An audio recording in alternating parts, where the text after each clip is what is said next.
Where do we go? Yeah, for the week, I got the city popping now, popping now, popping now.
Hello everyone and welcome back to Galaxy Battle 5. My name is Sir Danny and now we're getting to, well, basically the penultimate stages of our tournament. I mean, it has been quite a lengthy journey. We had the group stage and now our playoff bracket is also coming to an abrupt end. Not a lot of teams remaining. In fact, we only have 4 teams remaining. Of course, TNL has made their way through the grand final. Right now, they're just going to wait who's going to come out on top in the lower bracket to face them off. But it's not going to be an easy journey, I feel like, as well, because this first lower bracket matchup will be Kano ECF versus Nexus. And later on, the winner of that one will have to go up against Monty Gen. And then, of course, the grand final against TNL. So, I mean, by all intents and purposes, whatever team is going to make this lower bracket run, it's not going to be easy for them. I'll give you that. Nexus, it was a bit of a shame to see that this was one of the teams to get knocked out very early into the lower bracket. I feel like so far they had a pretty okay run, but we'll see how things will keep on playing. Nexus still playing with Zoots. No Raga in the mix. Kano, early on, mid control is the name of the game. We have some of that presence in top mid. Hatron, great pickup there in Slotowski. Right now, the 2 mid players are in a very awkward position. I say that, but Veer is able to get 1, 2, which is great from his part. The problem is, though, Nexus just hit the B-bombs at this point. No time to waste. Zeph will make his way onto the side itself. Get the bomb planted. Oh, you could say Niffy is getting close, dangerously close right now, and Zeph just doesn't seem to be aware of it. Big problem as well. Oh! Oh no, I guess it's not a problem at all. I thought Niffy in a prime position. Like, whoever was watching Zello's POV must have thought, like, what the hell? The awareness from this guy, insane. Yeah. Man, oh man, Zello. Great performance. Love to see it.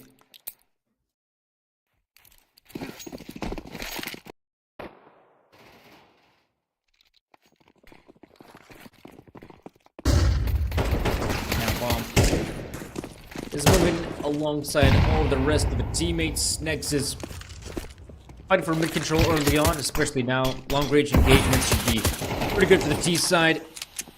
Don't expect to see any problems though. Chicardo is batching up the 2 players. And yeah, I mean, if you're on the side of Nexus, if you're fighting for mid control, you absolutely have the utility, and you absolutely need to deploy the utility to take, some of that mid control. Be very careful of short and connector because sometimes they have no utilities. Equal rounds or partial buys tend to have a few players in connector, a few players in short, and suddenly that could be a very good crossbar setup, depending on where the T side wants to hit. But right now, I mean, so far so good for Nexus. We haven't really had much of a chance to talk about the map Veto, but here we get to see the first map coming out as Mirage, and I feel like for Nexus, this just makes a lot of sense.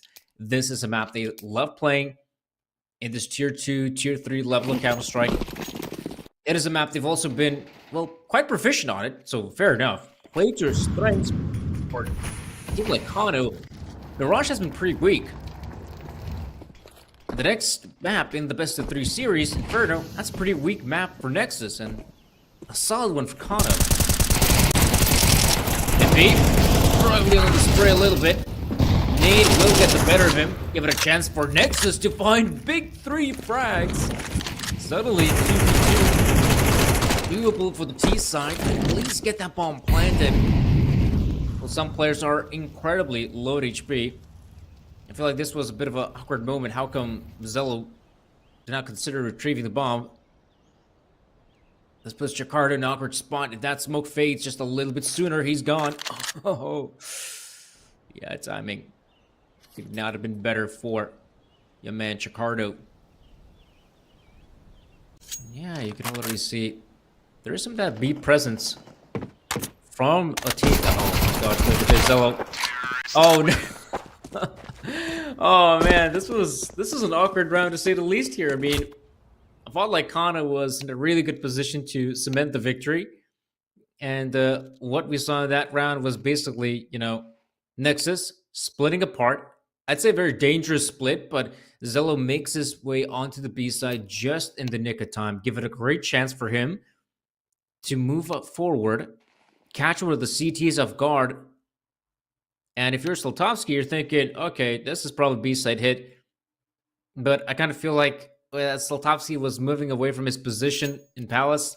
I kind of felt like he maybe froze or something. Maybe that's the reason we have a pause right now. That just makes sense, right?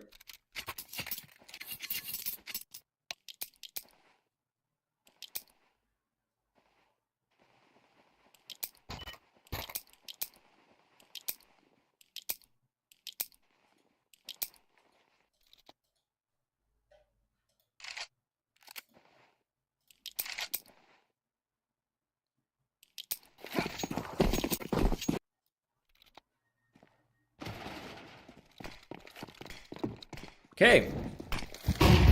That's a chance for Nexus to maybe string a few more rounds together. One at the very least.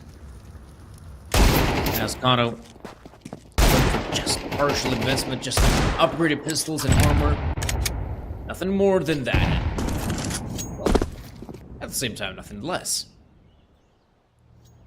So fighting for mid control, once again, making a lot of sense. It's just that if you are fighting for mid control, the CT side, I feel like you need to have some sort of crossfire set up, and we just don't see that from Kano. They just show off some presence, but not really committing to the gunfights just yet. Turning to a more default setup, it looks like. With heavier presence on the B side, that is one part of the map that I think it's only been touched in one round. So Kano, I think they have the read that maybe this time they consider hitting the B bomb site. Up. Might actually do a good job at catching out Lonesome BTN here. Finds Lonesome. AK retrieve, that's good, but little Nexus have full reign over the A bomb site. There's not a single player to try and stop them. Connector smoke is good. They realize that there's a lot of heavy mid presence with the CT, so makes a lot of sense to check into deep smoke. Man, Jakarta is on fire today.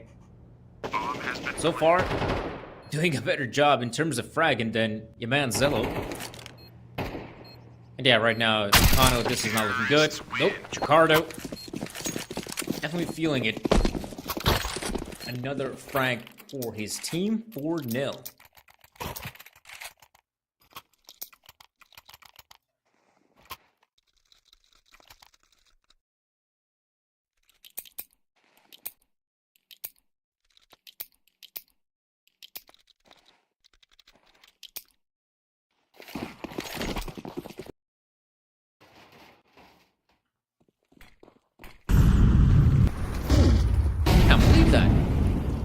Someone from Nexus just misses the window smoke. Gives the chance for Slotowski to find one, but Zello is there with a quick reply.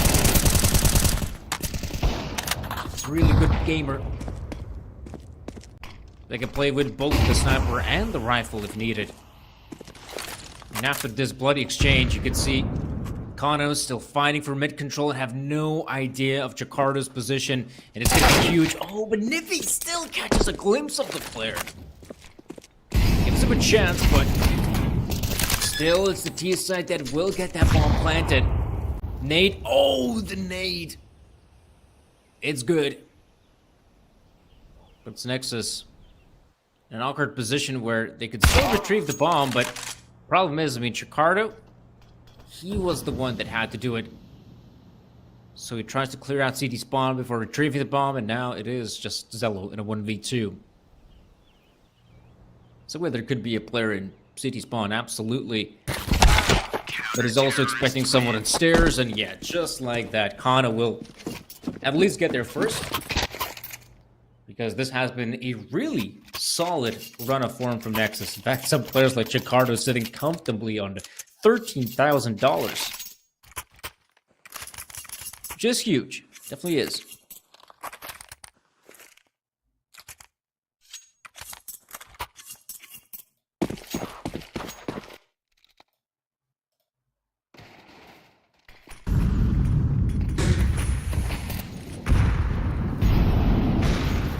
Be a simple round coming out from Nexus. Again, the control is what you could expect a lot of times from the T side, but Slotowski, instead of challenging middle, decides to push Rem. Picks up a big frag up here.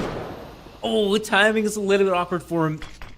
Just as BTN pushes through the smoke and Zefts is spotted out in shorts. That gives a lot of decent control from Nexus. In fact, this will definitely keep at least, one CT player at bay on the A-bomb side. And might consider hitting that B side of the map. The problem is, though, the read from Kano. They have left that one player on the A-bomb side, but now, someone like Slotowski is getting closer towards B because he wants to keep a close eye on jungle near Murder Hole. And you still have 2 players at the B-bomb side. So Nexus, I feel like a lot of this is going to come down to whether BTN can find a frag, and he does. That's it. That's the CT defense crumbling on the A-bomb side. This is where if you're Nexus, you don't overthink it, because I saw at one point they wanted to return back towards A. Now it's the perfect time to hit B, but still, there's still players to go up against. In fact, all 3 of them on the B side. Zello's in to find one. This is getting dangerous right now from Nexus. BTN really gotta get his keister on that B-bomb side. 15 seconds remaining.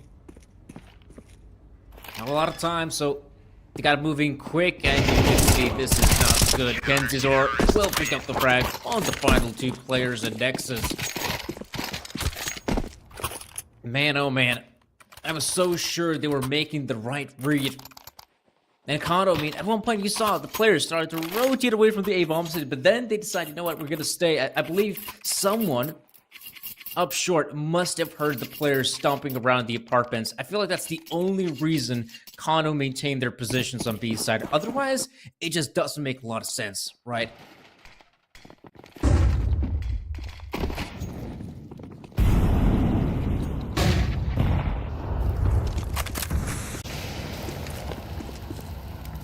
So, it's going to be Nexus grouping, going together. Now, not a lot of great weaponry their side, but I still feel like a player like Zello might be the first point of contact to find an opening frag. That'd be huge for the T side,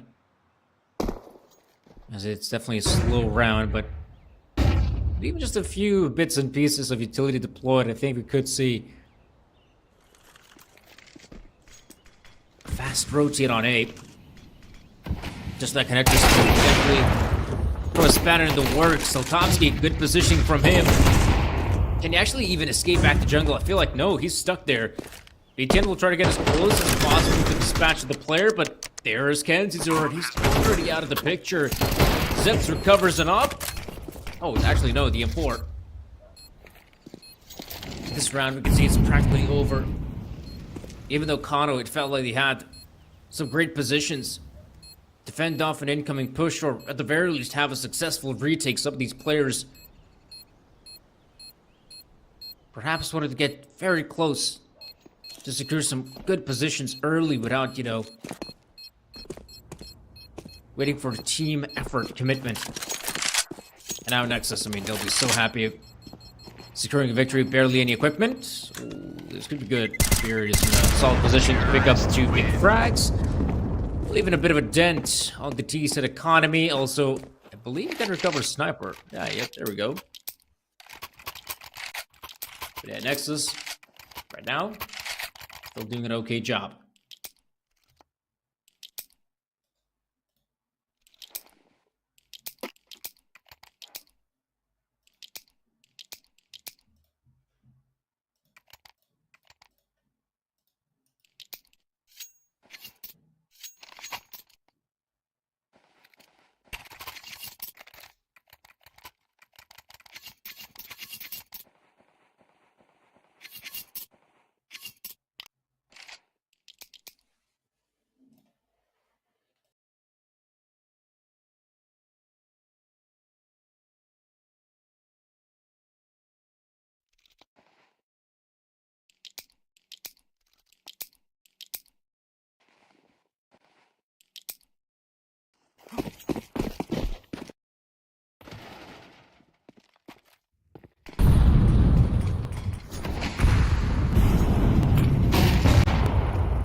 Not looking too good right now for Kano. It's been a tough CT side. I like the fact as well that they're still trying to maintain a position in middle. Oh, Zello actually picks. Oh no, Amster apart. I like the fact that he was jump spotting in his position, but with him going down, this puts Nexus. Oh, hold on. I want to say this puts Nexus in a very winnable position, but suddenly, I mean, that bomb is dropped straight on the bomb site. There is Zello still in the apartments, but positioning-wise, I mean, these players are just all over the place. And Kano, they have 3 on B at least. And Slotowski's position should be good to just jump on the barrel, get a frag on Zello, or even better, don't give him that chance.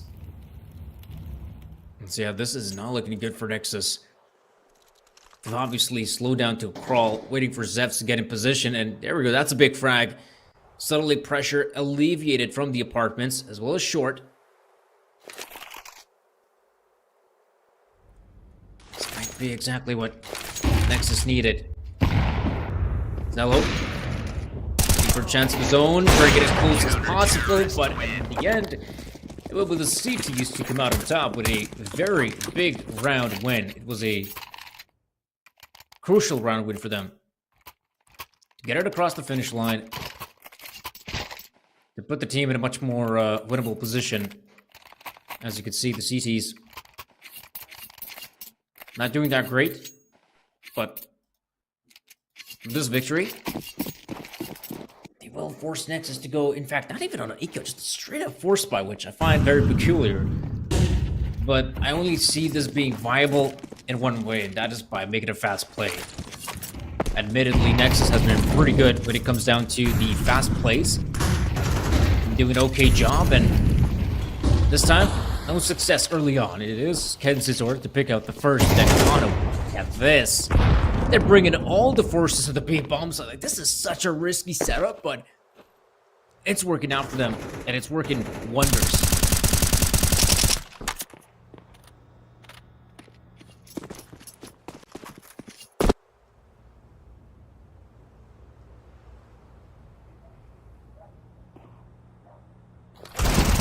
See.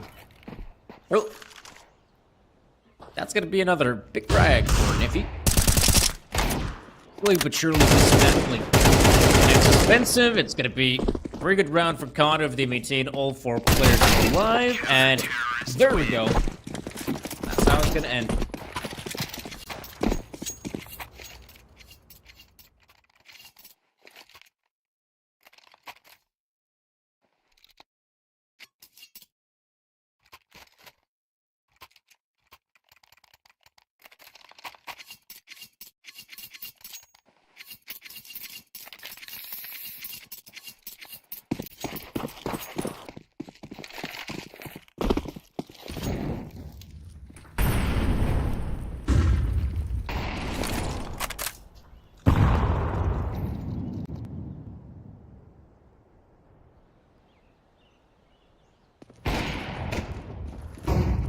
Keep things simple here. This time it is just the simple eco. He's doing a fantastic job, in fact. 4 frags for him. Bad run of 4. I believe he's actually don't know his role. but I would assume from Somebody's position that is probably the in-game leader, or I'd say maybe Zlatovsky is that kind of guy. And well, this has been a nice run for him from Kano. I mean, Nexus, they had, what was it, a 4-0 start early on in the half, and now Kano has been battling back, which is pretty neat.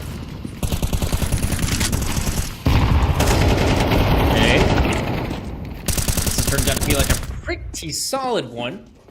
Damage inflicted across the board. And now, okay, Zlatovsky crit pickup. As you can see, Beer is just looking for some more gunfights here and there. Not finding a lot of success, but it is Amster and company. Phenomenal work. And that'll be another big win for Kano. Getting themselves comfortably on those 6 rounds.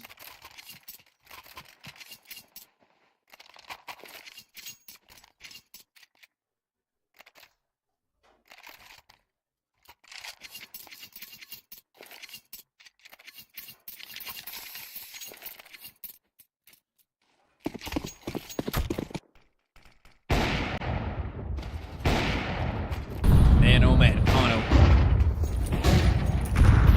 It's gonna be great. Just a few players trying to play aggressive on base side. Gets the chance. I mean, Adran has made his way onto the side. It's just that he has no backup to speak of. That's problematic. Okay, Chicardo. Back to his shenanigans.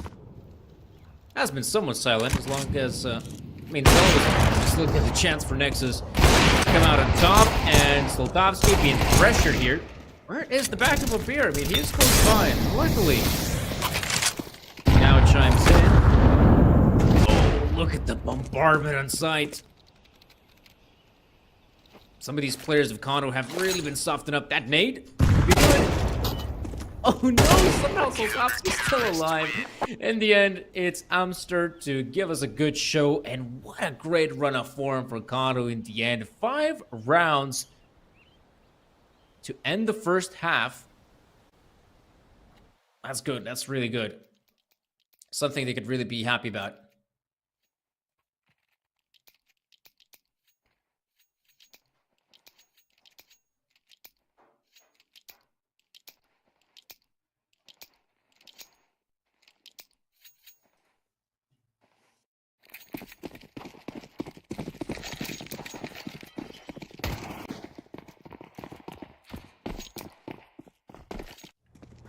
Okay.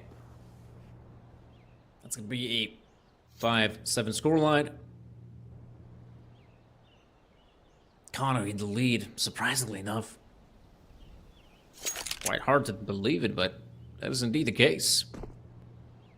Nexus, though, playing this round pretty safe, I'd say. It's your usual setup with a bit of a heavier focus towards middle. And Kano is just not, they're not just even giving away a single sound cue. Right about now, though, I guess it will be time for Beer to deploy some of his utility. Usually, you just check in the one smoke for jungle, and then the remaining 2 players just take fights in CT spawn. It's interesting. They've checked in the smoke, and yet BTN, he feels safe for the moment, but there's Amster with a great pickup. BTN feeling pressured, knows he has to play aggressive, and Kano, that gives him the edge. A chance to secure the bomb plant, and you can see the Nexus players, I mean, once their short defender drops dead, someone like BTN feeling pressured, has to go into the gunfights, and now Nexus attempting to retake. Zelo in a 1v3 is able to find one. Bomb is planted in a super open position. So Tease, they should not mess up around like this. They actually give him a chance to recover. Oh my gosh, Zelo, that's sick. Looks like he's just gonna try to stick it, but Zlatovsky is close by. I mean, he's got 6 seconds to kill the guy. He should be. No, Zlatovsky. Oh my gosh. No! Salt to the wound, man. It was a full 10-second defuse. That is a round you're not supposed to win, but that's just the X factor. Zello. Unbelievable what this player is capable of doing. This has been, I don't know, maybe he's been acting this way for like 2 or 3 years in this Nexus lineup. The big question is when he's gonna get on a international team and do some damage there.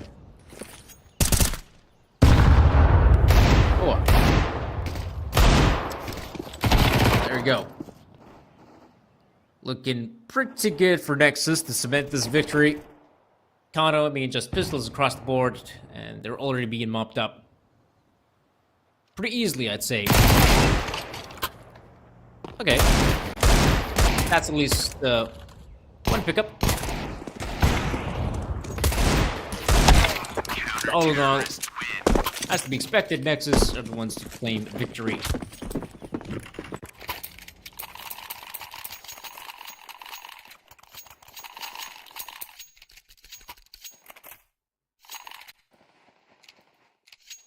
But interesting thing about, I guess, Zello's career trajectory is that he has played in some, international lineups. Now, obviously, you'd have to do a more in-depth analysis, but it does feel like once he joins these international rosters, he's just not capable of putting up the same big numbers as he does in Nexus. Now,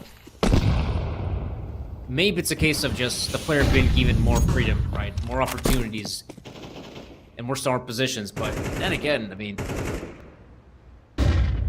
it's usually the one, clutching.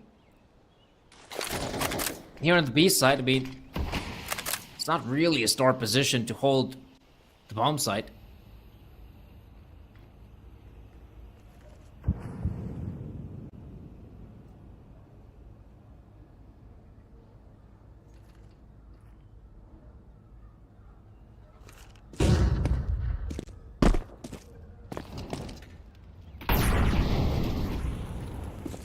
So yeah, pretty safe round for Khan on the T side. Right about now, they're checking the smoke grenade for window. Something weird to make his way out of underpass. Zello. He was able to find a frag of his own, again, towards the B bomb side. And if you're Kano, I mean, you probably don't want to hit the B side if Zello is. And, ooh, BTN. Catch one. Allows him to sneak through. He dies, but it's nothing major. BTN with another great swing. Now putting the team in a very winnable position of 4v2. Soltovsky makes his way on the window, but there is little to no time remaining. Hard to hit the B bomb site, but yeah, positioning is just awkward. You still have BTN from short, and that's gonna be it. That will be another great win for Nexus. 8 to their name. Kano. Because the previous round was an investment, again, money is just not looking good enough.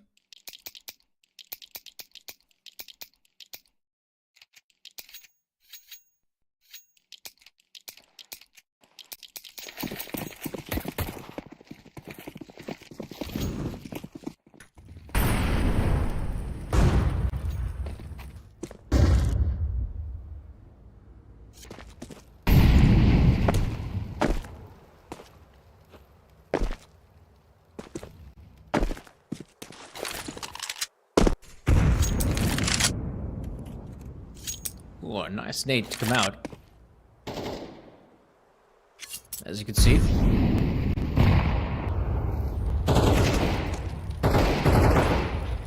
Now we're finally seeing some gunfights happening. Good to see Adrian is given a chance to also step up on the B-bomb side. Sure, it's only against some of these players and pistols, but Adrian has been relatively silent for Nexus. One of the latest additions to the team. Another potential star off the Romanian scene. Counter-terrorists win. And there we go. That's how this round will come to an abrupt end. And 9-7. It is Pretty good scoreline for Nexus so far. They had a good start of the first half, having a good run of form on the second half as well. We'll see if they can really keep it up, though. Right now, Kano must have had a lot of success by, going out there fighting for some mid-presence.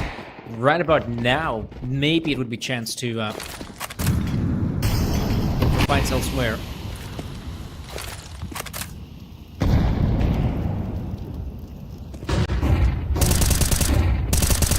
Okay. Okay. Good damage all throughout. Still, Android is able to find his, and it's scary if he's going to keep up the same level of play on the B bomb side, because again, this guy has been somewhat silent, and now he's doing some really good work. Not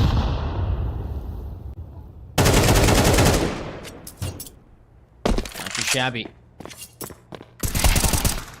Is looking pretty good. That will be a few more good frags for Nexus, which is something Kano would love to boast about.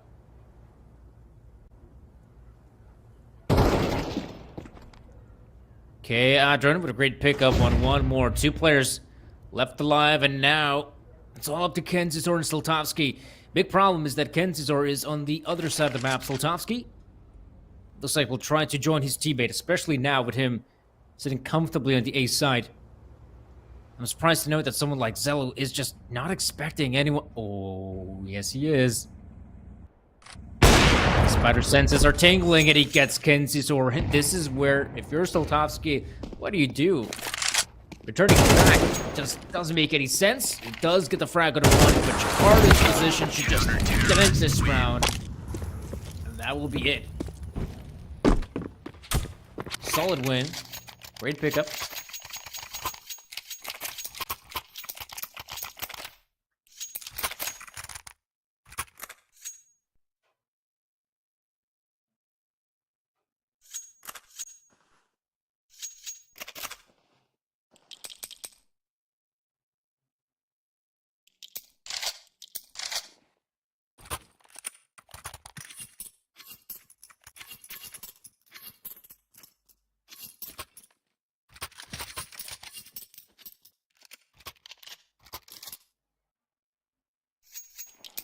Okay.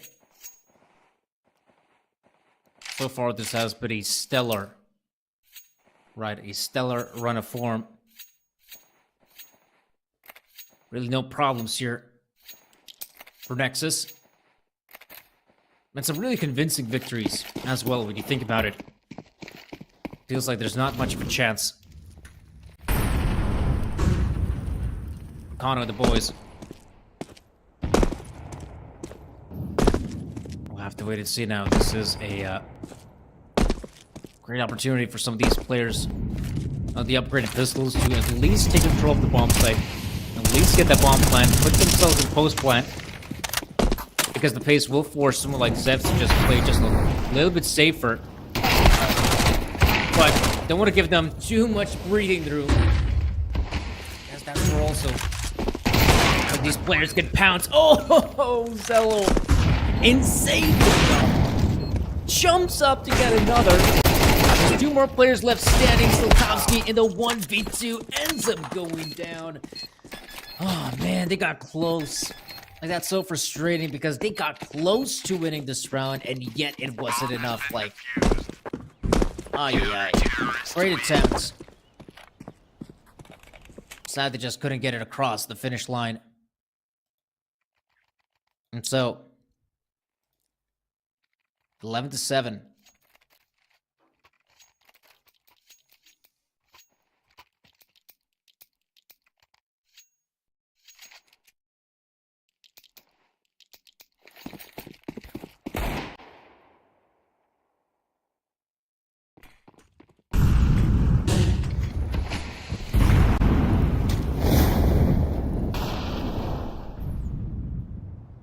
Okay.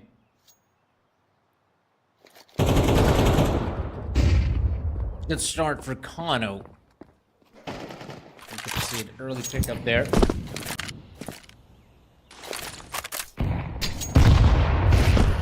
Ooh. Some damage being inflicted. In fact, now big frag coming out from Kano. It's just that with the scoreline being equalized, this still gives a chance for the T's to take control of the A-bomb site. Jakarta's being incredibly proactive, like he's booking it. Trying to get the wraparound. Meanwhile, he could definitely use his teammates to stay alive, and that frag from BTN really changes everything. If BTN goes down, bomb plant, doable victory for Kano. Right now, they're wasting a lot of time. A lot of precious time. Kano has made his way through ramp, and he will get the frag on one. And again, no bomb plant for Soltovsky because he's feeling pressured. Down to the 1v2 he goes.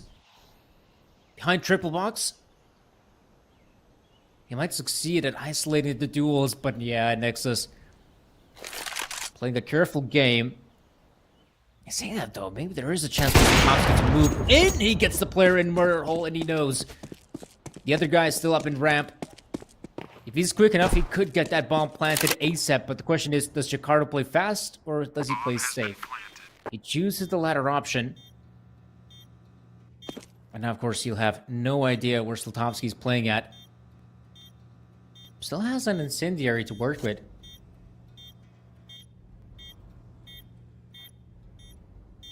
But if he's careful enough... Let's see. It's actually a lot of his sweet time. He might just be able to get that bomb planted. I'm not really sure if Soltovsky... Oh, yes he can. Okay, Soltovsky can definitely spot out the player. And Kano, finally. At least something goes their way.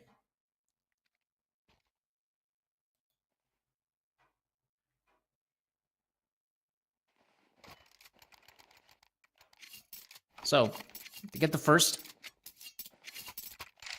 Wonder if it's going to be the first of many, in fact.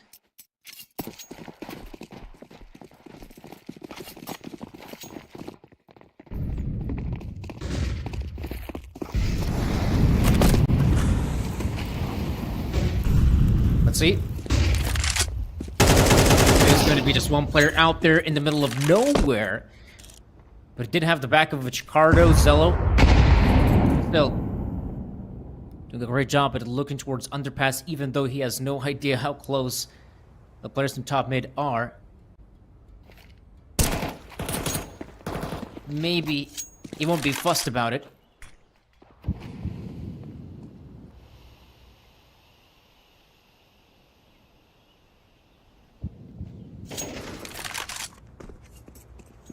So yeah, this round is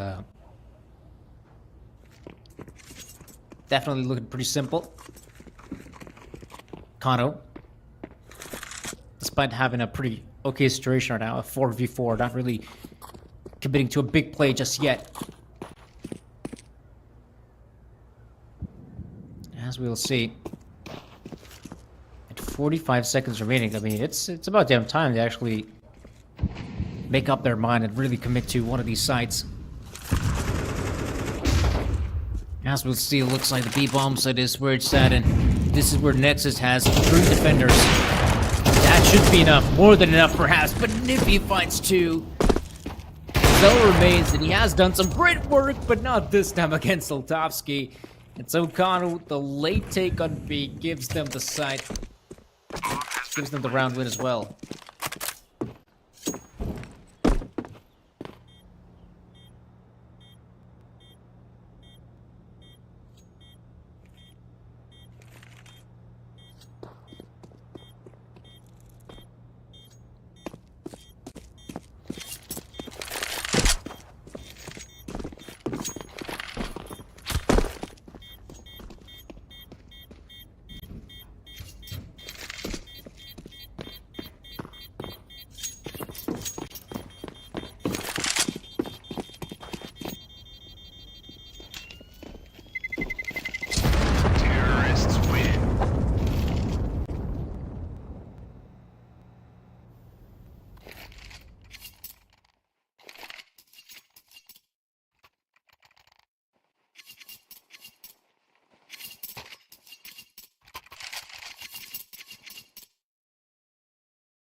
Right, 11-9. The game is starting to get just a little bit closer. And Nexus is starting to look worse and aware. Doesn't help the fact that this time they're at money and they gotta play somewhat of an eco round. They do have Zets still on the rifle. They definitely come handy, but Kano looks like won't waste any time. We'll get ready for the push with the bomb site again. Check in loads of utility. Smokes and Molotovs as we expect. That be very thorough in the approach, giving any chance for Nexus or anyone lingering behind a smoke.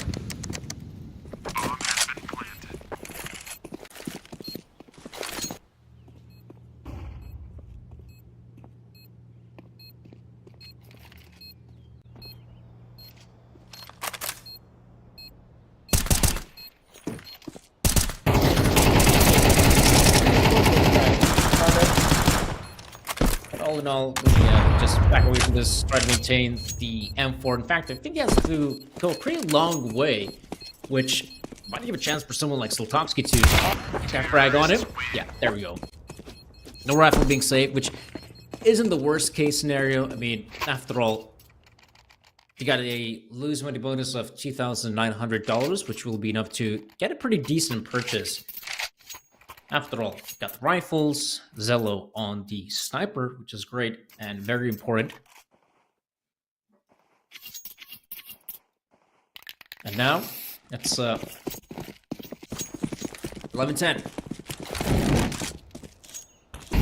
Zello, mobile with the op as ever, has decided to position himself on the A-bomb site. This is where Kano is also starting to get ready. Potential A play actually might just come down to the A play. Look at this. Loads of smokes being deployed. Could be the final commitment. Have some time to work with. Slotowski, great pickup on one. Kenzie with a second big frag. Kano have full control of the A bomb site. They'll be sure to get that bomb planted. Win the round because of it.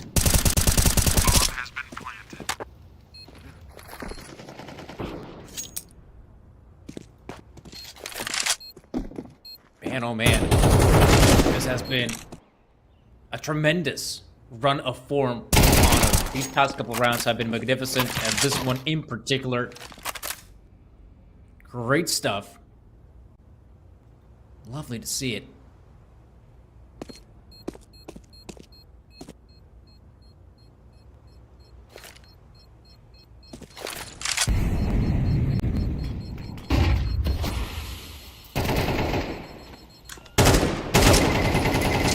I feel like he's in a position, yeah, to save that kind of this. Not gonna happen.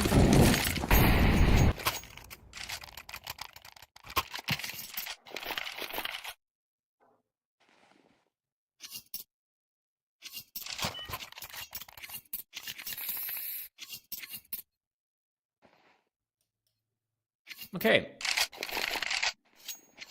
11-11.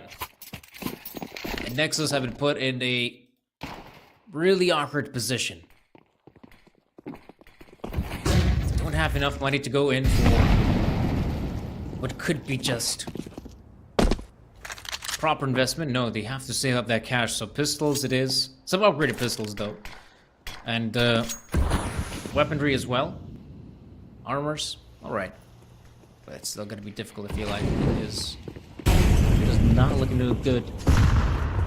At all. Ganzazor with the opening. Slotowski there. I mean, I like the fact that Kano in a round like this, not really complicating matters, but sticking together as to be expected. And probably will come out and top it out. Coming down.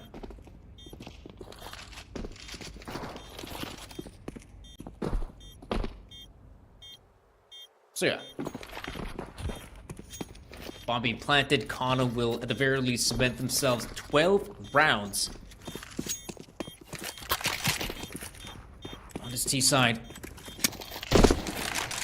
BTN, I guess he was hoping that, you know, maybe one player will come his way, he might recover a weapon out of it, but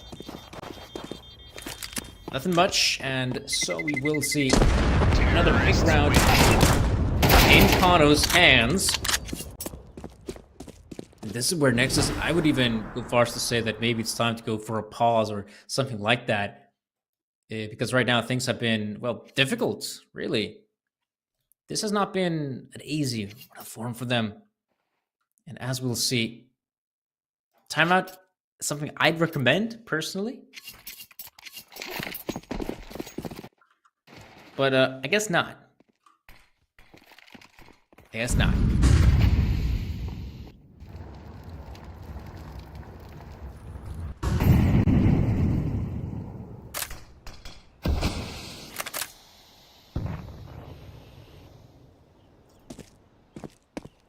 Okay. 12 to 11. Kano is in a great position to get themselves 13 and close it out. Oh, Mirage, their opponent's map pick. Then you can see Nexus, I mean, they're frightened. This is not the same Nexus that would fight for some mid control, top mid control. No. They're playing so safe. Wanting to give Kano the edge.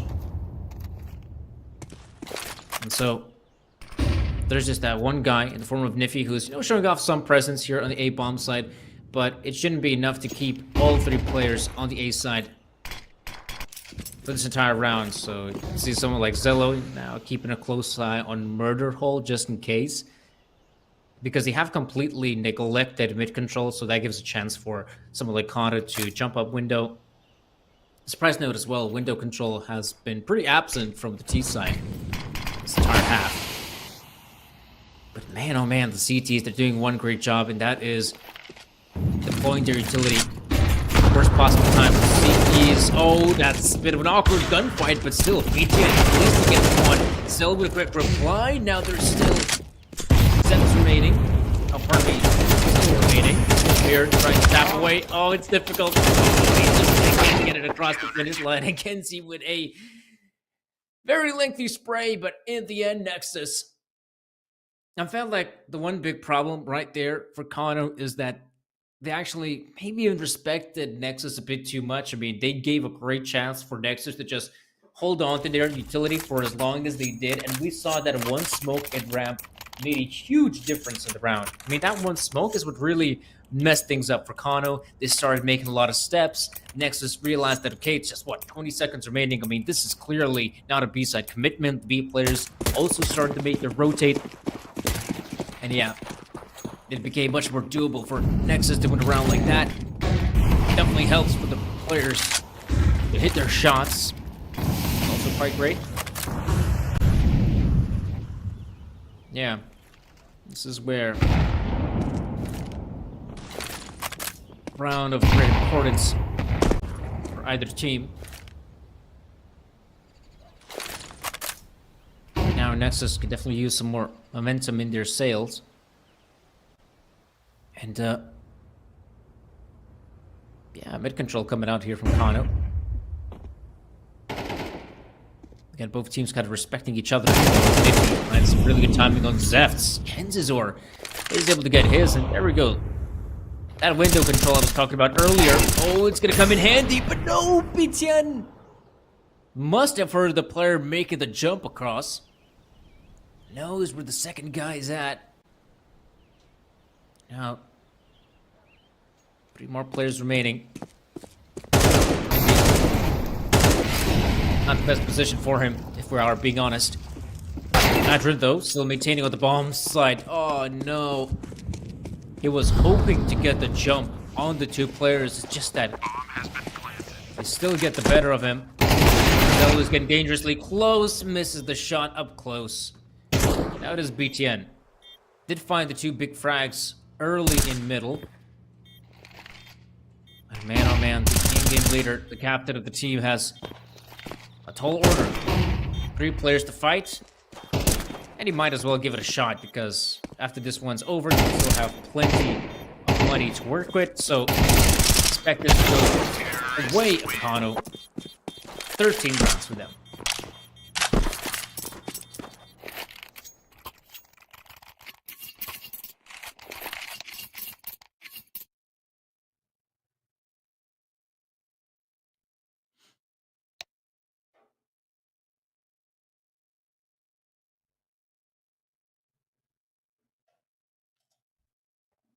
Looks like we do have a bit of a tech pause, guys.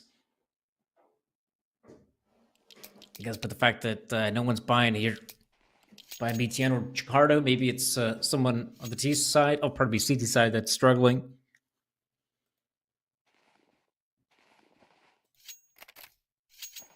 But maybe not.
BTN, despite the mollies deployed in the connector, he will have Jakarta alongside him to fight for some of that top mid control.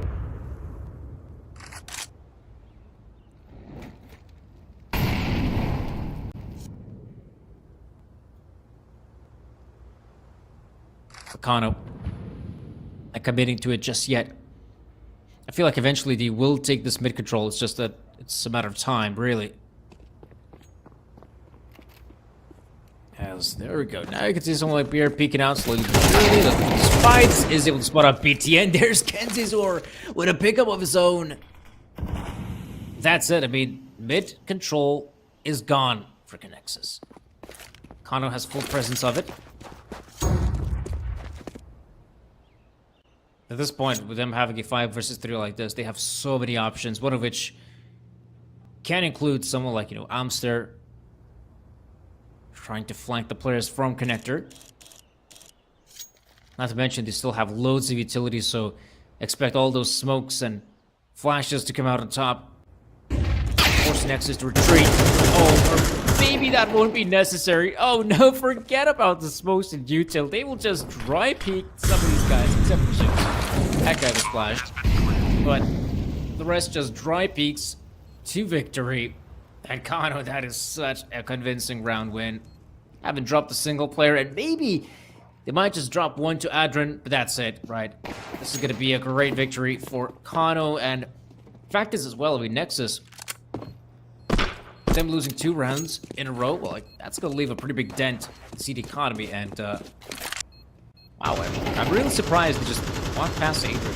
Not really checking his position, but then again, Adrian is sitting there and not moving an inch, so fair enough. Good round win. Terrorists win. 14 for Kano. They'll take that.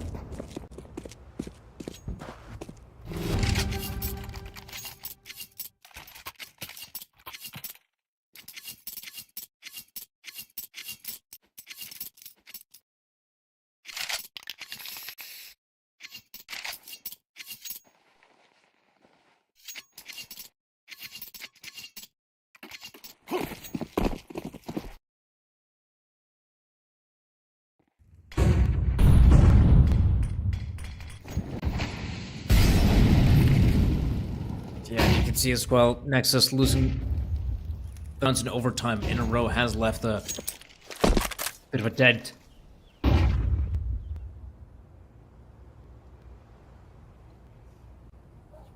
And yeah, not a lot of spirit, I'd say, to fight for any control from mid. Maybe this is the time where someone from Nexus should take some precautions. Try to go out there, look for the fights, and, well, Zello, he's able to get his, at least. This is why Kano have decided to check it a smoke for good measure. Not give any more vision for a guy like Zello.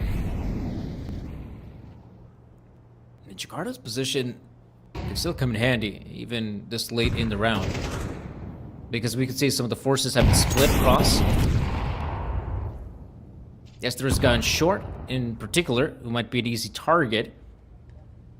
And Jakarta has made the jump. Now, I wonder, I feel like Amster seems to be aware of it, because he is keeping a close eye, but it's still Jakarta to win the gunfight. And this is where, if you're Kano, you've really got to figure out what you want to do, because Kensor is already moving on to the B-bombs, and he is, in fact, the one with the bomb. And this is getting awkward super fast. I'm surprised he's the first one to commit. I mean, maybe he should have just waited a little bit longer for Niffy. But in this commitment, yeah, Kano, this is where it's fair to say Texas will come out on top, just like that. They will at least get this one round in overtime, and I'm sure they're going to be happy about this win. You know, you get at least one. But obviously, this is a team that was looking for more than just the one.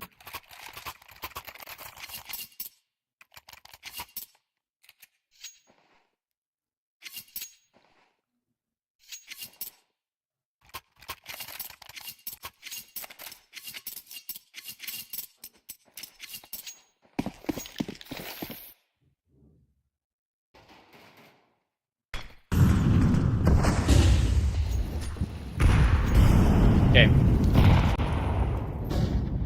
Oh, there we go. That's the change early on from Kano. You'd love to see. It's just that, oh, it's a bit awkward that Niffy peaks, but looks like Soltovsky just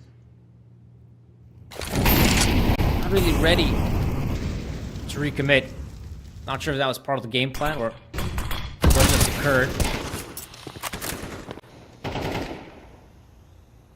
Yeah, right now these players are just moving in closer and closer towards A. Good response from Beer, but so far Nexus is winning the fights. Soltovsky is still holding ramp for good measure. He knows that there should be some players his way, but all you gotta do right now, if you're Nexus, just trade efficiently. In fact, maybe that won't be necessary because Zello gets the first. That gives Nexus control of the side, and for Kano, this means round is practically over. And they heavily invested in this round as well. Bringing out a double AWP setup. That's mega expensive for overtime. And I like the change-up. I mean, don't get me wrong. I like the fact they decide to be proactive in ramp. I feel like if it's not Zello on the other end, maybe we see much more winnable situation for Kano. But now 14-14. Again, this is overtime, so the winner of OT will be the team to reach 16 rounds first. Terrorists win. Right now, this has been a good showing for Nexus in this round, at least. So the winner of the next round will claim themselves, you know, a second set of overtime if that will be necessary. But either team right now is looking for one thing, and that one thing is just to win these 2 rounds in a row. You win them, and can breeze, or perhaps even breathe a subtle relief. Kano, in fact, is taking the tactical pause. We've already seen a few of these.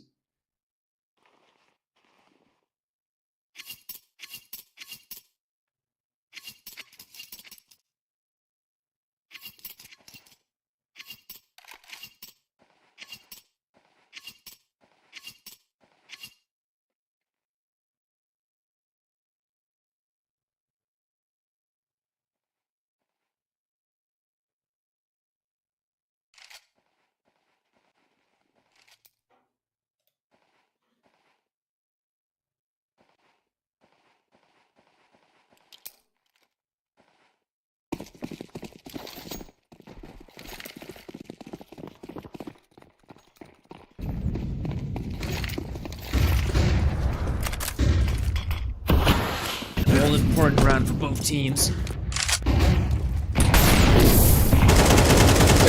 Once some BTN will be pressured by the players, in fact, as he sprays away. That gives a chance for Beer, and maybe next one will split themselves here. Move into bomb site. Amster, basically a crucial shot. He's still alive on the side, is able to reply this time. And Zeph and Zello slow down the advancement just a little bit longer, but Zello is still here. Spot at least one player on the cross. Zello up close. Dangerous as ever. Right now, that's a good chance. A great one for Niffy to chime in. Soltovsky's there as well. And that will be the victory for Kano. 15 rounds. Good start for them as well. Early on, realizing this is the B-side commitment. Bringing all their forces there. And it was pretty easy as well with them having mid-control. That you don't have to worry about someone, pushing through connector, maybe giving some sort of flank or anything. In fact, they were the ones put in position to flank. And they did a really good job at it. 15-14. Oh, Soltovsky's there. And what a scalp to take. This might just give freedom for a player like Niffy to maybe even push ramp, but I mean, already his team is in a very winnable position of 5 versus 4. Some good forward positions in B apps. They don't have to worry about the B apps. What they might have to worry about is middle, in fact. That's one area of the map that doesn't really have a lot of people on it. In fact, none of them. Kenzie's up close. Flash comes through. Kenzie, doesn't win the gunfight. Officer's still here, and this is where that Molotov will be so useful. Oh, Soltovsky barely alive, and forget about that. Nade comes in, and this is starting to get very awkward for T-side. Or maybe not so much. Look, they still have 2 players in T-spawn. Niffy will try to play this one smart. I feel like this is a good choice from his part. Take a forward position at ramp. And right now, these 2 frags. This could be the difference maker. He should get the first one in BTN. That's easy for him. The second player, as he drops down. Oh, Jakarta gets softened up at least. Zeps will use the murder hole to his advantage. And now this is looking good for Nexus. Bomb plant is going to happen. Zeps seems to be aware of Fire's position. But yeah, I just don't see it happening at this point. Nexus, I feel like they have this one on lockdown. Adrian, he has been struggling. Not this time. This time, Nexus will have what it takes to secure the victory. Good win for the Romanian side, and perhaps some frustration there for Kano, because I feel like they did the hard part, winning rounds on T side, but it's on the CT side where they faltered.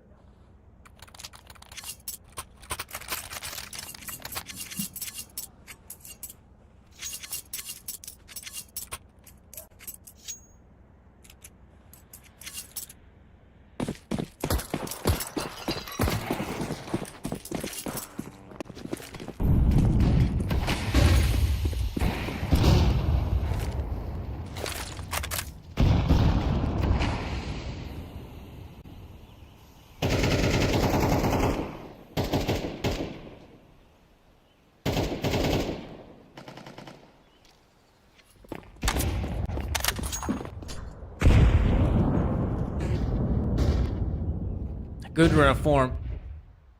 2 big frags for Kano to get things off, and it's only getting better from here on out. A third. Jakarta's out of the picture, and yeah, I mean it's a 5v2. Where's it going? I feel like it's going only one way, and that way is for Kano. They could actually get some more damage done here. We'll see. But right now, Etienne, yeah, as he walks up, that will be easy. That would be easy for a player to win at a 1 versus 5. So at least Kano start things off on a good footing. Picking up the round is definitely no easy feat.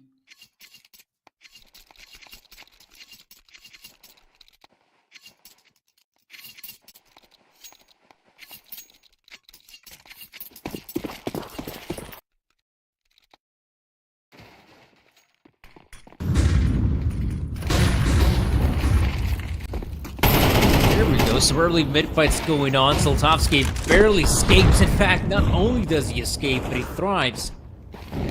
He re-peaks. BTN was not aware of the policy maneuver, and Soltovsky is still keeping his life intact, which is sick. Has been forced off short, of course. Oh, this is good from Kenzie. That's a good timing to peek out middle. It's just that he doesn't see a single player in that position. There might just be some more problems. Look at this. No one's aware of Lataru. Diffie is able to find one on Zello, though. Great response. That's also the bomb being dropped, so I feel like, yeah, Kano has a good read on the situation that this has to be the A play. Nexus will, of course, recover the bomb. They might try to plant it for a safe spot, like default. That makes a lot of sense. Because he still expects someone in short. Oh, they definitely know there's a few guys in CT spawn, and this is getting awkward right now because there's still a chance for the connector player to deal a lot of damage, but oh man, he checks in that flashbang, so it's obvious there's still a guy there. Now I feel like the CT players really gotta ramp up. Move up quickly. Because Amster needs some kind of opportunity to get the hell out of here, and that's one. He gets a big frag. There's Adern and Zoots. But it is just Lonesome Soltovsky. Low HP, and not alive anymore. So 16-16.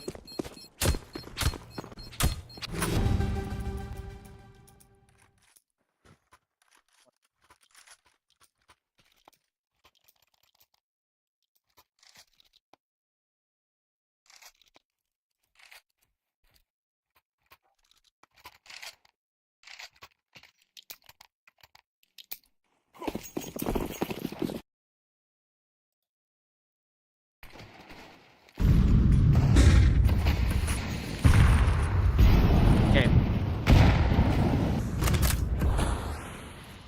16-16. Lots of exchangements happening there in the middle, but nothing serious just yet. I was kind of hoping for Nexus to really commit on the A-bomb site, but I guess now they reconsider their options.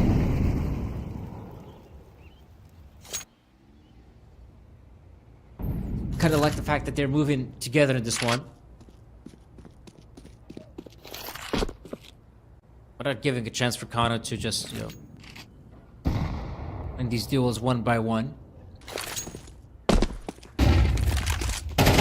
And Flash to give him a chance to fight these mid players. Like the fact as well that Kano, I mean, they have not given up their posts. Despite this being somewhat the mid round. This is where you should see someone like Nexus ramping up efforts for a potential push, the final commitment, you could say. And right now, they gotta make that move because you can see Niffy has pushed up all the way through Palace, and he knows there's no one in ramp, there's no one in T-spawn, so there's not enough time for the B-side push. Pardon me, the A-side push. This has to be a B-side commitment. There we go. 3 players are here from Kano. Is that gonna be enough? Right now, it's looking good. Pick up one. Amster looking to get a second, almost a third on BTN. He gets it eventually. And just like that, Kano will still secure victory in OT, getting themselves 2. Something they did not manage to achieve earlier.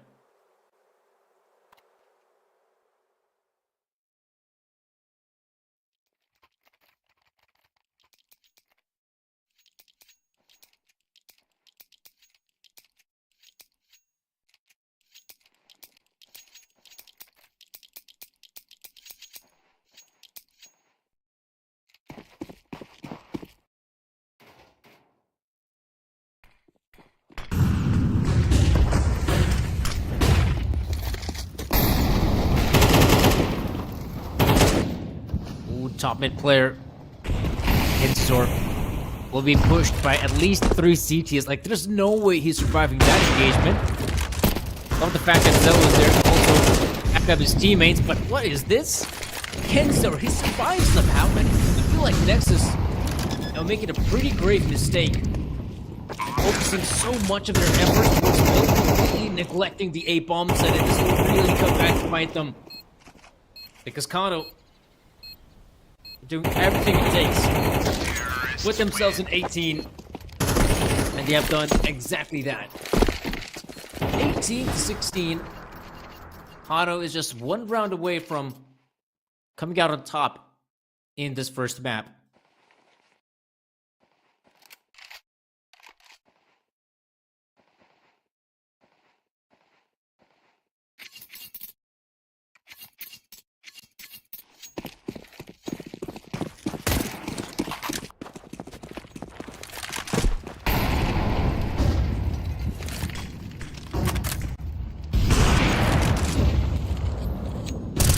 Start here from Slotowski, big frag for him. Zefts is trying to push him, and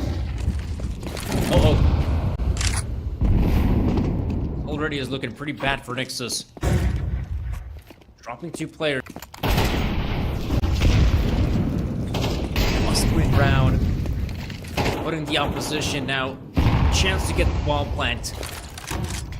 Adrian has already been eliminated in CT spawn, leaving just Jacardo and BTN alive. And both players at least attempting to retake, but it's not easy because Jacardo has been caught out. And it is just loads of BTN has been spotted. And just like that, Kano, they have what it takes to come out on top. The first map of the best of 3, Mirage, is a map they aren't as proficient on as Nexus. So it's surprising to see that it is, in fact, Kano to come out on top, and some great individual performances coming out as well, which is a bit sad to see here on the side of Nexus that Adrian and Zefts had a pretty difficult, I'd say, game here on the first map. Zelo and Jacardo, I mean, props to them. They've been actually performing phenomenally. And yeah, that's going to be basically the end here for this first map. But it definitely kind of sucks here for, I feel like, Nexus, who were so close. It felt like to just run away with this first map, and eventually we had a great rebound, so to speak, from Kano to put us onto the second map, which will of course be their home turf. That's going to be Inferno. So guys, definitely tune into that second map to figure out who's going to come out on top here, or perhaps we might even need a third map to finally get our decider. But for now, let's go to a very quick break, and once we'll be back, we'll be sure to bring you that second map.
We already had a very interesting first map to kick off our best of 3 series. We had to go to overtime, in fact, into a second set of overtime to figure out who's going to come out on top on the map of Mirage. And as we saw, yeah, it was a pretty interesting first map. Again, for Nexus, that made a lot of sense to pick it. That is a map in which they can play some really solid Counter-Strike. It's just that I was quite surprised that Kano brought their A game. They were looking really solid on the map, both T side and CT side, and there's really nothing you can say bad about them. I feel like they played a really solid Mirage game, which is something I can't always say about Nexus. And speaking of which, the next map we're going to, that will be Inferno. Inferno is a solid map for Kano. I must admit, I haven't really seen a lot of Nexus gameplay in Inferno. Maybe because that is the map they tend to not play in the in a bunch of the online CS tournaments and whatnot. And fact is, it's going to be interesting to see how well they perform on CT side Inferno. And I guess that's already a good shot for them that they kick things off with the CT side, because this is their opponent's map pick, so they at the very least can start on which side they want. But yeah, I would expect this to be perhaps another close affair. I don't see it being super one-sided or super easy, if I'm being honest. I feel like these two teams really match up well against each other. As we'll see.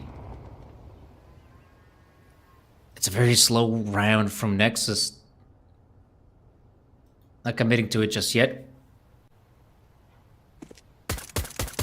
Oh, there's Jacardo. The peak in the middle is able to gather a fair amount of intel, but now it's all going to come down to the kills on A side, and so far so good for Kano. Vic frags from Kenzie. He got Niffy chiming in as well. Bomb plan is looking good as ever. And they won't stop here. Kenzazor, another big pickup in the round. Free frags for him already. And Adron, last man standing, tries to do his best. But at the end, it will be Kano to come out on top.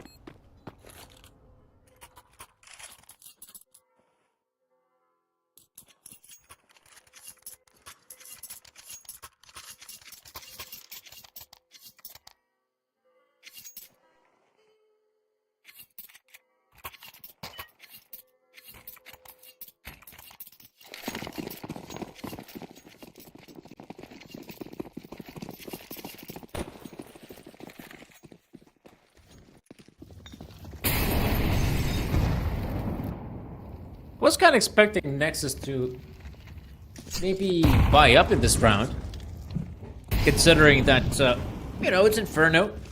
Usually the pistols on force buys can be super effective. Instead, it is just a full-on eco. Just the fullest of ecos. Nothing too exciting, I feel like. But yeah, Kano did a good job of clearing out the bomb site, putting the duels that matter the most. But I mean, for a full eco round, they've surprisingly inflicted a fair amount of damage. Already it's a 2v2. Ricardo ends up armed with MAC-10s. Not enough to win the round, of course, but hey, they kill even 3 players in a round. So fair enough. I'll give them props.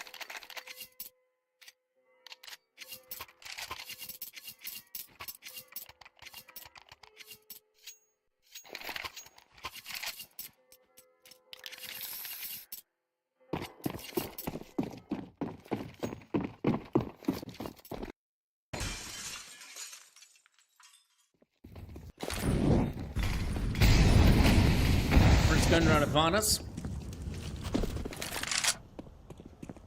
Early on PC.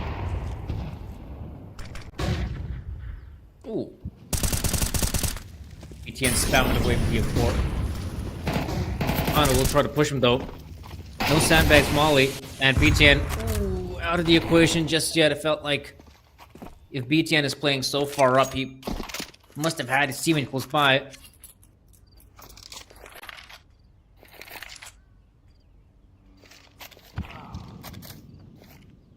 Oh. Oh no. It looks like Adron must have disconnected. And Gano, I mean, they seem to be aware that that is also the player on B side, so that's a good chance for them to actually just clear this round. Oh no, that's... Man, that kind of sucks. It really does for Nexus. Because still a 4v5, if you have a defender on B side, he's usually good for at least 1, maybe 2 frags. And there's still a world in which a 3v3 retake is kind of doable on B side, but not this time though. This time it's just round over. It's a 5v3. Kano will try to snatch the final weapons out of the hands of Nexus, which, if they can actually do so, that'd be pretty great. They definitely know there's at least one player in the pits. In fact, probably hoping all 3 players to be here, but they're being mega cautious on the approach. Right now they're peeking out. In fact, they have only lost a single player. So that's sick for Kano.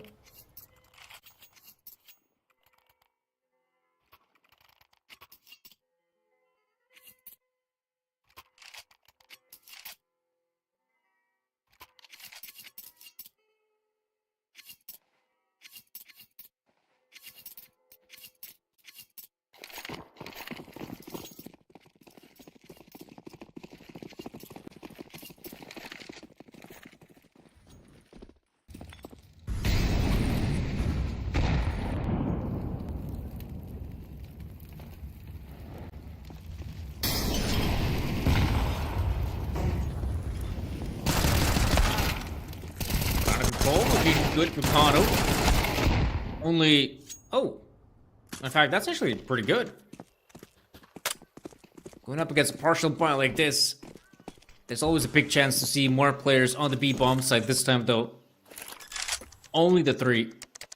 And Kano do a really good job at dispatching the squad. Already 4-0 here on Inferno.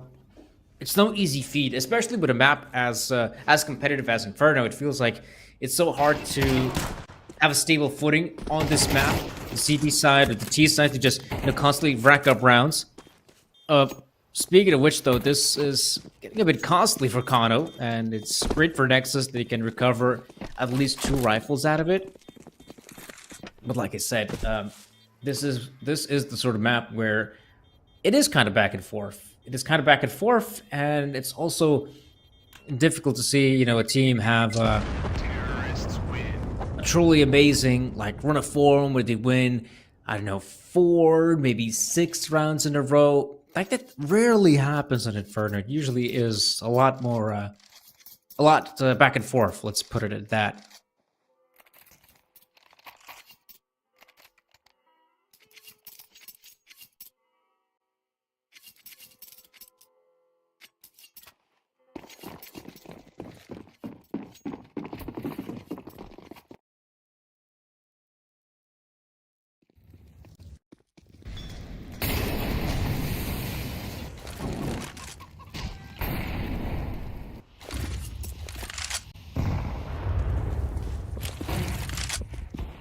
Ooh. It's coming through. This time, though, I feel like Nexus have done a much better job defending Banana, but it's not so much about Banana as the apartments we should be keeping a close eye on. It's a great frag, or at least a good start for Nexus. Let's see. BTN, Adron, both players are close by. They're trying to win these gunfights. So far, it's pretty okay. There we go. BTN able to snatch Beer as well, remember. They also lost one of their players in the apartment, so this is not looking good for Kano. Good shot for Niffy, at least. This has been a swift rotate towards B from Nexus.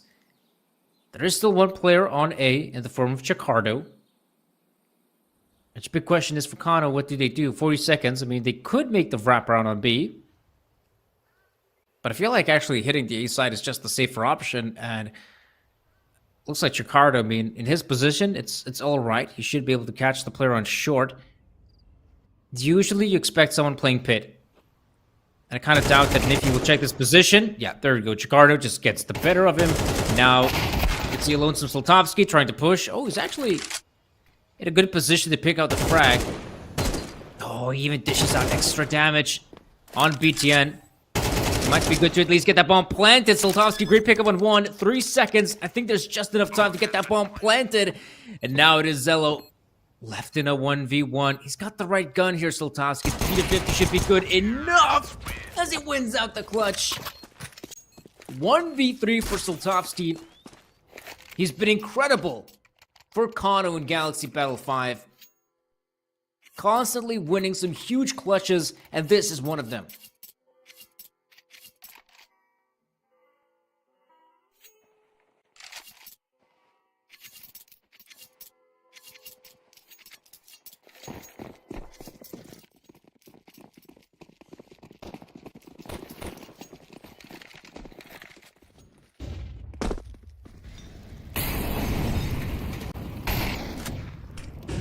See, a big streak of rounds for Kano, and just that I was hoping to maybe see Nexus fight back. Yeah. So yeah, playing this one pretty safe right now. Nexus, they've been fighting for the Banana presence.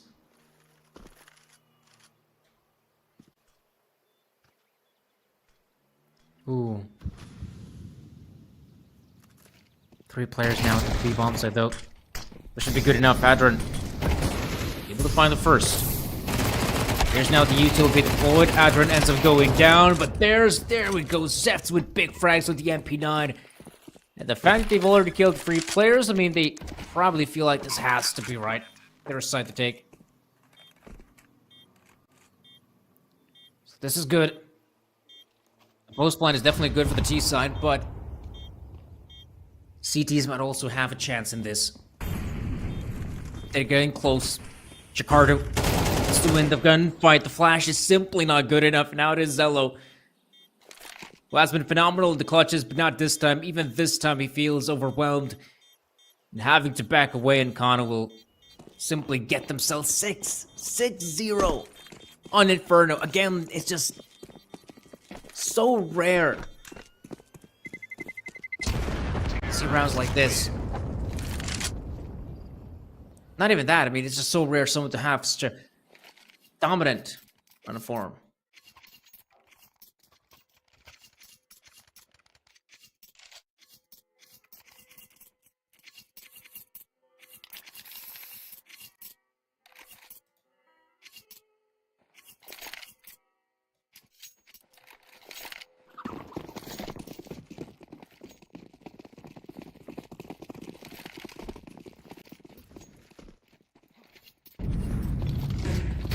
Nexus at least have just enough money to keep on buying, but it's not enough. They need kills as well. A great opening once again for the CT side. Okay, BTN, great work. Lovely work for him. I saw his position and I knew he was gonna find impact. It's just that not sure if it will be enough. We're down to the 2v2 again. Oh man, Zeft is still holding his position mid. Has changed it up for the apartments, and one good thing right now for Nexus is that they know the last 2 players, I mean, they have to eat a banana and nowhere else. So we have that intel. This is a time where Zeft's really's got to move in, and he's got to move in quick because Slotowski has already picked up Adrian. Not sure what happened there, but I was so sure Adrian will try to stay alive for as long as he can to allow his teammate to get in position. And now they know Zefts is making his way through banana. Has recovered at least a better weapon in all this. Bloodbath, massacre, whatever you want to call it. And Kano now 7 rounds, and yeah, go back away. They'll back away from this one, Kano. Let the bomb explode and take another big round their way.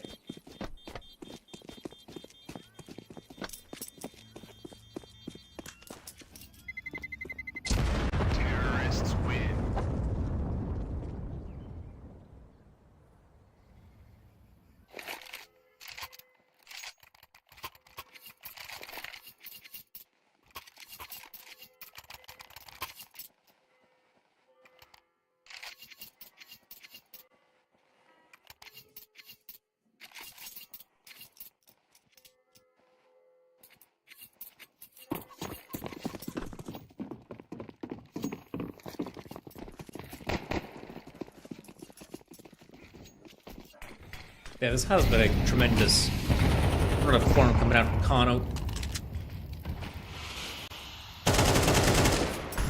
So far, an amazing performance. Oh man, Amster is even able to find that frag on BTN. Where could we finally see some good rounds for Nexus? Baby, this. No! Just as we saw a quick reply coming out from one of the CTs, we're down to the 1 versus 4 again. Again, an amazing looking round for Kano.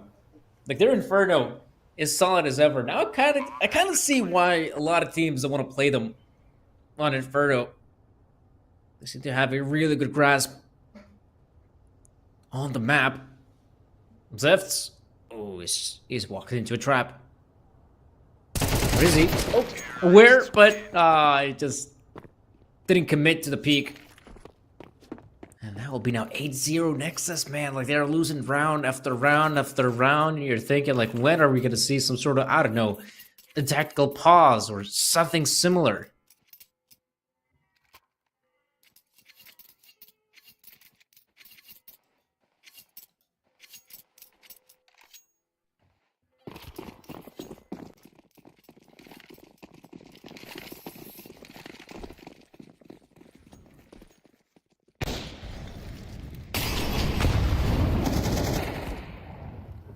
Fades and whatnot be deployed in Banana.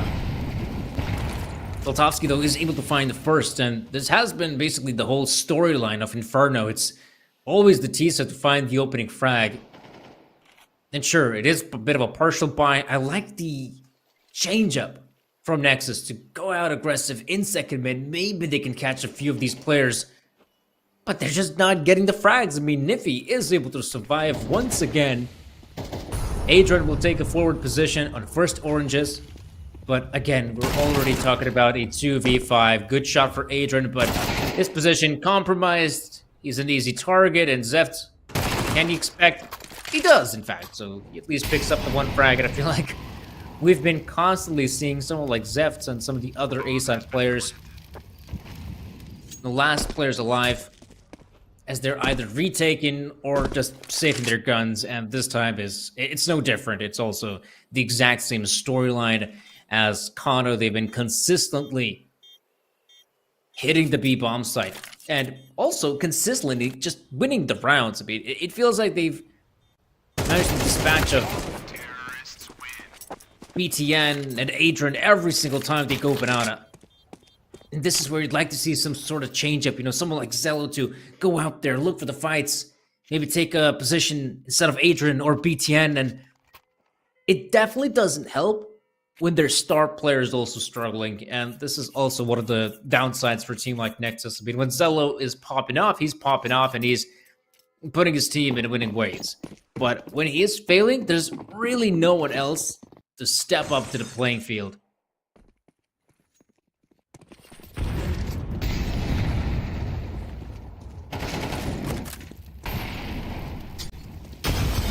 Number 9. No surprises here. They tried to change it up. They got like Zeft's forward positioning. But all in all, come on, Nexus. They have 2 more players here to work with. Maybe this time around they can actually hold on to Banana. And you'd love to see at least a couple rounds go their way. I mean, 9-0. These are not the type of scorelines you can see on Inferno. And yet, Kano, no struggles, except for maybe this time around. There we go, Zello is finally able to find some more impact. Not a lot, but the 1 frag is good.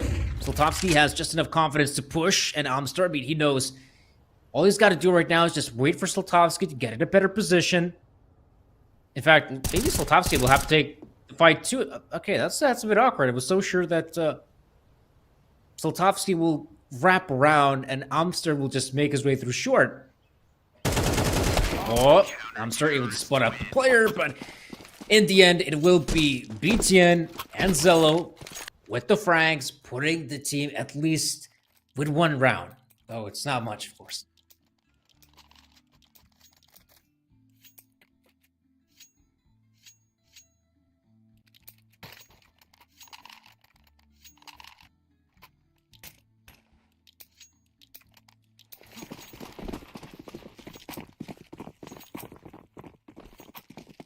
Let's see. 2 more rounds remaining in the first half, which is not a lot. But it could be a chance for maybe Nexus to at least cement a few more. They are playing super aggressive here with the bottom mid smoke. One of these players, Zello, has been caught out, which is not a good sign, but Zep's up close. Is able to dish out some damage, but right now, that's always the big problem when you have players playing aggressive in bottom mid, is that this gives a chance for the T side to move out quickly. On the A side, you have brackets control, and they will commit on the A side. I like the fact as well that, you know, Kano is one of those teams that when they hit the A bomb site, they at least have a player coming in through balcony. I feel like that is a very useful asset to have. Right now, are they quick enough? Yes, they are. They still catch BTN, and it is just Adrian remaining. And a good one for Kano.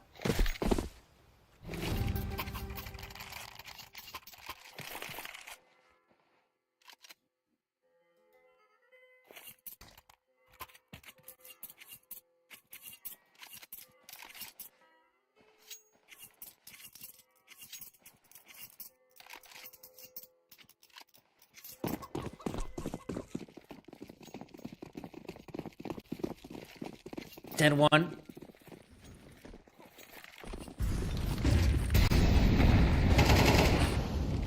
It is a bit depressing, if I'm being honest, to be Nexus just being wrecked. There's really not much of a more appropriate description.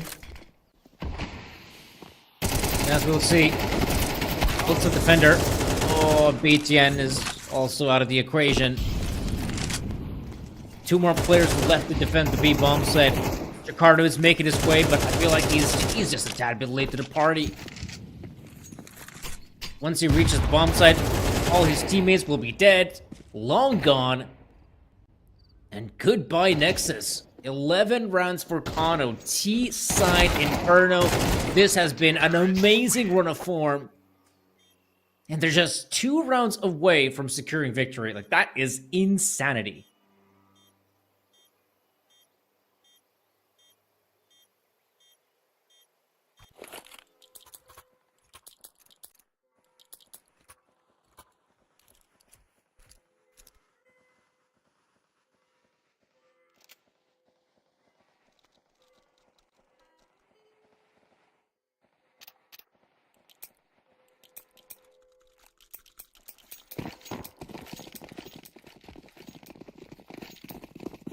Nexus. Man, oh man. Talk about pistol round or bust. Fast play up Banana. Good shot on Amster. I feel like Nexus will be slowing things down. They're just going to keep on pushing forward, and some 2 big frags by Chicardo, by Zello, giving them a great chance at a bomb plant. Potential victory as well. 2 CTs up Banana, but there we go. Adrian's revenge. As he's able to find a few. And Soltovsky. There we go.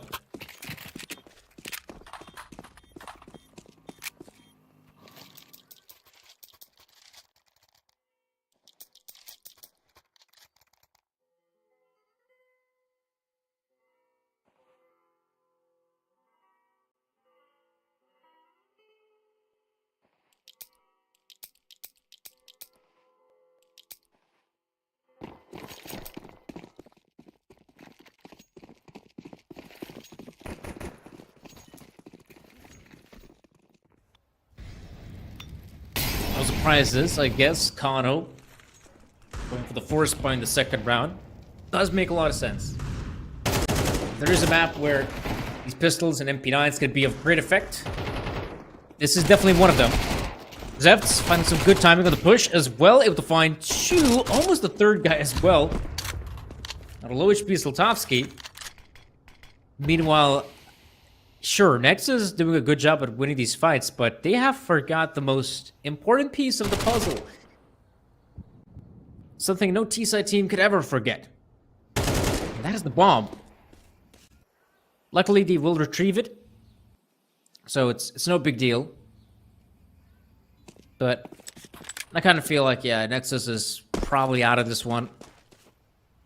And I'm not really sure what's going through their headspace, but going down 11-1 the first half, like that is the in itself, like that can mentally break any team.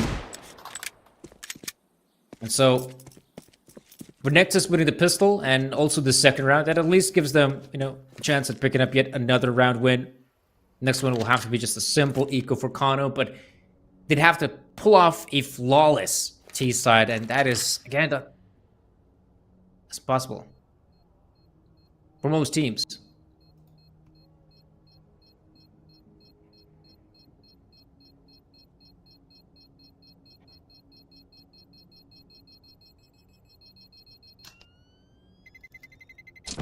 Terrorists win.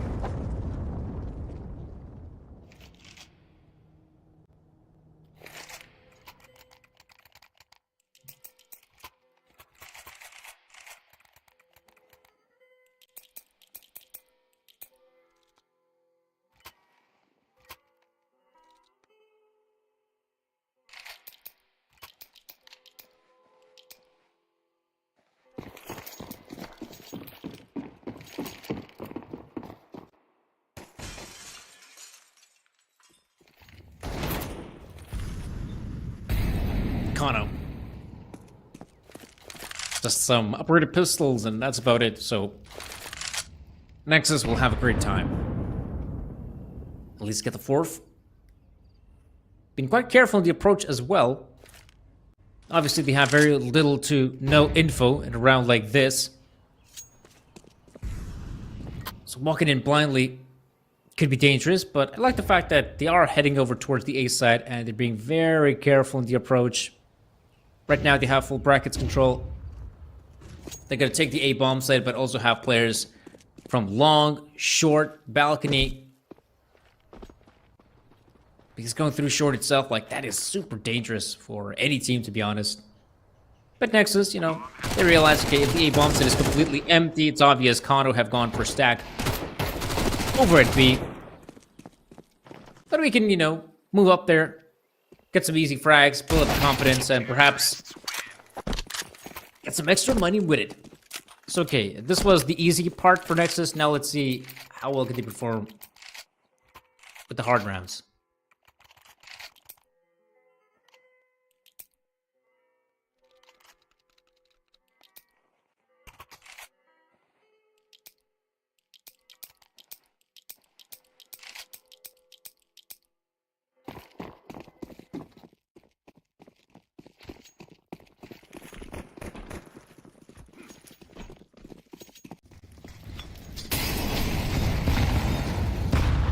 It's coming through a plenty. Next is taking Banana control, and Flash comes in for Beer. Going for the peak. He still gets a frag. Basically post-mortem. As bullets get the better of the players. Zepso with a good response.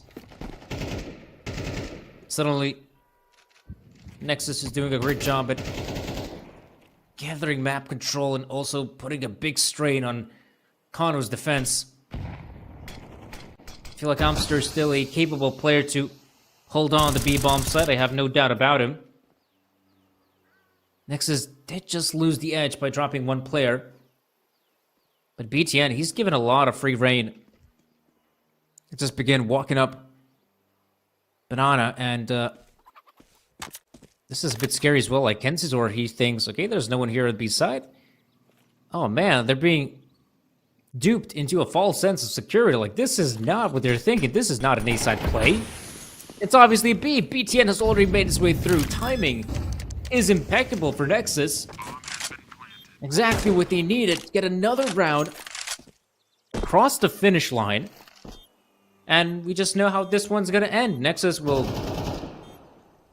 save the free rifles, win the round, and Kano will also try to save weapons on their side. So Nexus, I mean, you gotta start from somewhere, and so far, so good.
Ooh.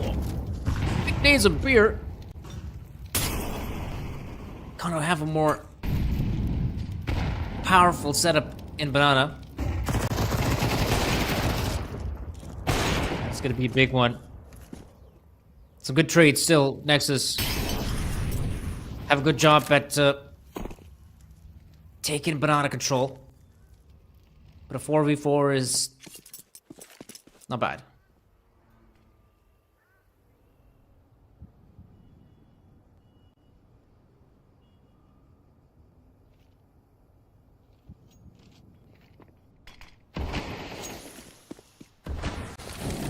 Jakardo.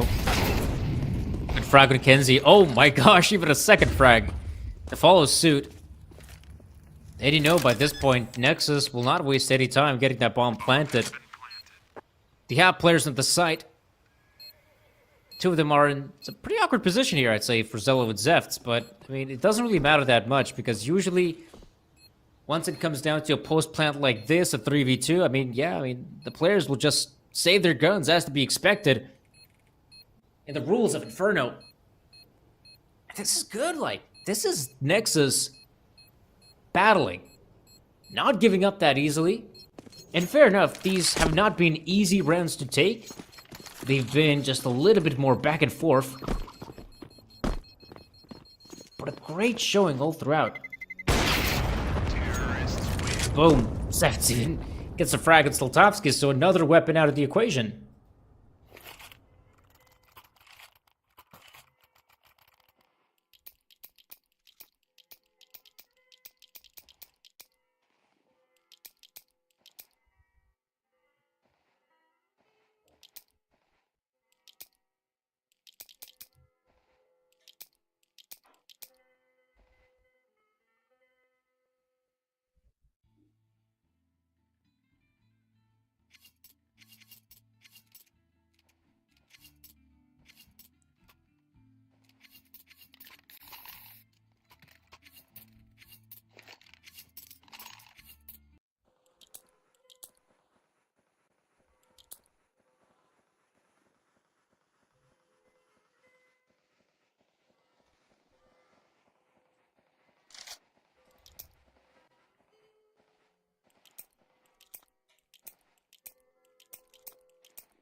$11-6, man.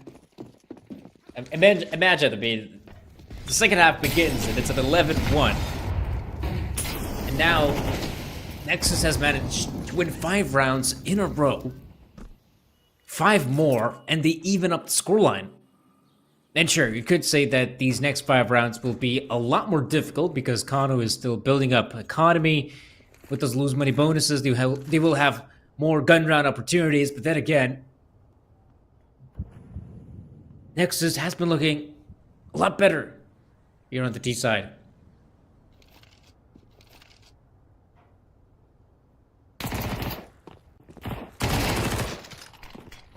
Okay, good pickup there from Kenzie.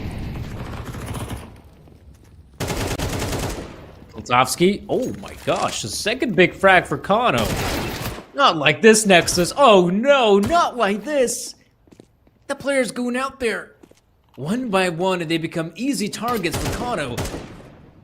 There is just Adrian still remaining in short. Not the best position for him, but he'll try to make the best he can as he moves up quickly. Now he desperately needs Jakardo to find something. And Jakardo does get a frag on one. Knows there's a low HP. Kenzor in front will win that gunfight as well. Bomb plant is looking doable for Jakardo. But more than that, he wants to find at least a few more plays. Oh my gosh, he gets it on beer. No way he wins this one, Jakardo. That'd be insane. Umster sees him. He's got the superior angle, and Umster will clutch it out in the end. But man, oh man, Jakardo. Absolutely beast mode. This best of 3. First map was great. Love to see him also step it up here. But some of his other teammates are absent.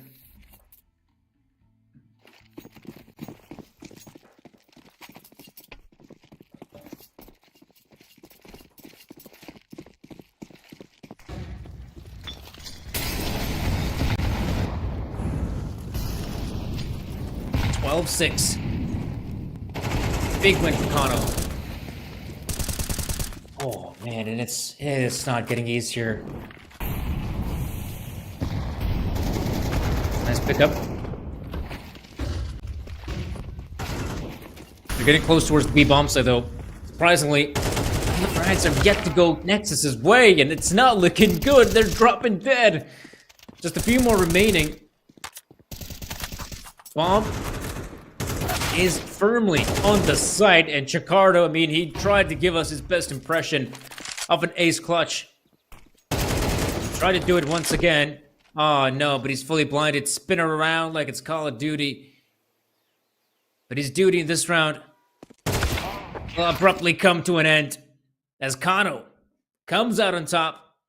A sudden relief here for Kano, and absolutely stellar performance on Inferno. I mean, we obviously know that Inferno is a solid map for the guys, but all in all, I did not expect to see them have such an amazing run of form. I mean, 11-1 was the first half. I mean, and as I was saying, I mean, Inferno, that is the kind of map where you just don't see these scorelines. These scorelines are so rare and far between that it just doesn't happen, but obviously, there's always some sort of exceptions, and this one was one of them. So Kano, congrats to him.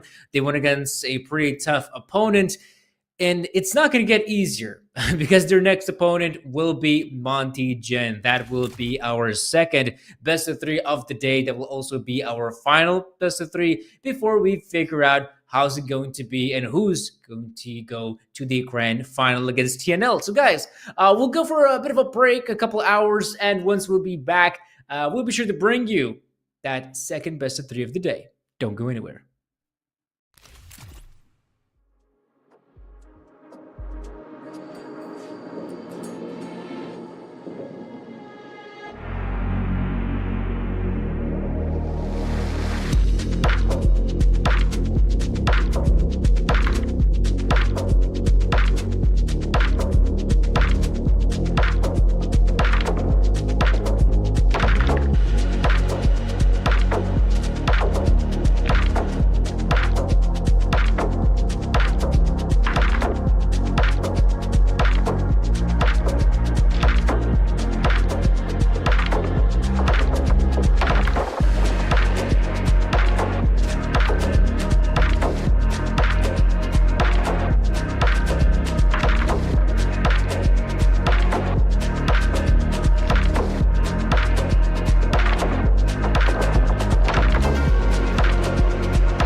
Boss ass bitch.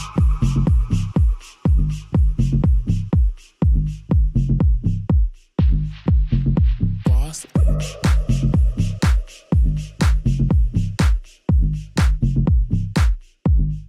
Boss ass bitch.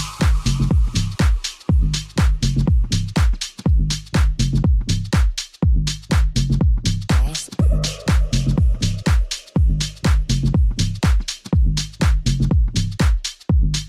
Boss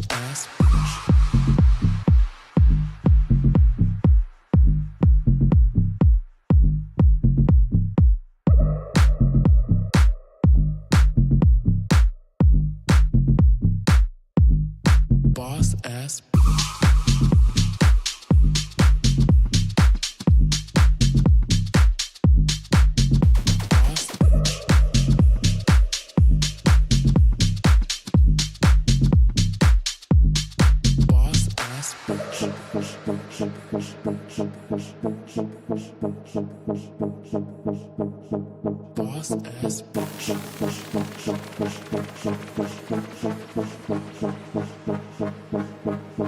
Boss ass bitch.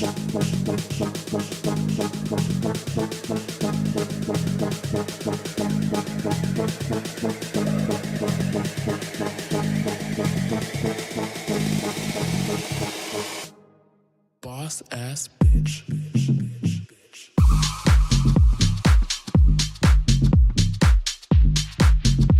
Boss.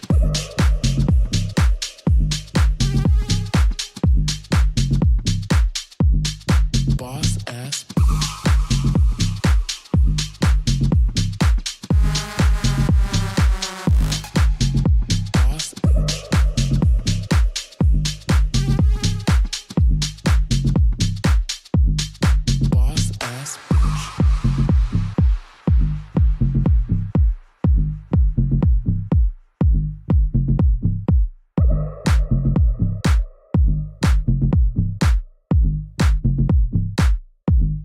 Boss ass bitch. Boss ass boss.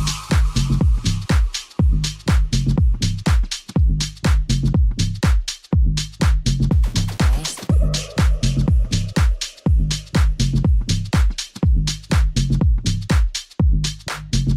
ass boss.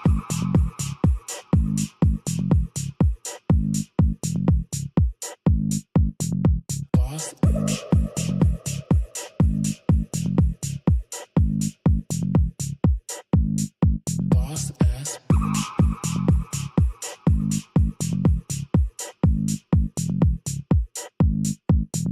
boss.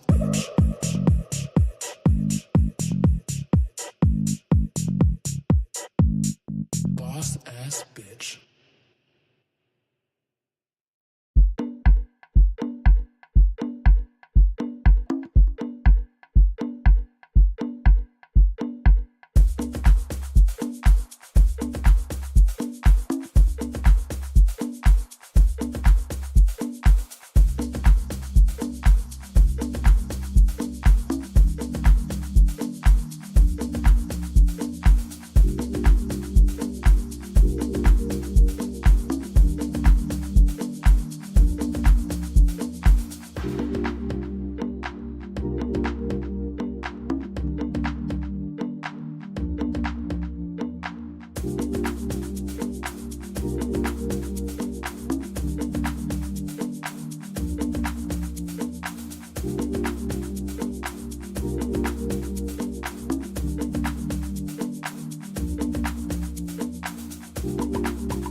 I can pop it now, pop it now, pop it now.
Boss ass bitch.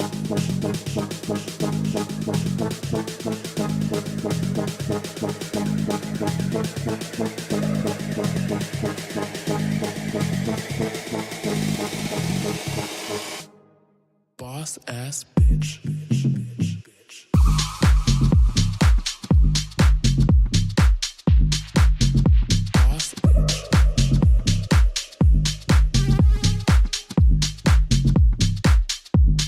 Boss boss ass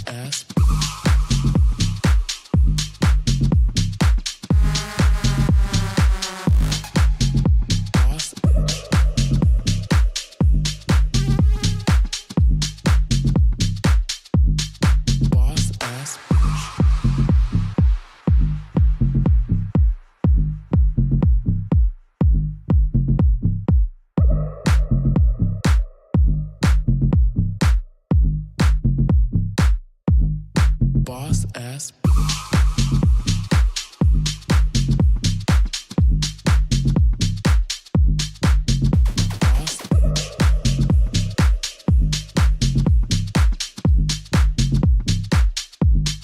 boss ass boss boss ass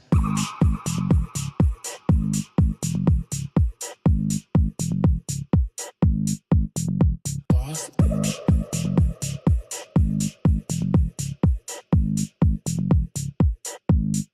boss ass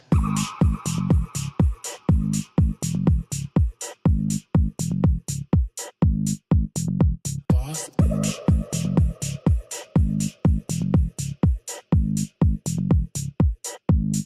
boss ass bitch.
city, popping now, popping now, popping now, popping now.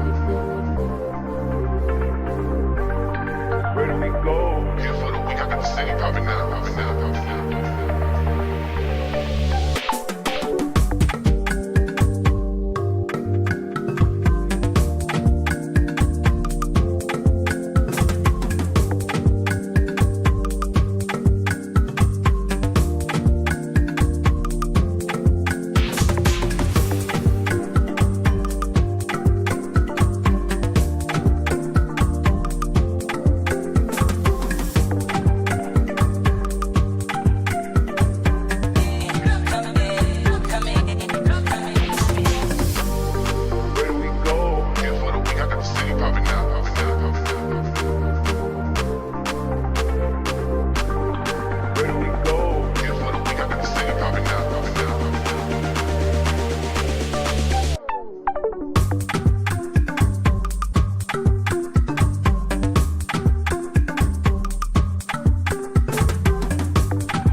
Boss ass bitch.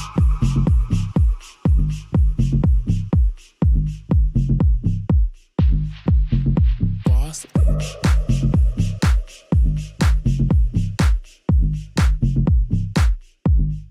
Boss ass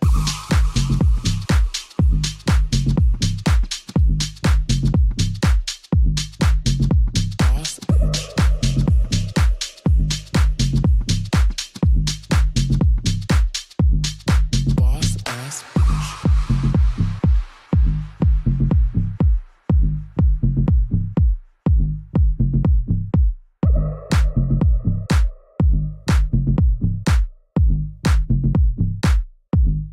Boss ass bitch.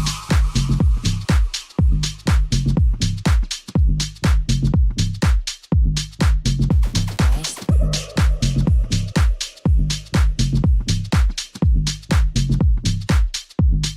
Boss ass bitch.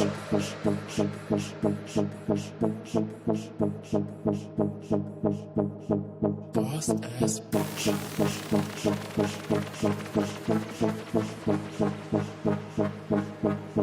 Boss ass bitch.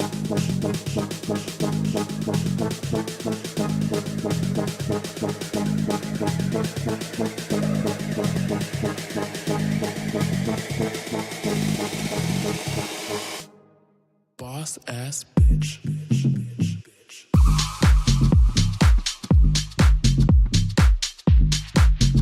Boss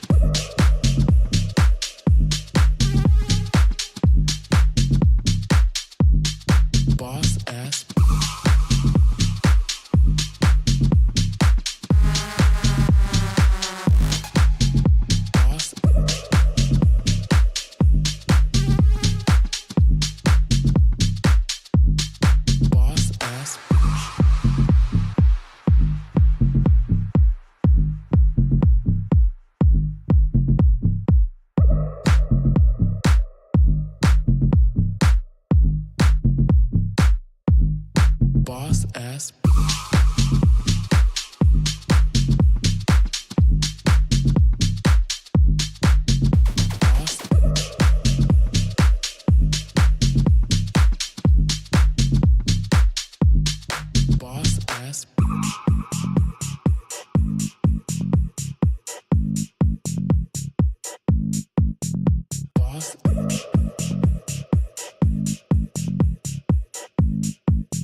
city popping now, popping now, popping now.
Boss ass bitch.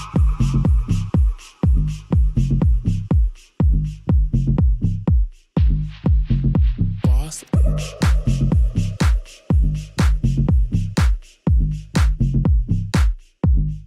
Boss ass bitch.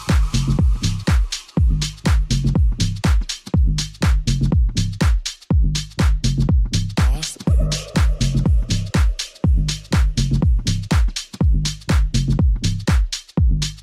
Boss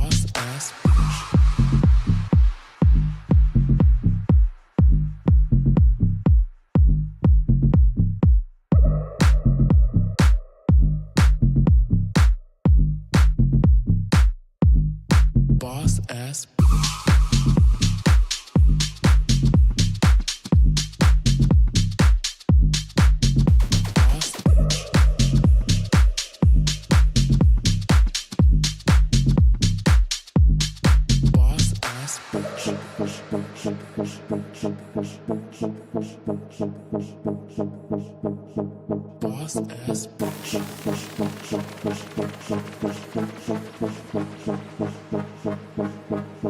Boss ass bitch.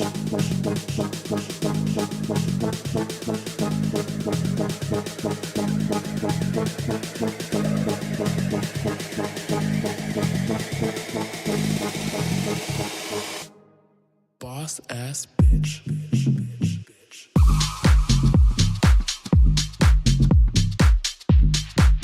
Boss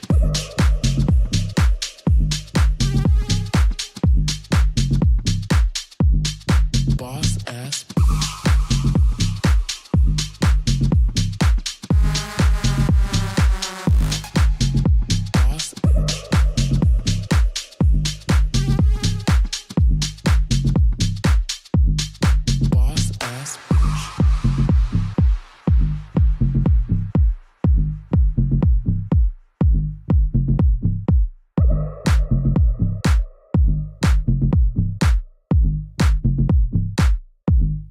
boss ass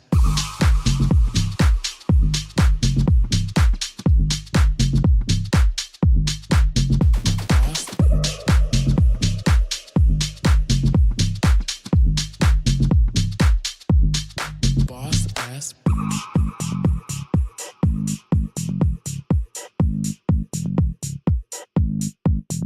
boss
Where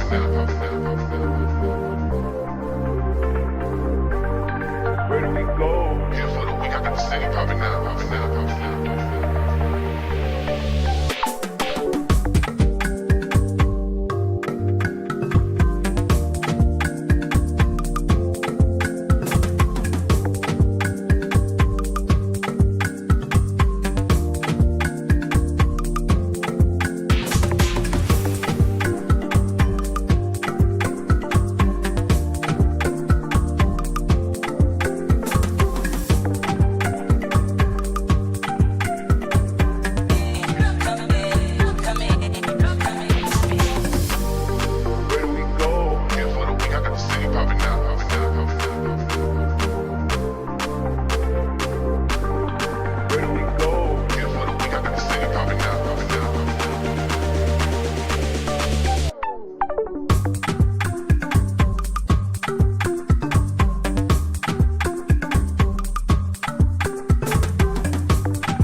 Boss ass bitch.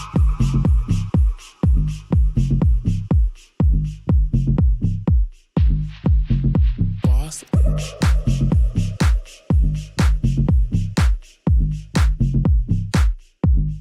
Boss ass bitch.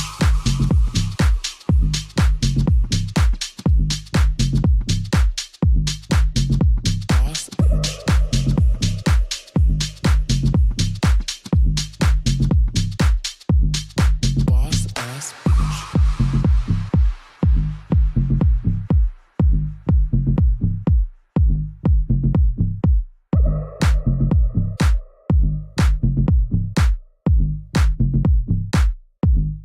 Boss ass bitch.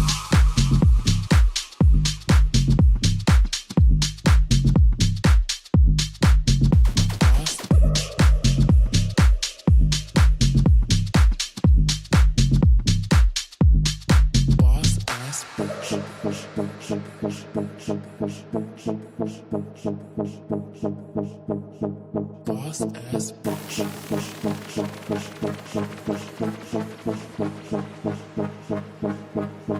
Boss ass bitch.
ass bitch.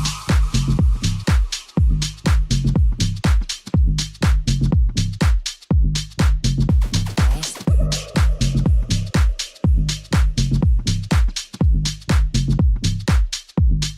Boss ass bitch.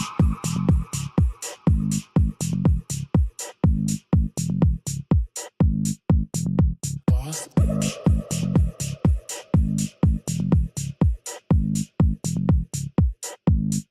Boss ass bitch.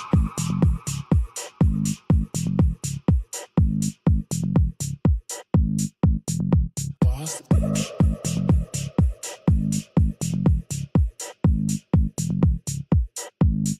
Boss ass bitch.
Boss ass bitch.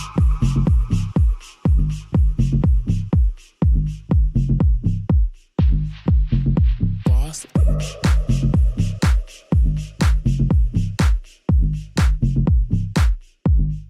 Boss ass bitch. Boss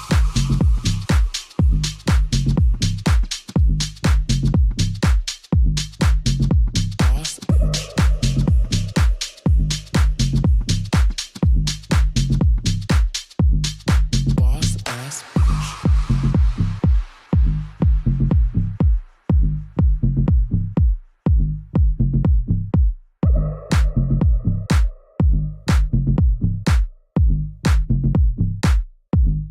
Boss ass bitch.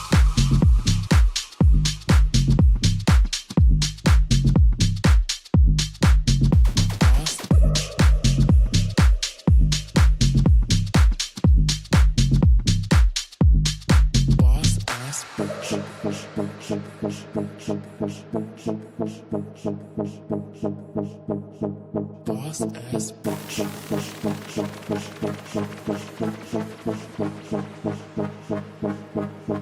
Boss ass bitch.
Boss ass bitch.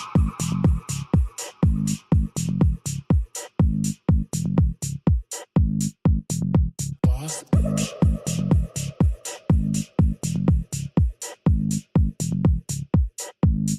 Boss ass bitch.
Boss ass bitch.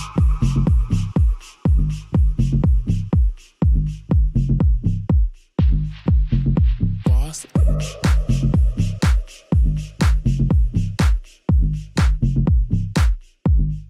Boss ass bitch. Boss bitch. Boss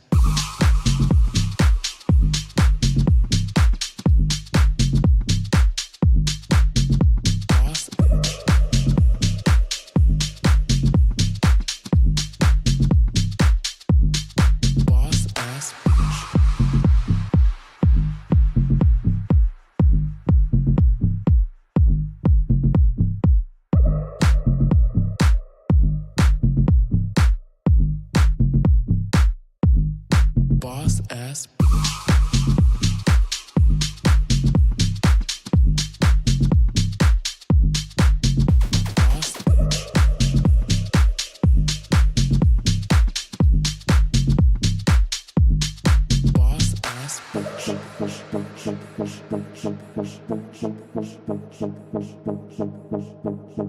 Boss bitch. Boss ass bitch. Boss ass bitch.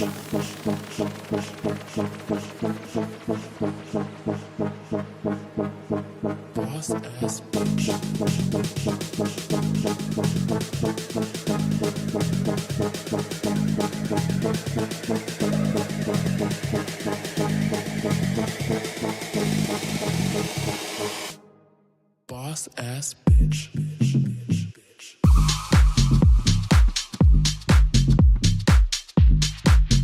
Boss bitch.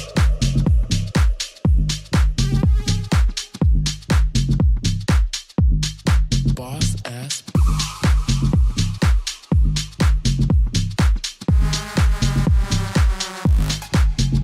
Boss bitch.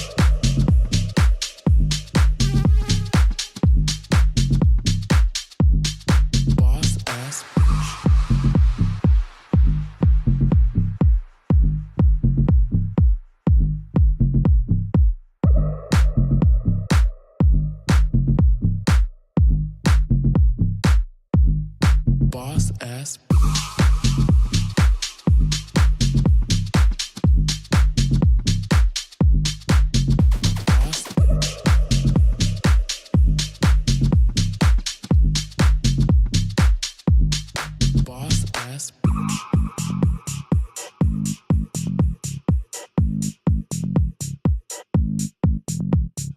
bitch.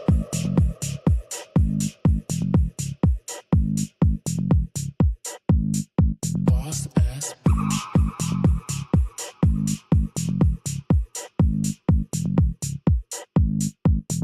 Boss bitch.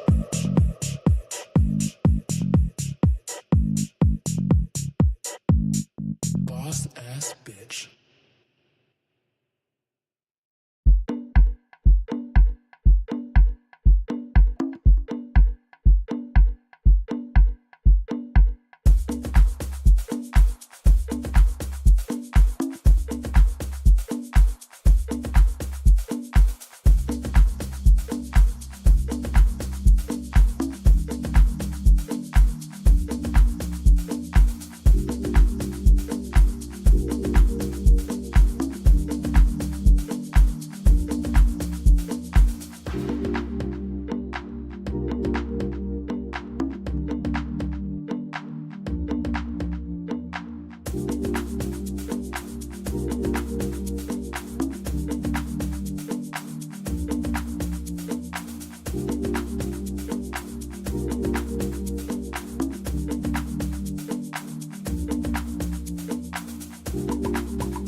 Hello, everyone, and welcome back to the broadcast. We had a lengthy break, if I may say so myself. Had a bit of a walk. Hope you guys enjoyed some time outside. Perhaps, I don't know if you have a chance to touch grass, maybe even touch some snow.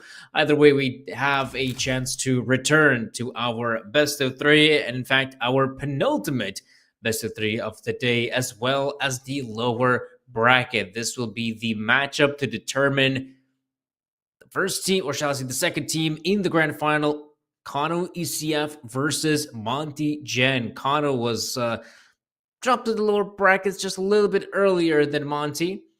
I'd say they had a pretty good run of form, beating out Yano. That was pretty impressive in a very convincing fashion. Then they absolutely wrecked Nexus on that second map of the best of three Inferno, and obviously had a pretty close game on the first one, Mirage, a map they really don't play that much. And I'd say, yeah, this is now the big challenge for Kano. I still feel like if we are talking who might be the underdog in this, I'd still go for Kano. I feel like Monty has a better chance to secure that spot in the grand final face-off against TNL. But we're already seeing a very peculiar map pool choice because Monty has decided to go more Anubis, and I'm not sure how I feel about that one because Kano is a pretty decent team on Anubis. They're actually more than capable of playing that map, and if they have a chance to beat some of the better opponents or the opponents that are on their level, like they can really perform well on Anubis. And then we have the Dust 2 pick coming out from Kano, which it's a little bit perplexing because that map hasn't been that great for them, if I'm being honest. But I will also add it hasn't been really good map for Monty Gen, so I would assume they got something cooking in the kitchen. That would be the only reason I'd say to pick a map like that. All in all, I would say this veto, perhaps. I'd say perhaps it's favoring Kano in this situation. I'd say it's a pretty okay map veto for them. I think they're going to be pretty happy with what they've got to work with. And I will admit, though, I mean, Kano has been doing a pretty good job here. Has been doing a great job, in fact, running through the tournament. But this will be by far one of the biggest hurdles they had to go up against. And so it will be the first pistol round. Kano here on T side and Monty on the CT side.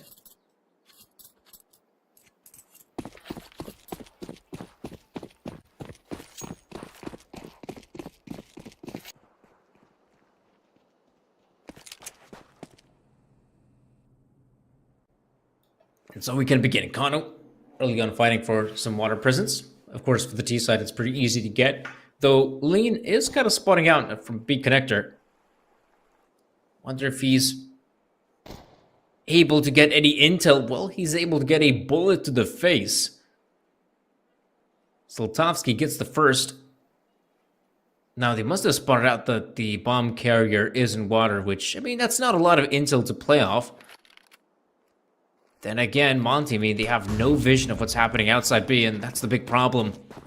Now you can see these players about to push the B bomb site. So far, so good. Ryu doing a good job with the hold, but he really needs to stand tall behind the obelisk.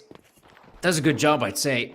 Now for Kano, hoping to get that bomb plant. It's going to get even a little bit awkward. FNL in a great position as they try to plant the bomb for Connector, and Monty will secure this round. Good retake on the site. Nice hold coming out there from Rio. And also, good frags there from Shield as well as FNL at the end. Now, I like the fact as well that once Monty starts feeling pressure on the B-bomb side, we don't have, players just coming out from Palace as is usual to retake the B-bomb side, but we have this A-side defenders making the long rotate, but he had to get just in time through B connector. Just as the T's are about to punch in those ditches, get that bomb planted. They've had some really good timing. Now, on the back of that bomb plant. Oh man, Lean is in good position. It's good to see that Ryu is there to back him up, but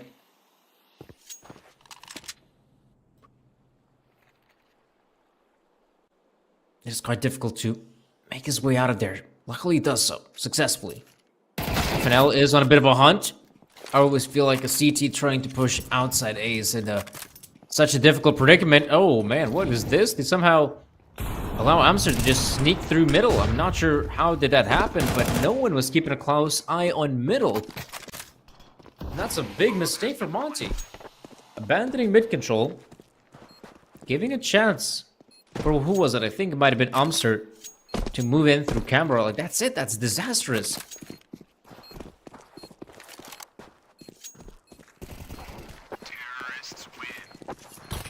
And even better right now for Kano, not even dropping a single player.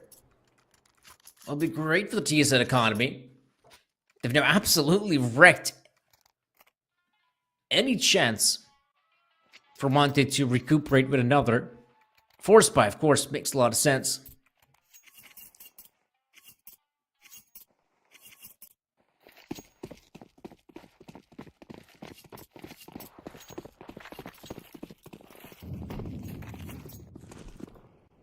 But it is looking very good right now for Monty Gen to, you know, they play aggressive in a round like this. You got those pistols, so you might as well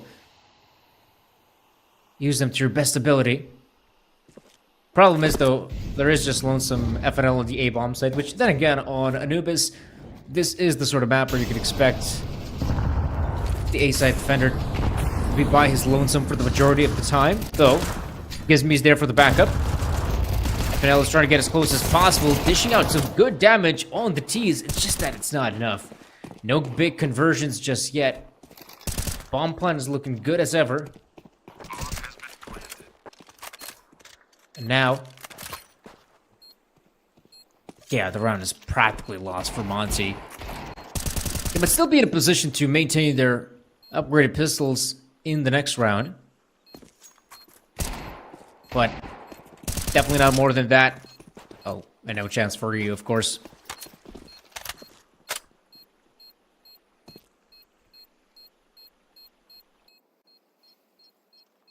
So yeah, round will come to an abrupt end. Kano, once again, doing a pretty good job. Picking up a important round win. Terrorists win.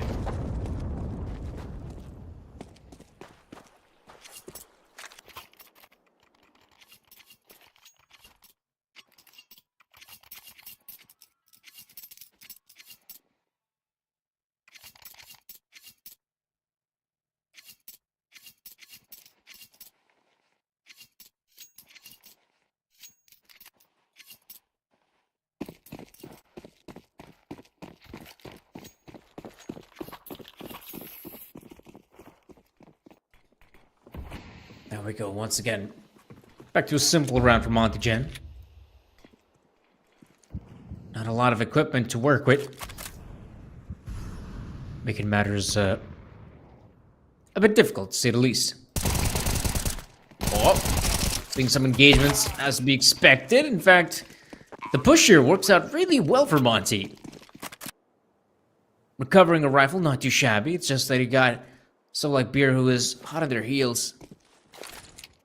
Already in a solid position to maybe even snatch that M4 out of the hands of Gizmi, but yeah, he is just trying to avoid any contact with those T players. For all he knows, might be infected. So Kano looking very good to get themselves to third. Admittedly, they've been doing a really good job at just winning these rounds without dropping too many of their players, which has been, you know, great. The TSN economy this round is the exception, as they've already lost 2. But all in all, yeah. Once Kano has won that second round, since then it's been smooth sailing. But now, this is where things do get interesting, right? Monty Gen will have that purchase in. Not enough to bring a shield sniper rifle, which I feel like is a pretty valuable addition to have.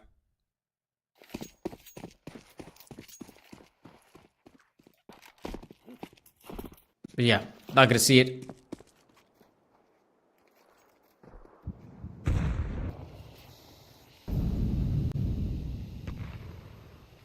Kano. company being pretty slow in this round. Once again, just bog standard positions. Except for this one, though. Nifty pushes in front of the smoke as it begins to fade. Gisby is usually your man on that bomb site ASAP when FNL takes the hit. So far, Monty's setup here on Anubis has been pretty focused on the extremities, B and A side. For the most part, neglecting middle, and especially now, I mean, in Kano, they realize we've killed FNL. If anyone's making the rotate, it's probably the mid player or the rotator.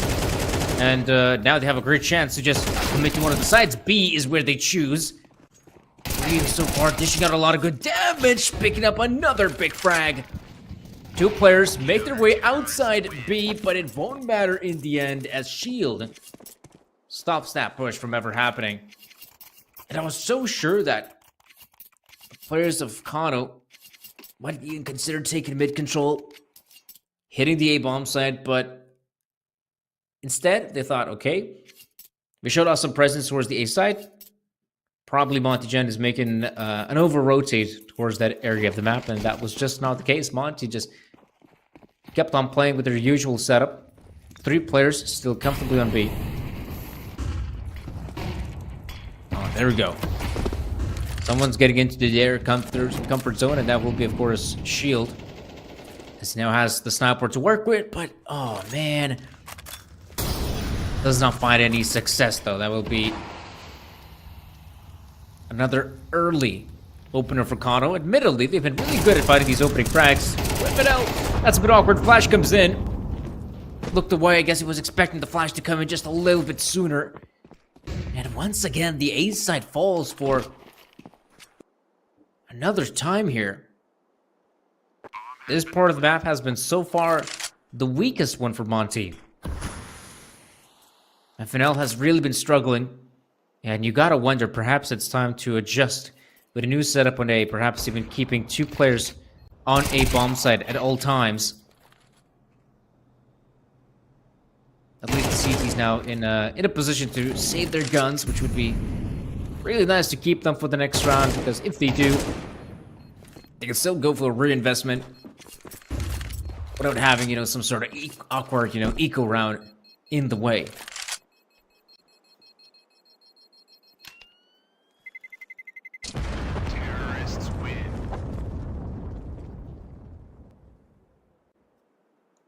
Not bad. 4-2. Guns being saved for Monty. The important part is done.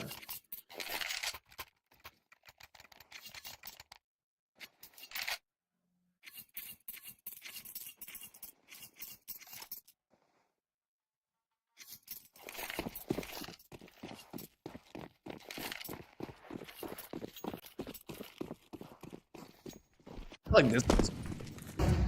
One round where we should see Kano try to fight for mid presence. So far, yeah, they've been fighting for water control, though it hasn't been too difficult for them. And even fighting outside A. Got a new adjustment here, as I was saying. FNL has the backup of Shield. Oh, but that's awkward. Why is FNL so far behind? Surely it's got to be just a little bit closer his teammate. Again, another successful opener goes the way of Kano, though this time it has been traded. Lean gets on the scoreboard. He said this might be the round for some big presence, and it's huge. Amster and Beer, big frags being found apiece, and now 3v2 ensues, where, again, action will end on a site. Ryu and Lean so far behind that it's just not looking good. They'll just have to back away and save, guys.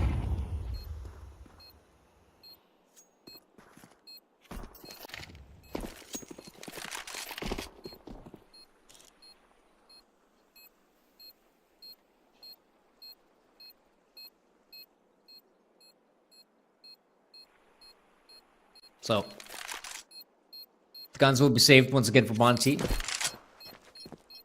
As I was saying, I wanted to see a change-up, and the change-up happens. It's just, once again, it is not good enough. Terrorists win.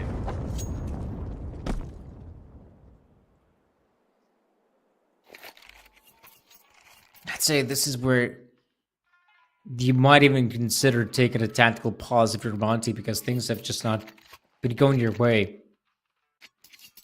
And as we saw, yeah, the readjustment, putting more bodies towards the A bomb site, but then we saw middle just completely crumbling. That's no good at all.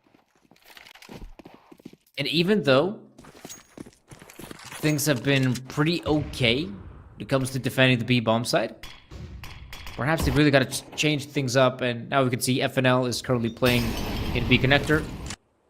Lean, admittedly, has been struggling just a wee bit. But maybe it's nothing that major. It can still be fixed, though FNL, right behind that smoke, is expecting a lot of players to come his way. Finally, assist. Deals a lot of good damage. Lean, though, needs the backup. It's happening ASAP, and Monty love the fast-paced retake. No chance for Zlotovsky. 1v2 as he gets caught out in the open. And this was really cool for Monty. The pace in this round is what really cemented that victory. Fair enough, because some of the players were ill-equipped. They were more than capable to do so.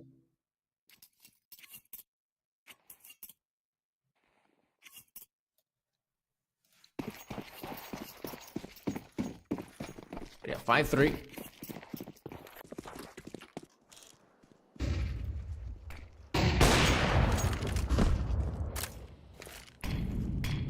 Looking for some more chances here.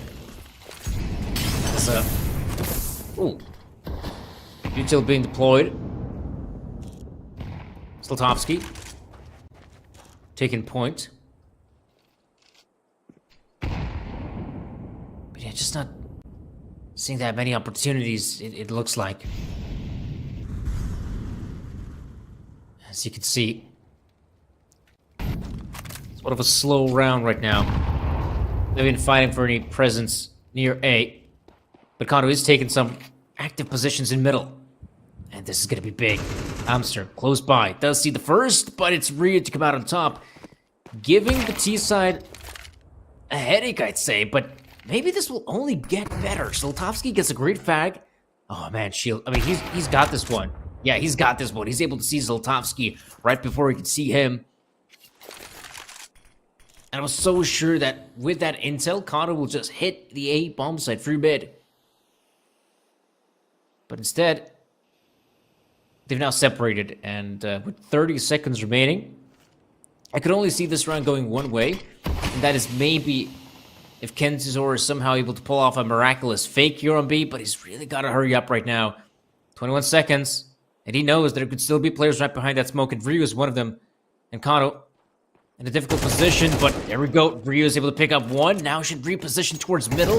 That's where he's expecting players to be at. Shield has been eliminated in just 6 seconds.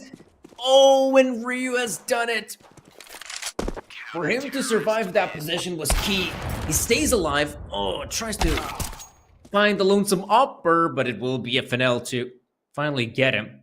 So, big round, absolutely. A huge, huge round. And,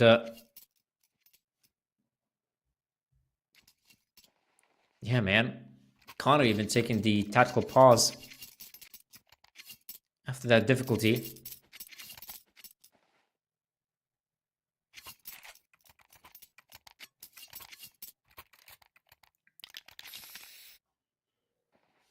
Yeah, I mean, Monty playing that round pretty well, if I'm being honest. Kondo, I wasn't really sure, again, what was the sort of game plan. Initially, it just felt like they will take some of that mid-control, but I feel like that was just a round that wasn't paced well from Kondo. Because we saw a player that was outside B, and he was trying to push through the smoke, despite the fact that there were still no teammates really near him. And it didn't even felt like that was part of some sort of fake. And eventually, they just wanted to commit there on the B side. So, timing is a little bit awkward, spacing as well. Now we'll see 4-5, Shield being all aggressive. Oh my goodness, you can see no one from the T side is aware of this. And it doesn't even get good timing. That's the weird part. I mean, he was so fast and finally is able to find one, but that's a big fish as well. Look at it. That's the bomb being dropped. So good pace from Kano, but Zlotovsky is able to get that one more, but this is now getting very difficult for Kano to bounce back in this round. I'm really surprised to see this. Flash comes through. Ryu going for the fight, feeling confident. After some of these successful rounds, I really can't blame the guy. It is all up to Umster now. His position, not that great. He'll be going down eventually, and Monty Gen finally fighting back here in CT side. 5-5. That's a okay scoreline.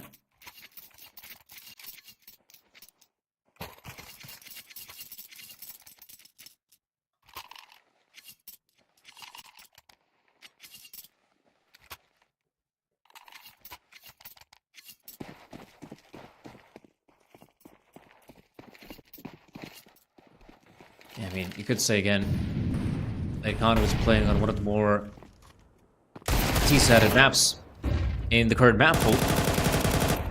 It really doesn't help that economy has dwindled. They're back on pistols, and you can see Monty's doing a great job of just mopping up these players. In fact, he might have one of their few and far between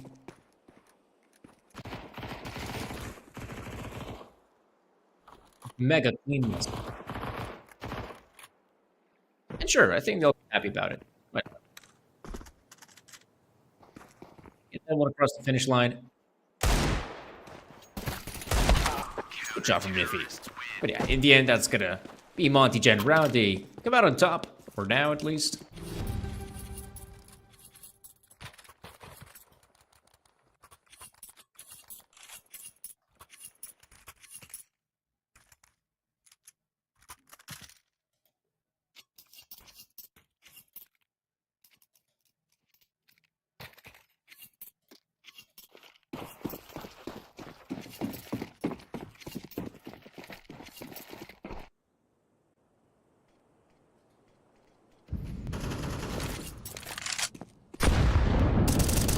Oh, that's a good one from Amster, in fact.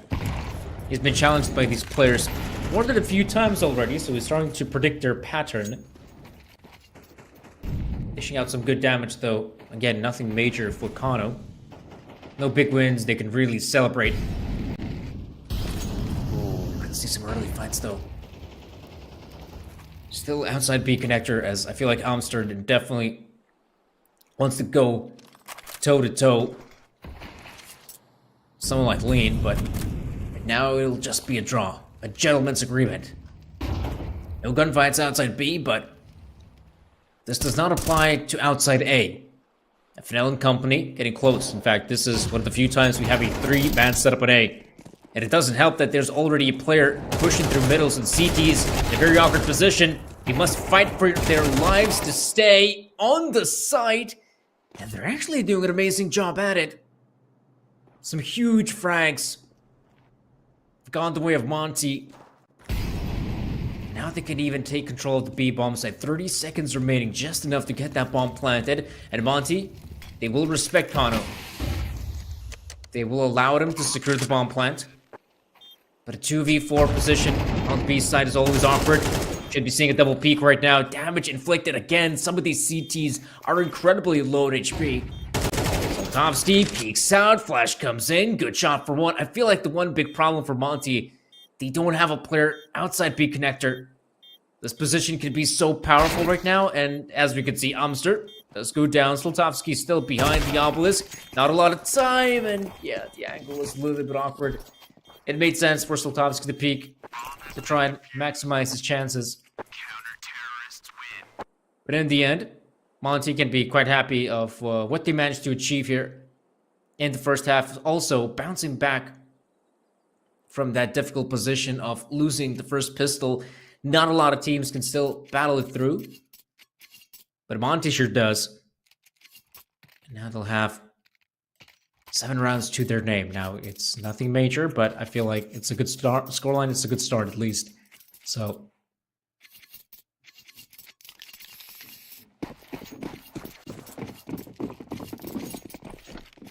pistol round could be a good chance to equalize things. If you're Kano, you can 7-7. Or we'll move past that equilibrium.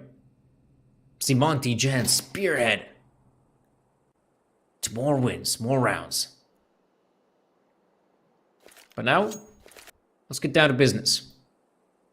Outside B connector is where we will see the first point contact, Kenzizor. At the off angle, oh! Unlucky for Kenzie. Just as he abandons post, that's when he'll feel the troubles. Oh my goodness, Amster. Good stuff for him. They will get that bomb planted, not for B connector because they are expecting someone with the big flanks. Still a chance for FNL to maybe get his chance. Maybe move in through B connector, try to fight these players, but oh no, it does not go their way. And it is all up to Lonesome Shield. 1v3. He knows where the bomb is planted. It's not really planted for him, but the CTs, I mean, they don't really have to overcomplicate things. They can absolutely just gun him down. They don't seem to be aware of his position. That's the awkward part. And yeah, the bomb's not even really planted for Shield. He tries to spam at default, but it will be, in fact, Kano. What an impressive retake.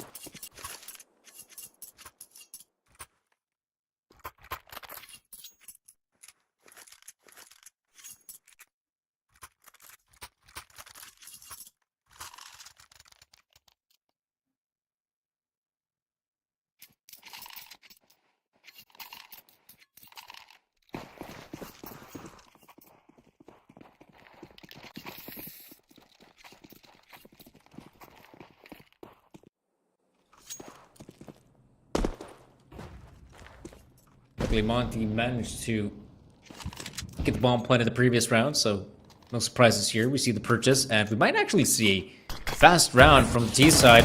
CT's completely caught off guard. Amster, not the best position for him, but still manages to find one, which is pretty impressive.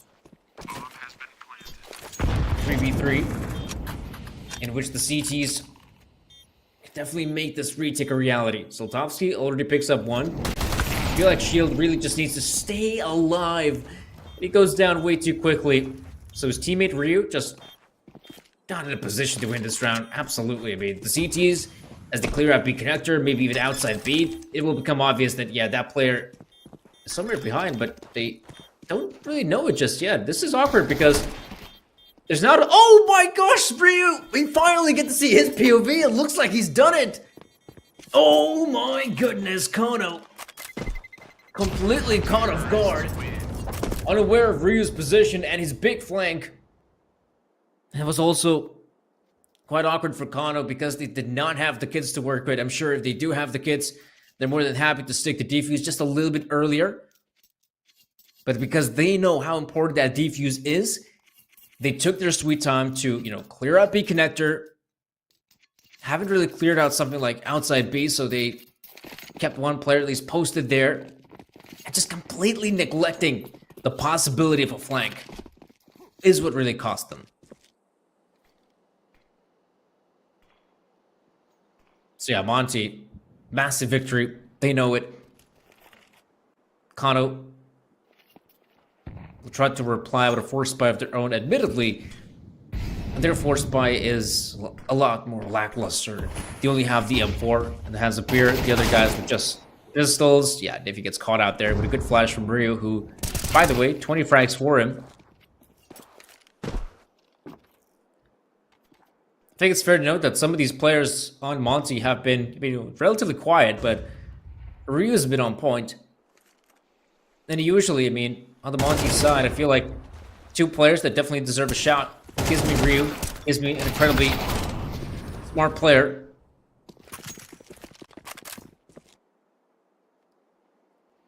Yeah. Oh, Amster goes down in the water.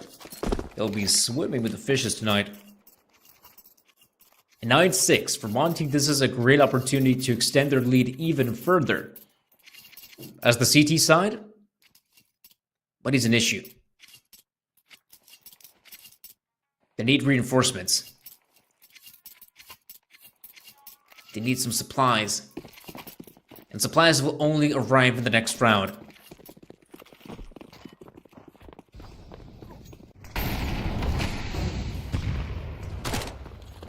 But here, They'll have to fight with what they have, and it's really not much. Kano, though, like the aggressive play, though. Push out of middle. I mean, it's sad to note that, I mean, they managed to catch Gizmi off guard. It's just that they did not manage to kill him. It's just a bit of a shame, but whatever, again. It's those eco rounds where you don't expect to accomplish much. So, instead, let's see this one. A gun round, a much more impactful round. It's a bit of a shame that Kano still nowhere near a position to build up an economy. Niffy, we'll get that on 4. So yeah, utility-wise, it's quite okay in terms of grenades for some of these players. No kits, which on a map like Anubis, I feel like it is a bit detrimental. Definitely need to have those kits. Kenzie with the swing. Jiggle peek. Oh man, FNL, that's swift. This gives a great chance for Lean to move in. And yeah, Kenzie, he's feeling pressure. He knows there could be someone popping out of B. FNL picking up another big frag. Might just single-handedly win this round, but I mean, Ryu, what kind of Monty Gen victory is it if Ryu isn't able to find at least one? So Monty, I mean, you've already done a great job. 3v2. And they probably expect the defense is just all over the map, so you group up and just hit one of these sites. They absolutely choose the A-bomb site. That's where all 3 players are located. And Niffy, new guy on the block. Okay, he's doing amazing work now. 2 big frags for Niffy. Might even get himself the 3rd. Does go down to shield eventually. I wanted to say that Niffy seems to be the player that still struggles in these high-pressure situations. And now shield low in HP. He has no idea. Or does he? Oh, yes, he does. Yes, he does indeed. Shields your man to win out the round. Get a big clutch for Monty. Put them closer to a victory on Anubis.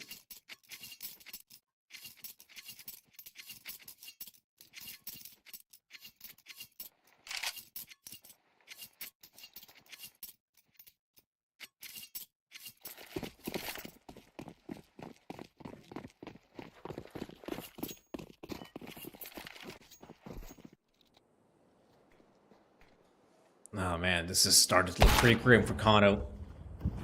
And it's not a good start in this round as well. Just the pistols. Good to see some of these players actually coming alive as well. FNL gonna get some good work. Shield now sitting comfortably on 17 frags.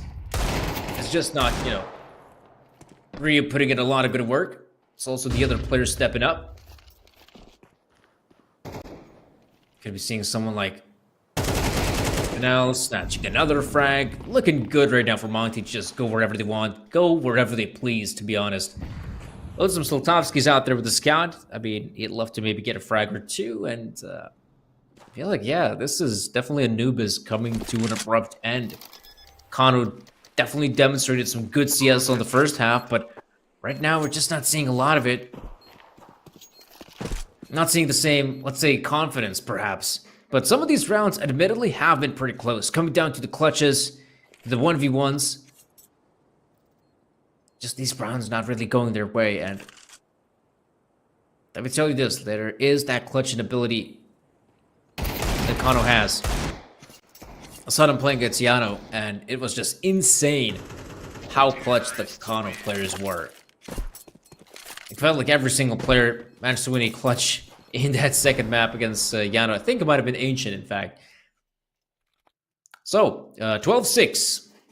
Kano, no room for error. It must be 6 rounds in a row if they want to achieve overtime. And even then, overtime doesn't grant victory in itself. By itself.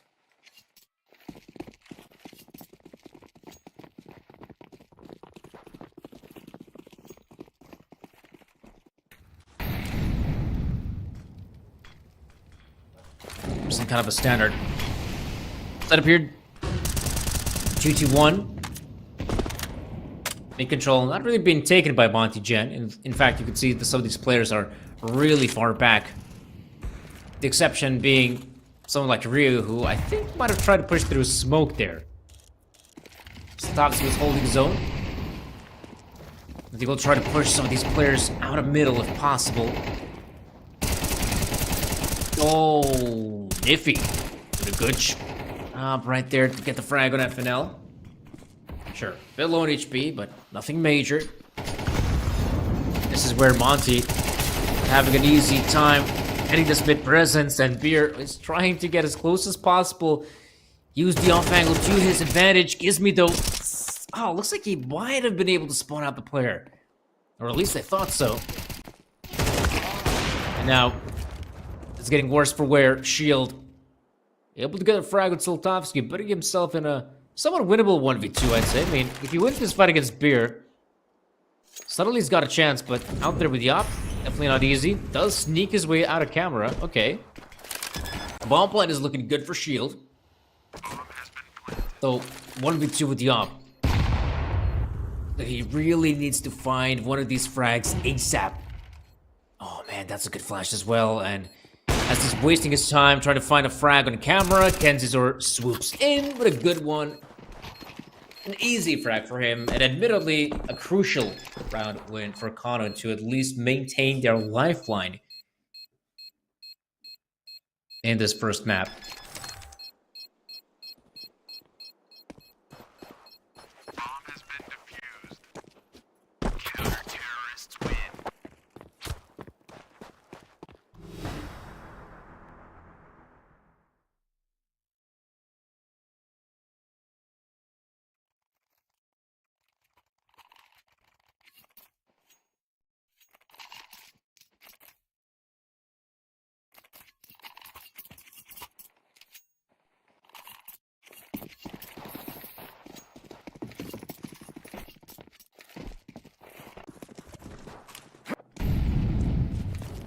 Oh.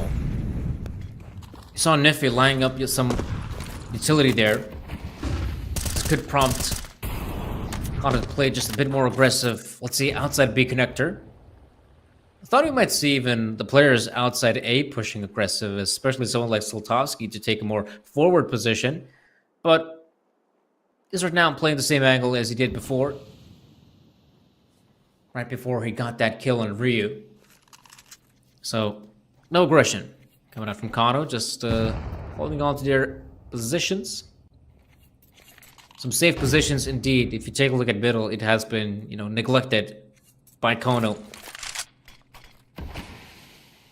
Niffy is the only one kind of keeping an eye on middle through camera. Though obviously the scary part is that if you completely neglect middle, suddenly there becomes a chance for the T's to move up there, and that's exactly what we're seeing from Monty. And sometimes these splits on the A-bomb side through mid as well as water, that's when it becomes so difficult for the CT side to even retake or even hold the positions, really. And this is where you really gotta utilize playing close by those smokes. Trying to peer through. Maybe even push through set smokes. With 20 seconds remaining, there's not a lot of time for Monty. They really gotta commit. That's a really good flashbang. Niffy is able to find 2 big frags. And sure, Monty, at least he got the opening. Now they really gotta worry about camera as well as outside A. And those players from the CT side are getting dangerously close. FNL seems to be aware of it, just to hit his shots. And no, this is not looking good for Monty. Shield will pick up a great frag on 1. So many players to go up against, and this time it's just not his. So Kano, solid hold on the bomb side, good stuff.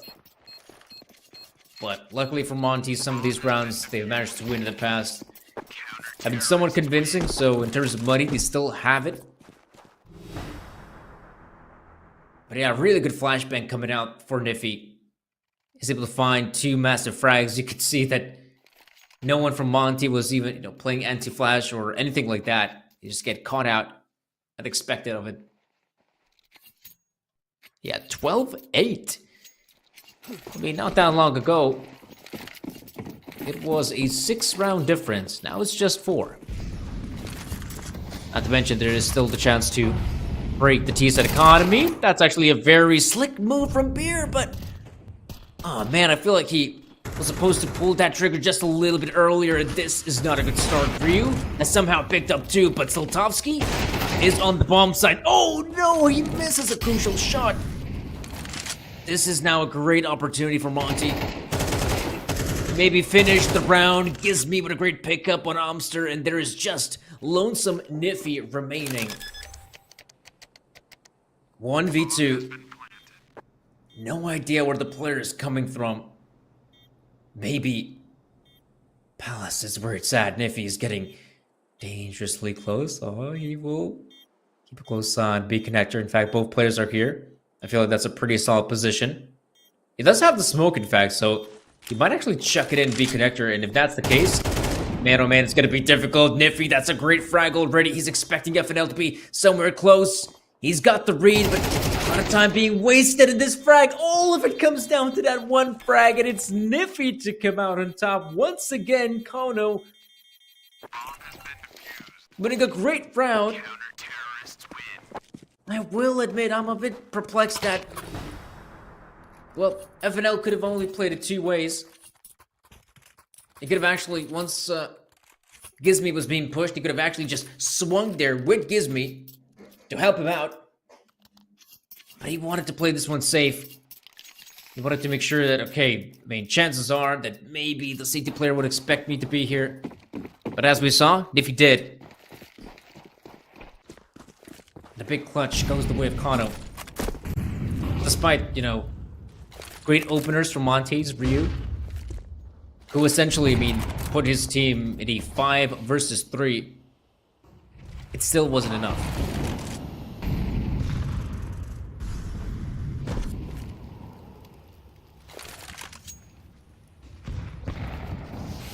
Yeah, this is those moments where Monty, like I said, not a lot of an economy, so they can actually keep up the pace in this round, and they have 3 players at the bomb site. So they're doing a really good job here, Kono, stopping the push in its entirety. In fact, a pretty solid victory for Kono, not losing a single player. That's pretty impressive.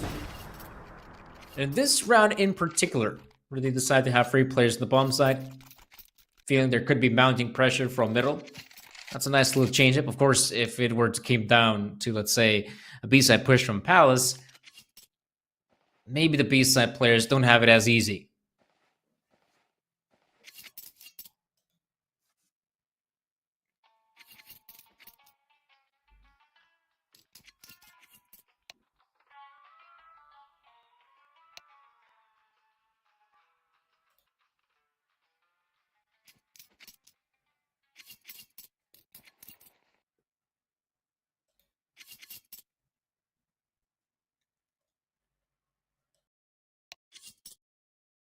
Yeah, looks like Shield is facing some sort of technical difficulty. I really hope it's nothing major. But for those who are tuning into our broadcast, and you can see on the top left corner, it says playoff, and this playoff is of great importance. Right now, the winner of this best of 3 will secure a spot at the Galaxy Battle 5 Grand Final. And the team they'll have to go up against, well, it's not an easy opponent, and it's definitely a team that's on the come-up. TNL. And, well, Monty has already had a chance to... In fact, now that I think of it, I believe both teams already played against TNL. Monty in the best of 3 in the upper bracket final to determine who's going to come out on top for that spot at the Grand Finals. And, admittedly, that wasn't... Let's just say that wasn't really competitive Counter-Strike. That was pretty one-sided. I mean, TNL managed to just wipe the floor with Monty. And before that, TNL actually played against another team. And that team was, in fact, Kono. And again, TNL, another 2-0 victory. I think it might have been 13-7, 13-7, like something like that. And I mean, if you get a chance to see how TNL is playing, like that is definitely some frustrating Counter-Strike to play against.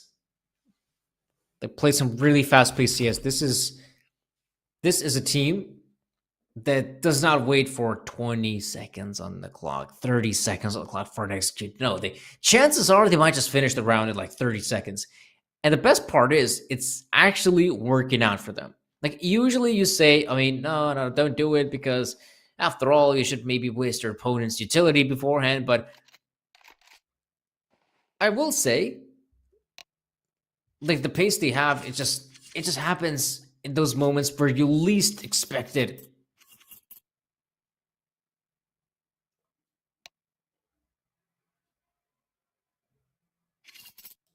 But hey, I'm pretty happy. This was quite unexpected that Shield returns this quickly, so I'm pretty happy.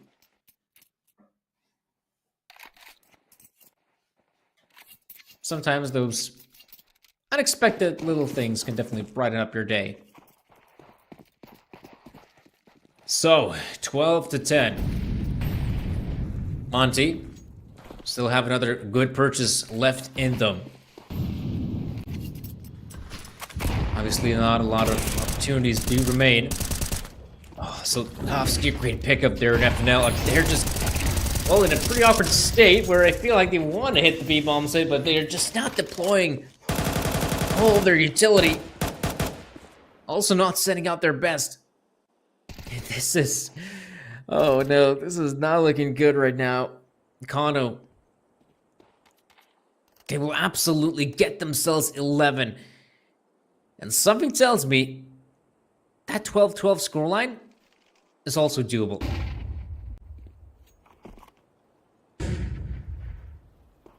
Here, maybe Monty starting to run low on ideas. And what's it gonna be?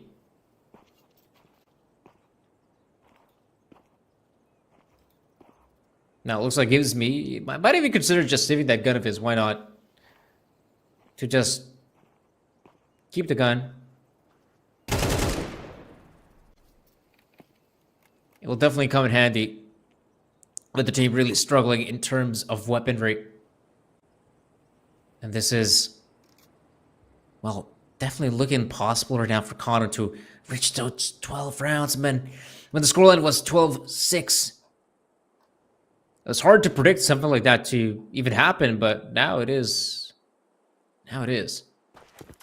They might even consider trying to hunt down Gizmi, and it makes a lot of sense to get that raffle out of his hands, because despite, you know, the team sitting comfortably on like lose money bonus, not a lot of these players can actually go for a purchase like this. Oh no! Gizmi loses the fight as well. So not only does he lose the AK-47, but now he's just with a Glock and can't buy up anything more. Like, this is getting from bad to worse for Monty. That I feel like, yeah, that 12-12 scoreline, guys, it's looking likely. It's looking very likely now. As we will see.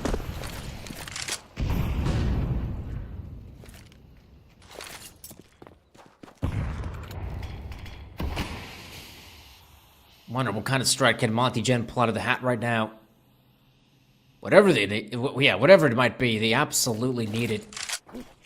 And they need it fast. Because we can see Kano on point. Hitting heads. And I don't know whether one should laugh or cry at the fact that Gizmi isn't even with a P250. He's with a Glock, and the one thing he decided to invest, which is fair enough, he's opted to go for a smoke, which, that's admirable.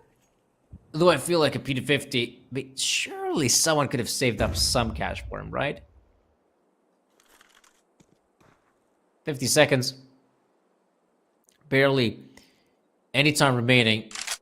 And you can see no real map control right now for Monty. It feels like it's just gonna come down to an execute, and usually you could think about the B-bomb site.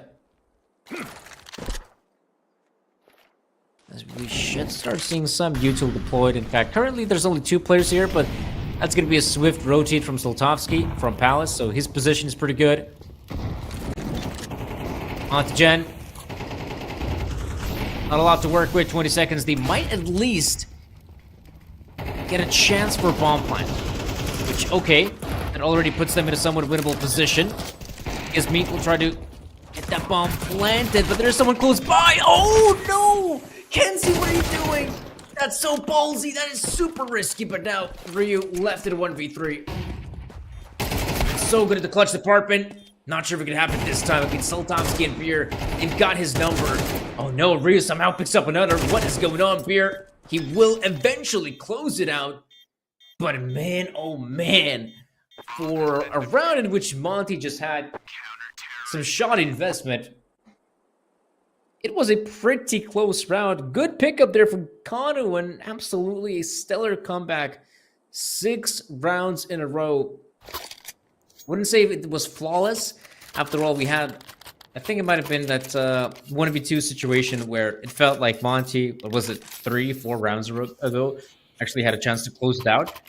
But what we said was clutch that went the way of Kano. And since then, the rounds they've been winning, they have been convincing. You cannot deny them.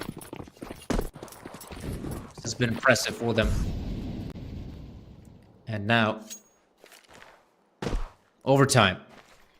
It's a new day for Team Lacano, but it's also maybe a chance for Monty to just keep on playing.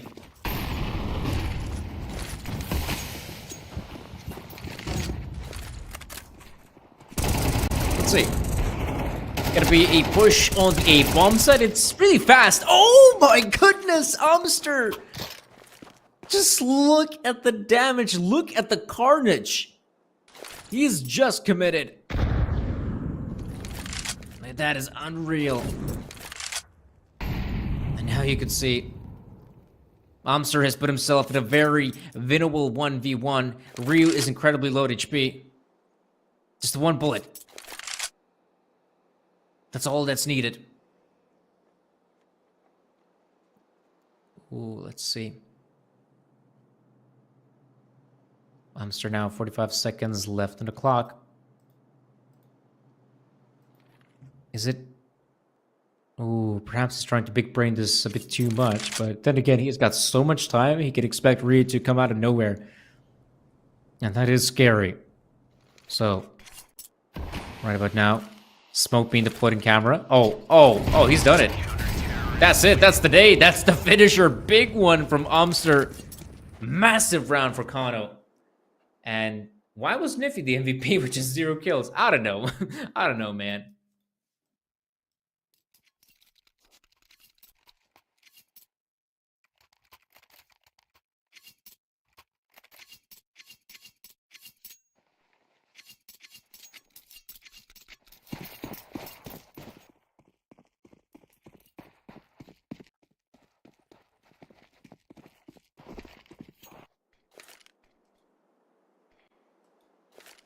This as well.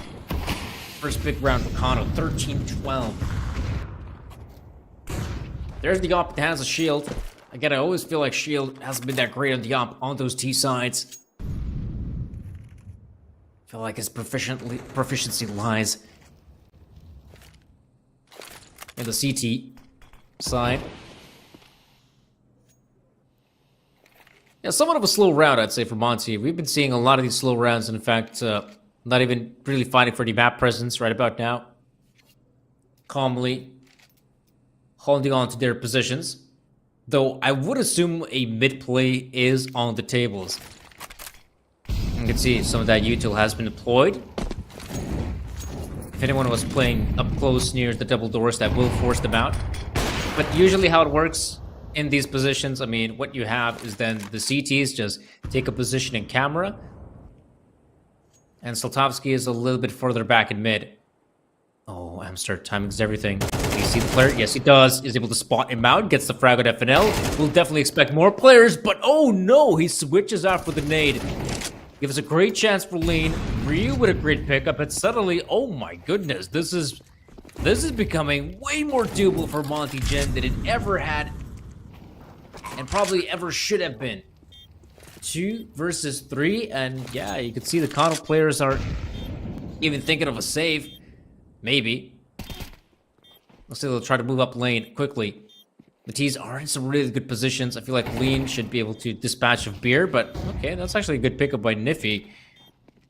They're getting close. They should be expecting a player in connector. That's usually where one guy is stationed at, and Ryu, so good with that one. There's a molly being deployed as well. And you know this round will come to an end because no one's been... Oh, actually, he's given the chance. But, I mean, there's simply no time, so Shield can just go in for the swing, and an easy one for Monty in the end. It wasn't that easy when Kano was the first one to find the openers.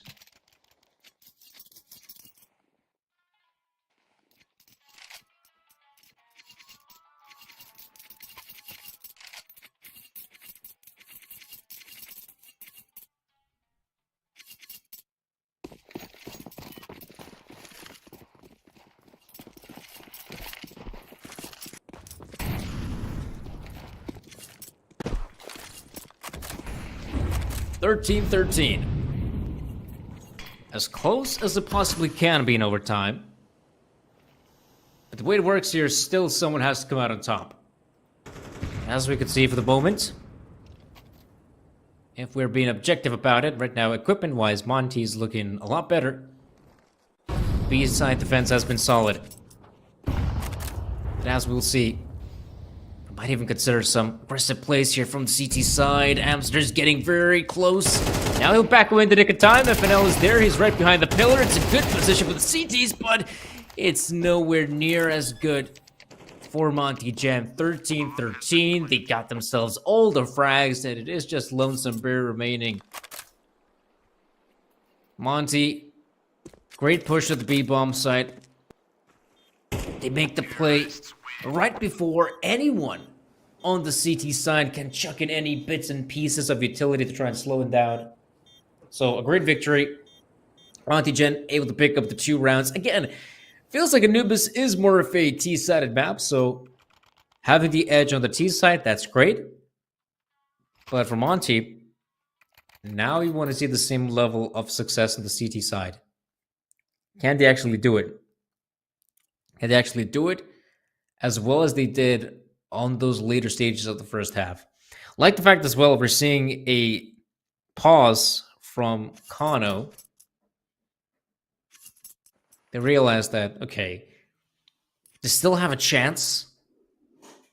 I mean, winning 2 rounds and putting us to another set of overtime if needed is definitely plausible. I'm not sure if Monty has taken any pauses. I think they maybe have taken 1, but definitely not that many. Kano, on the other hand, I mean, they know how important this is. And it's interesting as well, if, in fact, they're the ones to win this best of 3, I mean, they'll go on to a final to face off TNL. And actually, Kano has already played a grand final against TNL. That was the ROG Winter Cup 2024. That just happened today. And there's the potential for another grand final appearance for these 2 teams. GSB with the aggressive play is able to catch off Kenzie. Good start. 4v5 ensues. And as we'll see, Monty continuing with the aggression.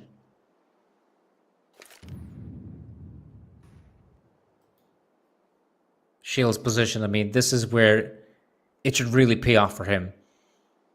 I don't think the T side is expecting them to be so close, otherwise Oltavsky would not be out here with a Molotov. And this is scary. Chuck in the nades. Oh, well, Niffy seems to have a good read on the situation, though. Oh, but not aware of FNL, that's the problem. And I like the protocols right now for Monty. Even if someone like FNL struggles, you still have a lean out of connector. There we go, he chimes in. Like, this is some great stuff. A nice hold from Monty without even allowing Kano to get anywhere near the bomb site. And they at least secured themselves 15 for another set of overtime if we have to go there.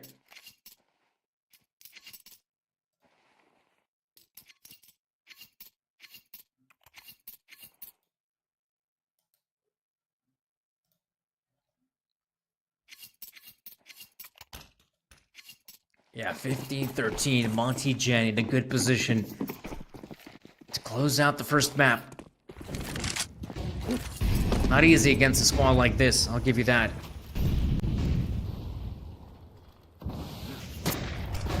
Oh, we might actually see some early gunfights here outside B.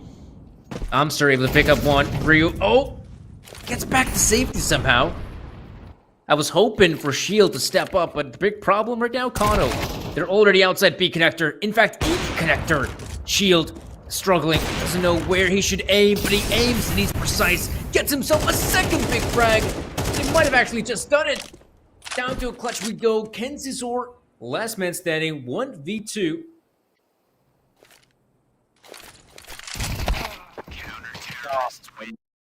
Does get cut out eventually by FNL. So Monty Gen, all right. I think they're going to be happy that they finally get that win across the finish line, despite them losing 6 rounds in regulation in a row, nonetheless, and almost giving Kano the chance to win this first map. They managed to bounce back, which will be a great momentum boost for Monty, I'd say. But for Kano, yeah, I think they're going to be just a little bit dissatisfied. But then again, this is still the first map of the best of 3, so we will have a second map in front of us. I will also add, individually speaking, Monty has been playing great CS, like Ryu and Shield doing some really good work.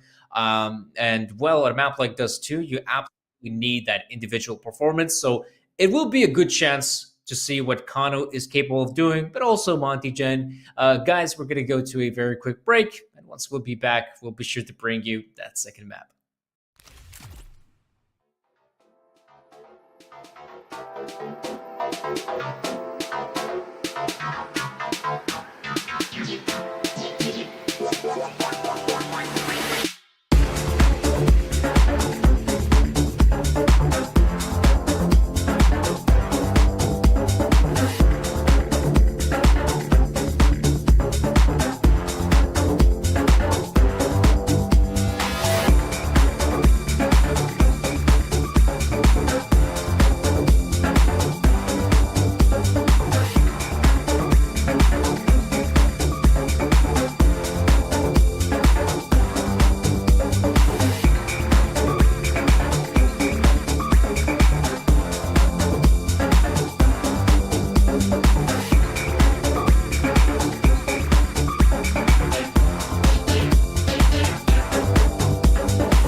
Boss ass bitch.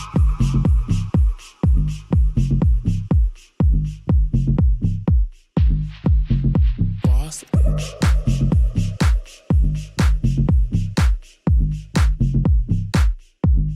Boss ass bitch.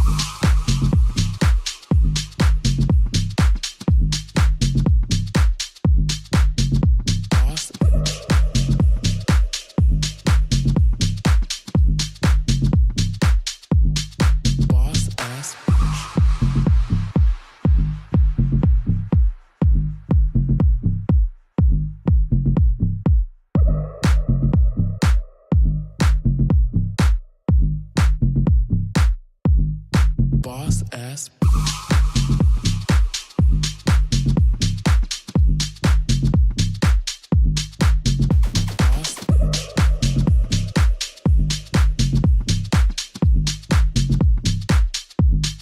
Boss ass bitch. Boss ass bitch.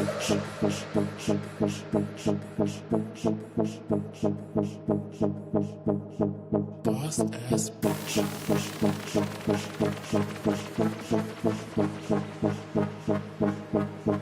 Boss ass bitch.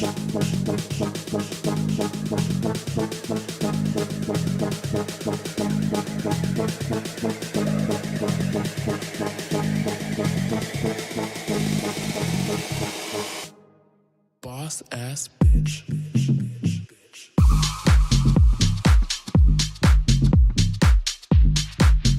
Boss bitch.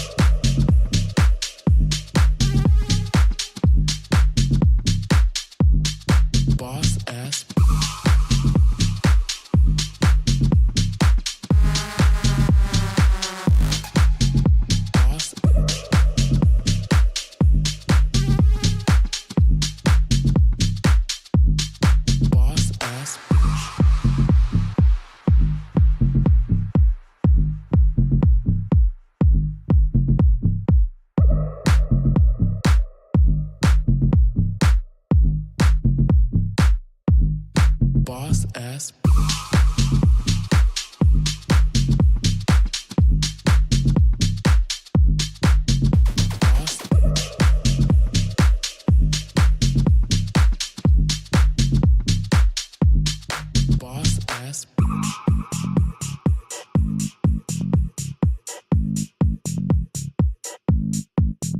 Boss bitch.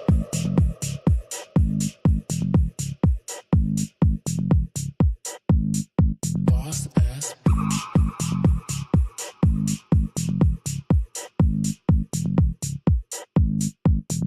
Boss bitch.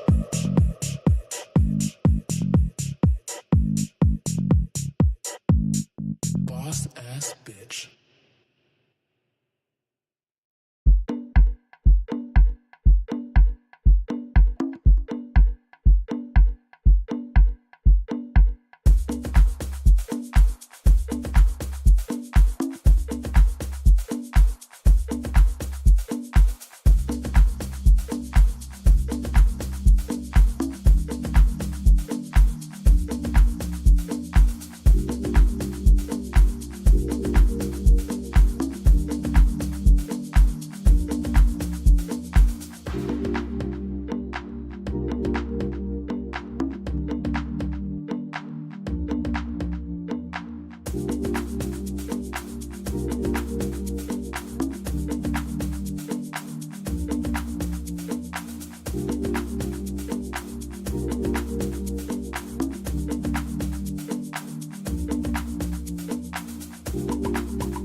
What's up there, guys, and welcome back to our best of three. The first map ended up being a wild ride because what we saw was pretty much Monty Gen having a fantastic run of form on the second half on that T side, and yet they started losing a few rounds. They lost 2, 3 until they ended up losing 6 rounds in a row, giving a chance for Kano to still battle it out on overtime. And eventually, even in OT, Monty Gen had what it takes to secure the victory. So congrats to them. I felt like, the Anubis pick, it was probably an attempt to try and punish Kano to some extent, but Kano, I mean, they're a pretty decent team on Anubis, so I'm not really sure what Monty was figuring out in that sort of matchup.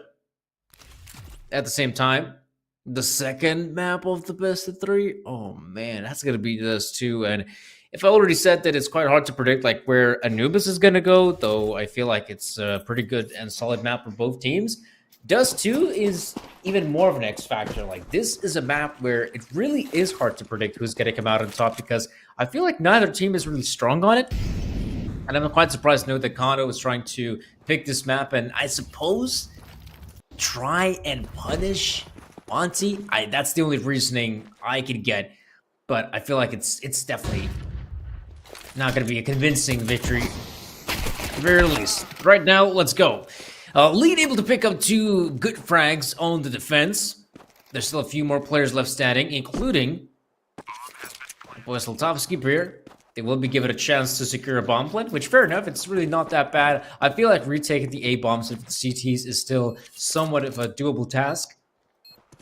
I could see some more of those players getting really close now. Maybe could see a victory for Kano. Zlotovsky, 2 massive headshots. Umsters there as well. And you know what that means. That means a victory for Kano. Surprise, surprise.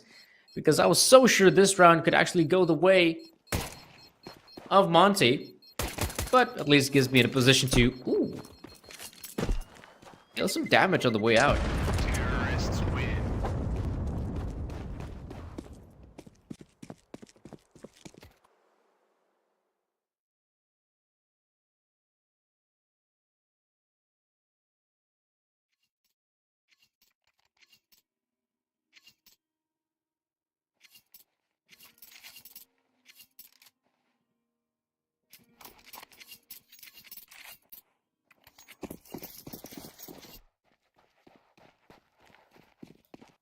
So not a bad start here for Kano.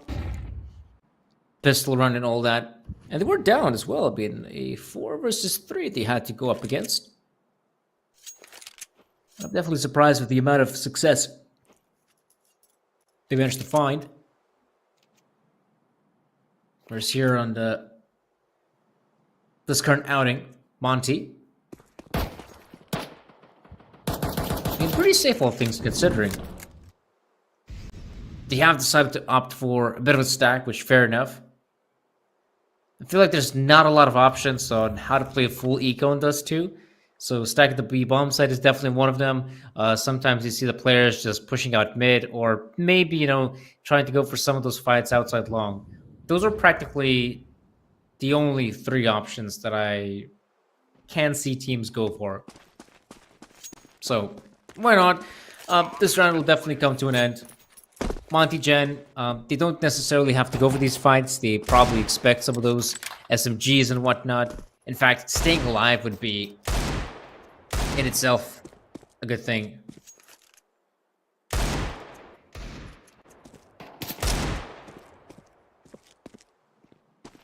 Okay. That's a good shot. Still, T's trying to hunt them. Look for these frags, Niffy. Quite a few, but all in all, Kano will still run away with a victory here, as to be expected. Monty just want to get this round over and done with, and as it will come to an end, let's see, maybe another player going down. Oh, nice try there from Ryu. I saw what he was going there for, but yeah, 2-0, whatever. Gun round is where it's next.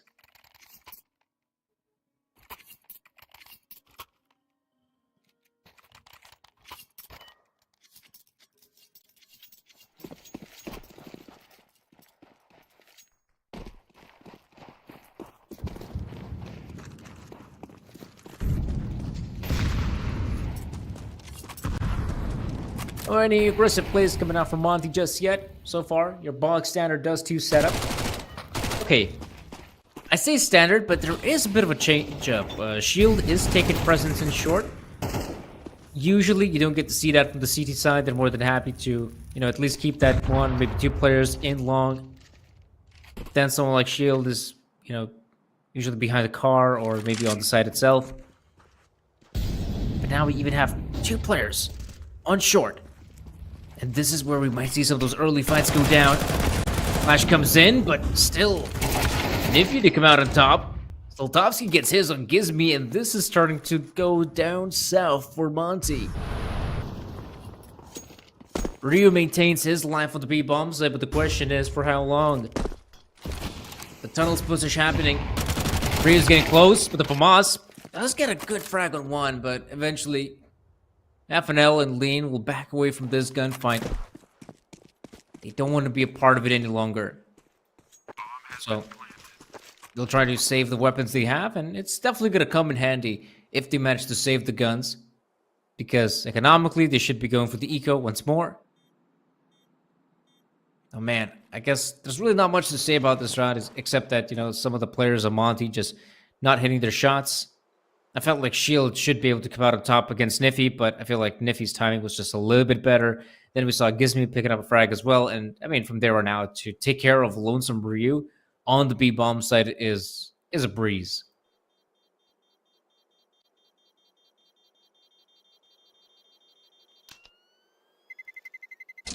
Terrorists win.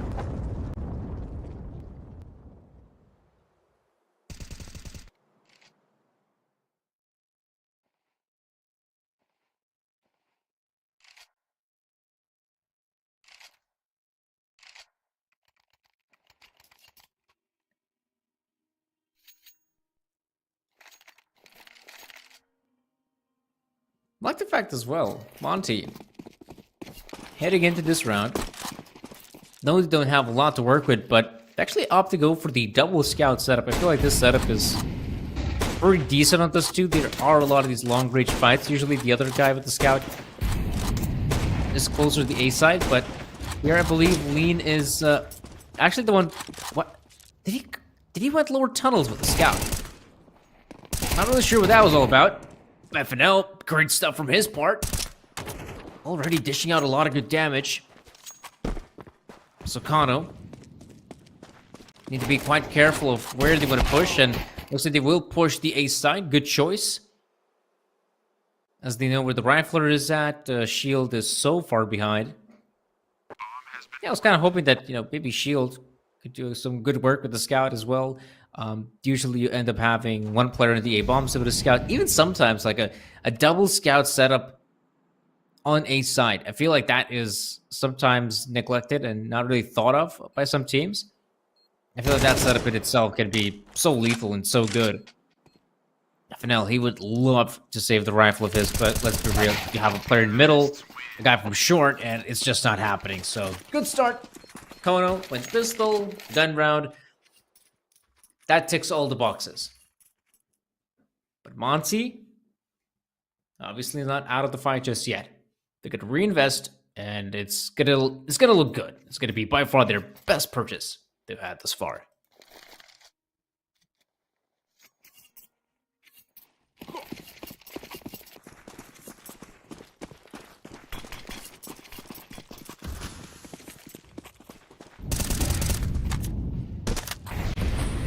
Again, Monty Gen, not really adapting to the new meta, at least in this round. No push in the lower tons or short control. Just they got free players early on and long. Shield and Lean will be the ones defending the A-bomb side. In fact, looks like it will be a bit more focused towards middle, as they'll even have free defenders if needed.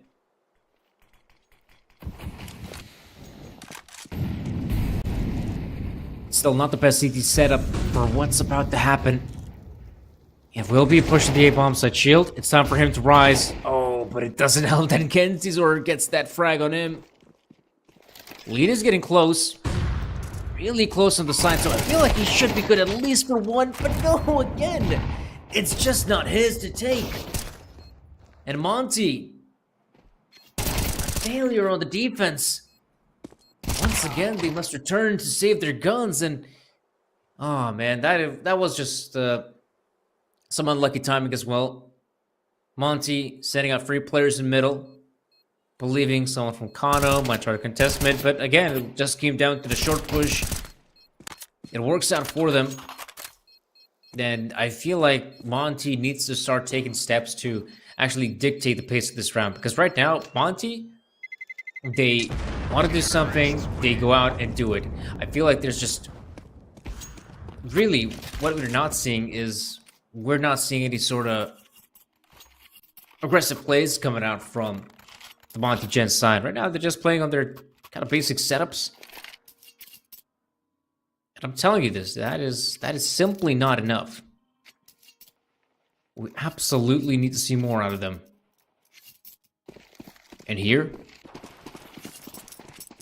lean on the sniper rifle. Man, what's this? I guess Shield's not feeling it. Fair enough, the man is sitting on 0 frags, but it all can still change. Absolutely.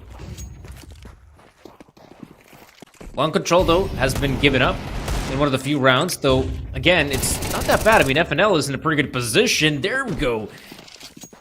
That's Shield picking up a frag with the op nonetheless. Great to see it. And Kano, they might have actually found themselves a big gap on the defense. Oh, Disney will be going down. As Monty, they realize what's happening. That in fact, Monty Gen, they could perhaps try to go for this, but then again, we are talking about a retake of the B-bomb side. This is so difficult, and T side even still has some weaponry remaining. So I don't know if this should be part of the game plan. Should they really try to go for it? I feel like it's definitely risky, but looks like that's exactly what they're gonna go for. And eventually, that will be another win for Kano.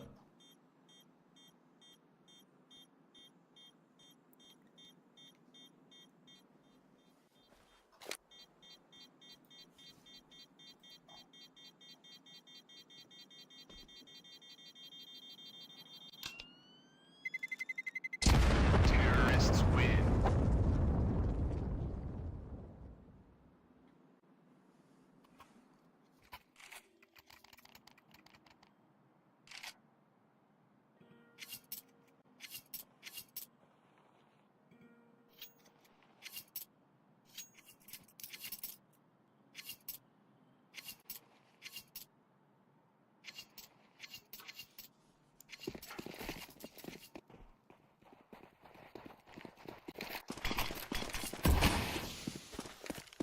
This is where things are about to get very serious. Because Kano, sure, they've had a great run of form thus far. But now I feel like Monty will finally put their foot down. They're making some big change-ups as well. FNL, phenomenal spray in the long doors. Monty's being aggressive and short. Looking for those fights. Some of these fights have not been taken at all this entire first half. And as you can see, the change-up is exactly what they needed, I feel like.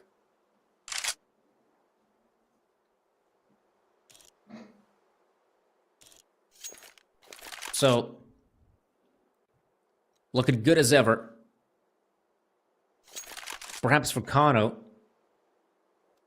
there's not much to expect out of the guys. I mean, if you take a look at T-Spawn, I mean, Beer is just, he's just chilling.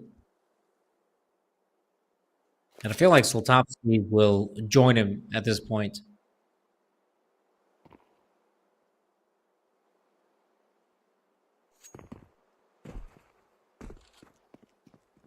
So, we'll see. At least some kind of concession from Kano. They will not go for this. They will let Monty Gen feel the taste of victory. And it's a good victory as well, because Monty have done so without losing a single player, which that's great to defeat the economy. They could definitely use an influx of cash to try and make this comeback a reality. And hey, if they somehow, in some miracle of a way, win out the next, let's say, 6 rounds, 5 rounds, it's a world in which we will have a competitive Dust 2 game on our hands. But sure, we saw that aggression in the previous round, but that is something that Connor will now expect. That is a possibility.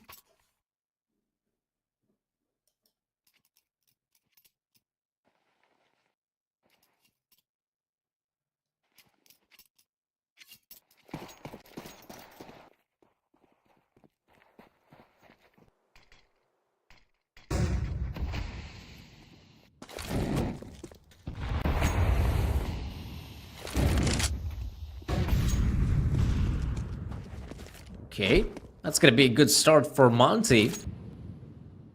Again, it's Shield to find the opening frag. Though I was kind of hoping that we'll not see that aggression, but we still see it, some of it. Take a look what's happening in middle. You have Gizmi in lower tunnels. If he decides to coordinate this push with Ryu, that's suddenly full control of the tunnels. They don't have to worry about the B-bomb site at all. Though I feel like they still have to thoroughly clear out this part. Oh no, they haven't done it. That's a big mistake. That could have been a great chance for Monty, but now this just turns on its head. Ryu getting caught out of mid as well. Oh no. Oh no, it's not gonna get better. Shield goes down as well. This is not looking good at all. Bomb plant. It's gonna happen at B-bomb site. And what really could have been their chance, a big chance in fact, trying to come out on top, the second round win, is now hopeless.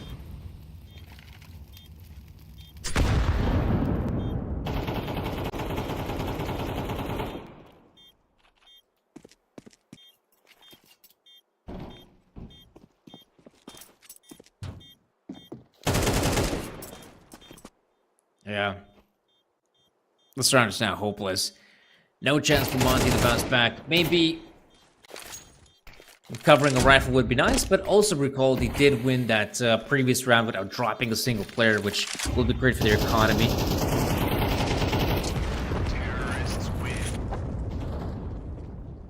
So yeah, that's good that they can actually reinvest. In fact, now that I think of it, this reinvestment is insane.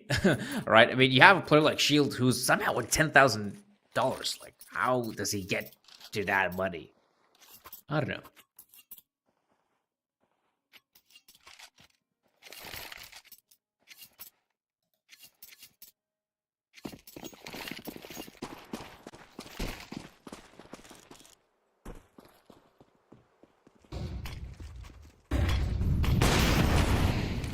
So, let's hope it won't be a repeat of the previous round. It really shouldn't. The two-man boost hasn't given them any success. Finally, good one from Gizmi, in fact.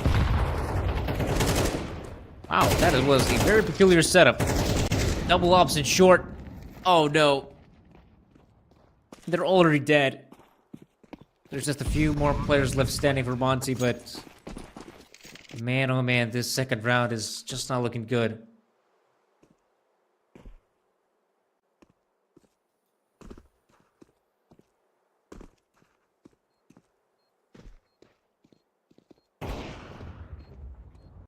Ooh. At least Monty's in a position to save what they have. So that's nice. But I will admit, right now this sort of form has been really, really difficult for Monty. It feels that they have a difficult time to even win some of these rounds. Haven't really seen any, big pauses coming out from Monty as well. They've been more or less just playing with what they have here, and I feel like that is a bit of a mistake. They probably should start changing things up.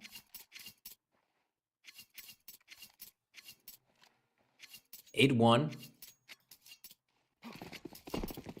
Rifles aplenty. Again, we don't really have to say... We don't even have anything bad to say about the weapons.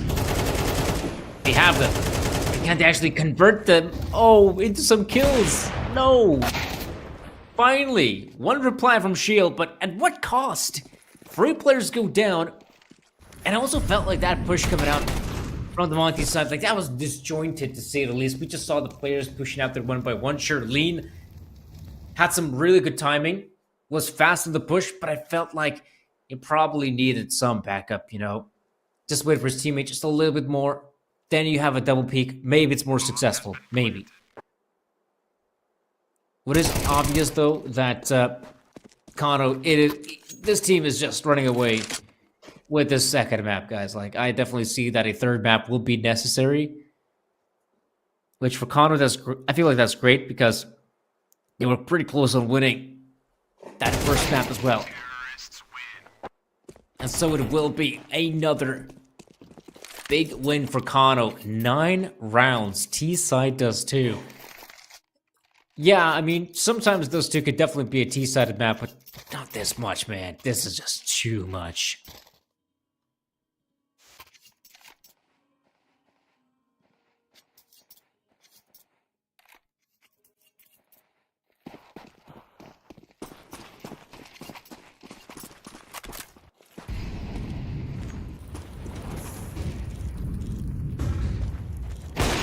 What's this?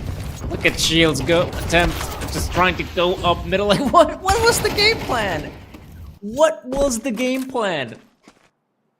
Shield pushes up mid, and he fires off a single AWP shot and says, "Alright, I'ma head out." Like, no, just I don't get it. Like, if Shield is pushing up there, he needs someone more, not just Gizmy in lower tunnels. Someone's got to go there with him. And I feel like this is more or less a capitulation from Monty Gen. I feel like they're just kind of done with this first half at least. Especially now, 2v4. Kano getting a frag on Ryu as well. Like, yeah, this round is over, guys.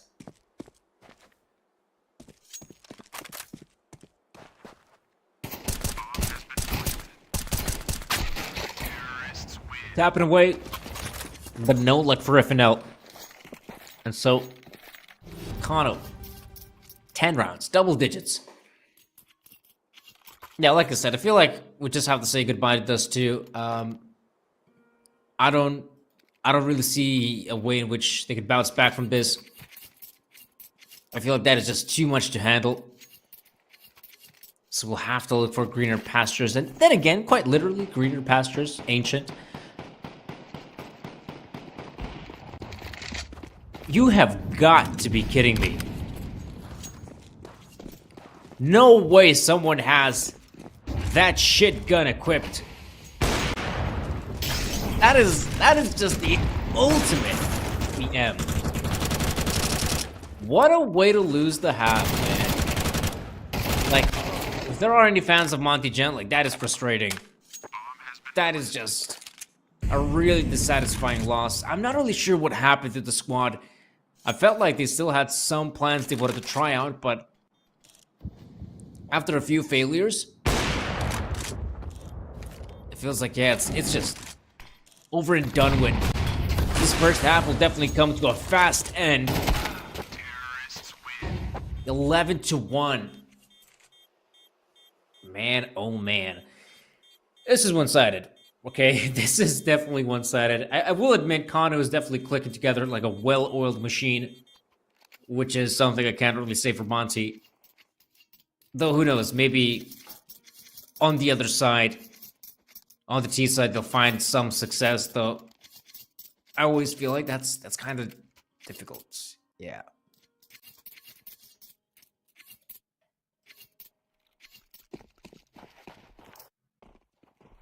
But let's see. You know the drill. It's either pistol round or bust. So, you'd like to see the pistol round win. For a team like Monty to still, show up. Maybe give us an actual game off this second map. Because I feel like you'd be better off just getting more entertainment. Listening to elevator music at this point. But, okay, that's a good start. Got Ryu picking up a frag. Oh, okay. There's Lean chiming in as well, so maybe not all hope is yet lost. There we go. Now this is a lot better. This is way better. Monty Gen winning a convincing pistol round victory. But the convincing pistol round victory, that's great, but you gotta start winning some gun rounds as well. And I definitely won't let them off the leash just yet. So let's give them time. Let them cook. Let's see how much work can they actually put in.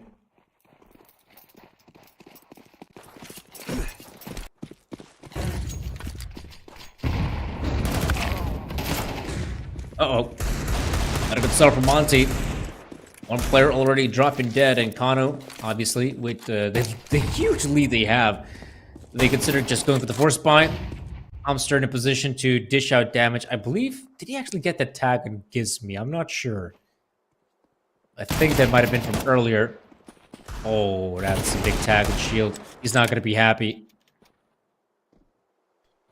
Some of these players have really lost a big chunk of HP on Monty Gen.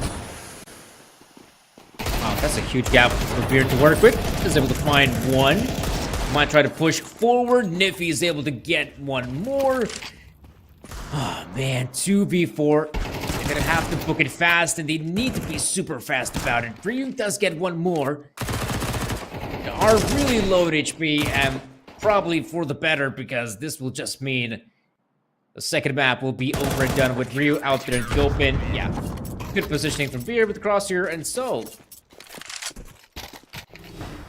12-2.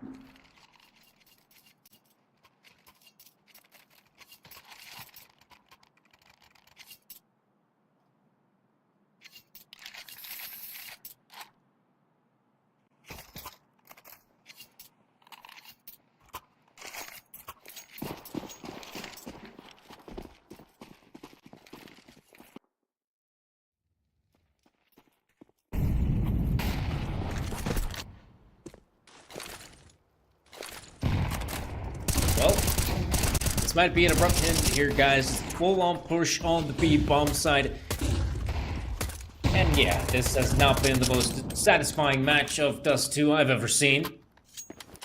Not even a chance to reach the bomb side. A few players dropping dead outside the tunnels, though. I mean, Shield's not out of it just yet, but it will definitely be going down relatively shortly, I feel like. Yeah, what a way to go. Shield will just keep on pushing on the side, and there we go. Finally, he's been put out of his misery. It will be 13-2.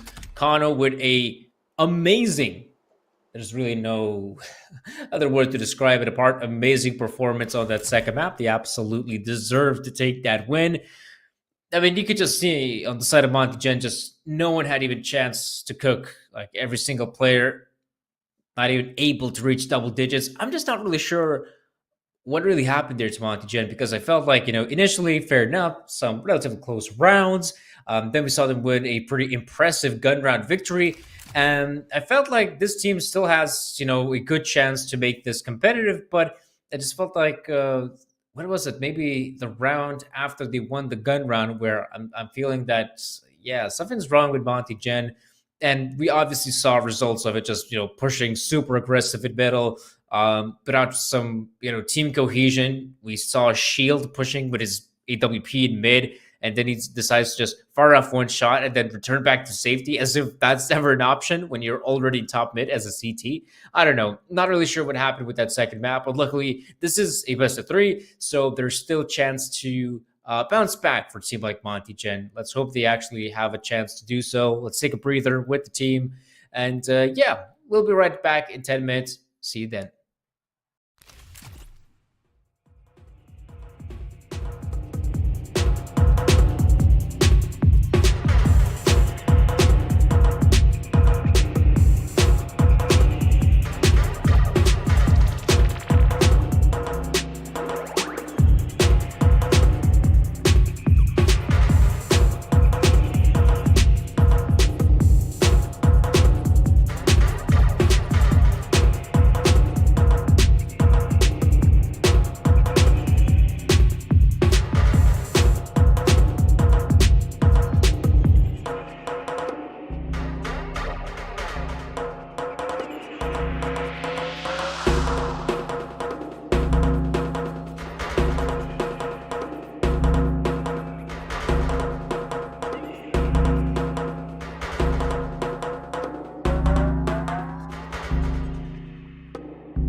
the city popping now, popping now, popping now, popping now.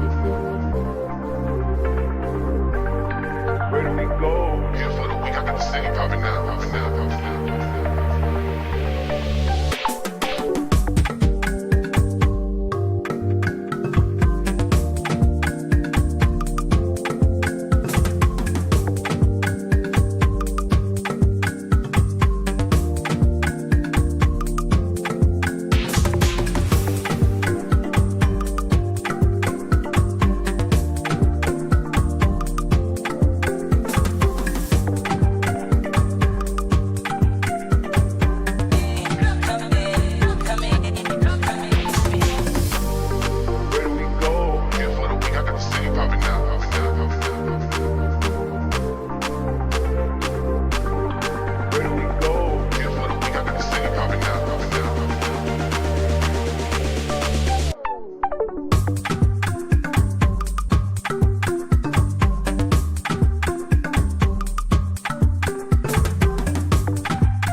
Hello everyone and welcome back to our best of 3. Now, this has been a pretty unexpected journey, and I suppose that is to be expected because the maps we have here have been somewhat unexpected. You know, we had our Anubis first mapper, which ended up being a really close affair between the two teams. Eventually, Monty Jen had what it takes to edge out with the victory, but then once we had a chance to jump to the second map, Dust 2, I mean, you're thinking, all right, Kano's got experience on that map, Monty as well, though I would say it's not like Kano is some sort of like super duper amazing Dust 2 team. Their track record quite recently in the past 3 months has been somewhat abysmal, to be honest, but they picked the map and they just destroy, they just go to town and make sure there's no one left standing in said town.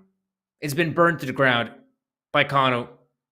They do an amazing job and pick up a 13-2 win. And now as we jump on to the third and final map of the best of 3, now it's fair to say that this is probably a good middle ground, right? Like, this is where you could definitely say that this is a middle ground of a map. For a team like Monty Jen, they've shown some proficiency at the map, and I will also add Kano as well. So, with Shield securing that one, I would assume they would have kicked things off at the CT side. Why not? And they definitely need to, you know, start winning rounds, I feel like, as early as possible to just try to brush away that failure. And I feel like that's a really good word to just name it, that failure of that second map.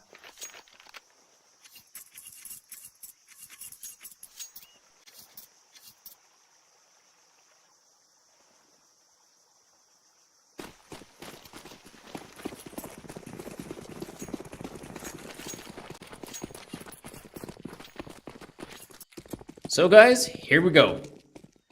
Jumping into Ancient. We already might see some early fights going on here in Cheetah. Not sure how big that's going to be.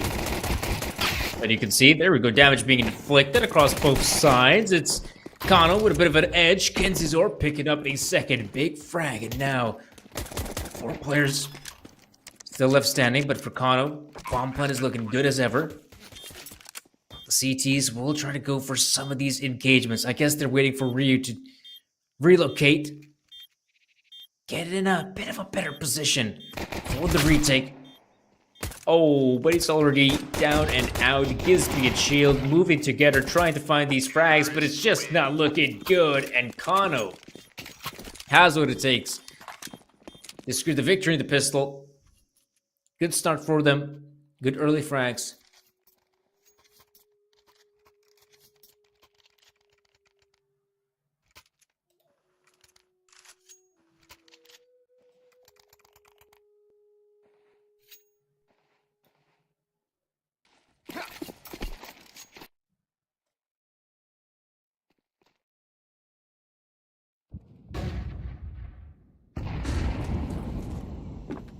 Controls looking good for Kano. Not even contested. And I have been seeing a lot of rounds where the CT side has actually been more than happy to, you know, stack something like middle. Oh man, that is just phenomenal from Beer. Sprays up the Galil. Catches all the players, those willing and unwilling to appear in his crosshair. And yeah, that's gonna be an easy round. Beer right now is... I'm not even sure. Is this part of some sort of Ukrainian ritual to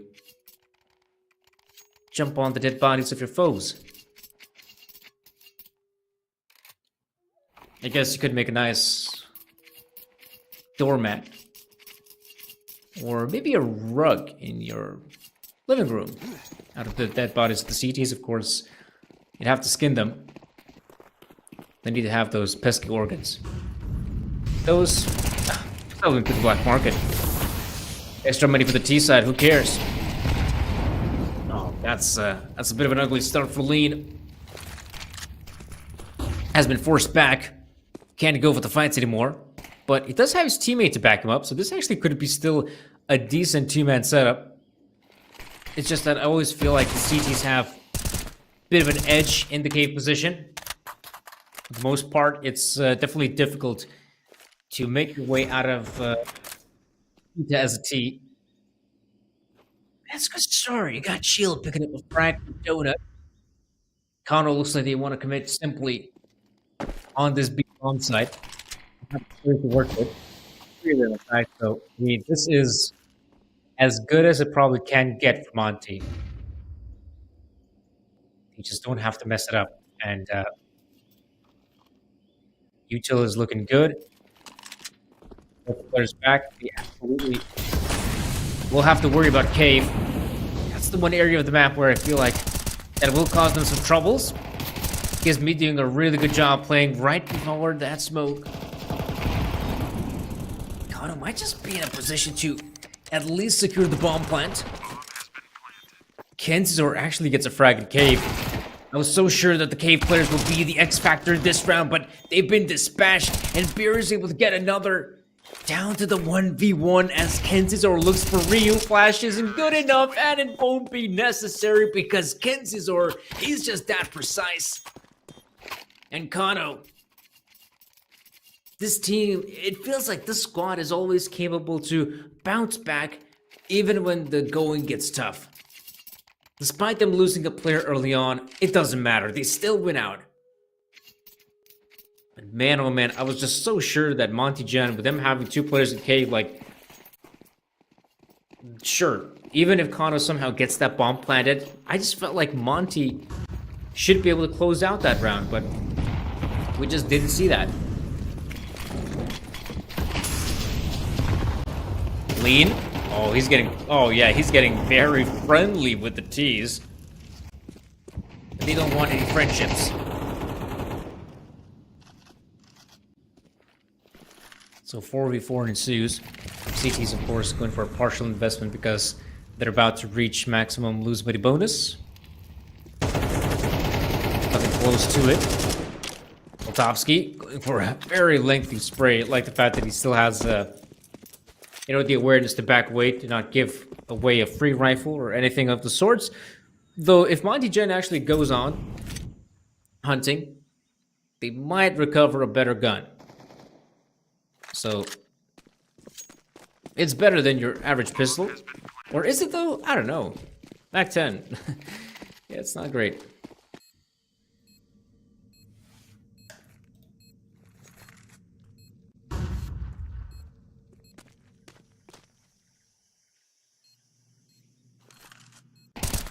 Yeah, Monty. Looks like they'll try to maybe stand here outside T-spawn. Maybe someone will try to reach them, but no letters will be sent. And Kano EC out with a good start, 4-0. Continuing their stellar run of form from the previous map, nonetheless. Man, that bomb radius it's insane. I mean, I was so sure that someone like Shield, like, the only way he's gonna die is by the hands of the T. Not by some bomb exploding, but apparently not. So, whatever. 4-0, and Monty is making all the preparations necessary for the upcoming round. I would like to see, Monty try and change things up with the defense, maybe spend a bit more utility in middle, but as we can see, they have been smoked off early on, and they're not going to fight any more mid-presence. In fact, maybe that's for the better, because Kano, they themselves not interested in middle. And right about now, we might see the simple A main hit Shield. He can get very easily smoked off here, Donut. Not to mention, he also got to keep a close eye on his keister for someone to move in from mid. Who's not going to be super effective in this round, so a lot of this is just relying on Ryu, and as he tries to take matters into his own hands, he ends up dying in the process. Gizmi, that is such a good angle. Gets the frag on Niffy. Puts the T side on a bit of a strain as well. Oh, that's a good one from Soltovsky. Still a good chance for him to get that bomb planted. He's got his teammate fending off. No, it's not good enough.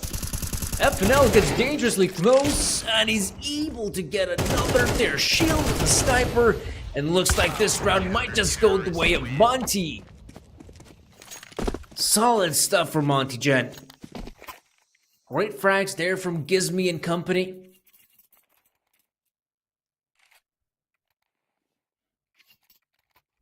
I could say that was still a bit of a close round. I'll give it to you. But it's finally a round of the board, and it's been a while since we've seen that here. Now the big question is, can Monty start winning consecutive rounds? That's the big question. I like the change up as well. This time mid control seems to be a lot more important for Monty in this one.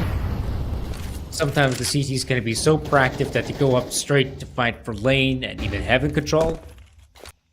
But this time, looks like Monty will be happy to just keep shield, fight his lonesome, though for an Opper, that is a pretty difficult spot to be in, but as he kind of has to keep a close eye on middle as well as heaven, just in case anyone pushes up the ledge. Meanwhile, Ryu will have to give us a rock-solid performance on the B side. I'll probably be the A side. It is reminiscent of Dust 2's B side in some sense. Oh, he did not expect that one at all, and neither did Shield. There's Soltovsky chiming in with a frag as well. Cementing this round. There's no more chances. No more opportunities for Monty. They'll have to say bye-bye to this one.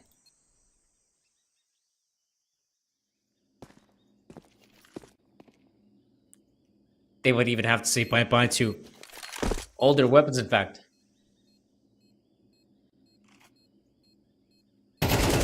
Lean is able to get one.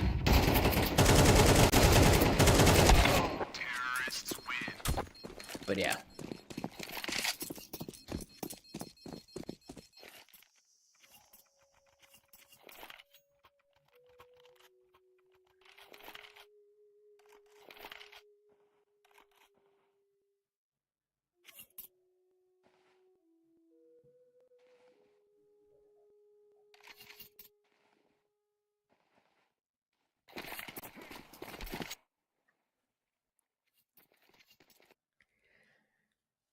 Oh man, Monty Gen. Facing some economical difficulties to boot. Pistols for everyone. Shield on the simplest of pistols. Just try and save up some extra cash for that sniper. But right now, it's fair to say that Kono is controlling this first half of Ancient. Nothing stands in their way. And so far, so good. Another round is looking clean as ever. If they can win it without dropping a single player, that'd be nice. And it's definitely looking likely that, well, if anyone dies, it might just be one singular player, and Kono will just keep on with the pace. I'm quite surprised to note as well that Monty Gen, for a team that is quite known for taking, tactical pauses in some of the more difficult matches, it's surprising to note that we're just not seeing any of it here. Didn't see any of the pauses, I feel like, on Dust 2, and nothing here in Ancient as well, and like that is troublesome signs. I'm not really sure what's the deal here. Alright, Kono. One thing that's definitely obvious is that Kono is maintaining the streak.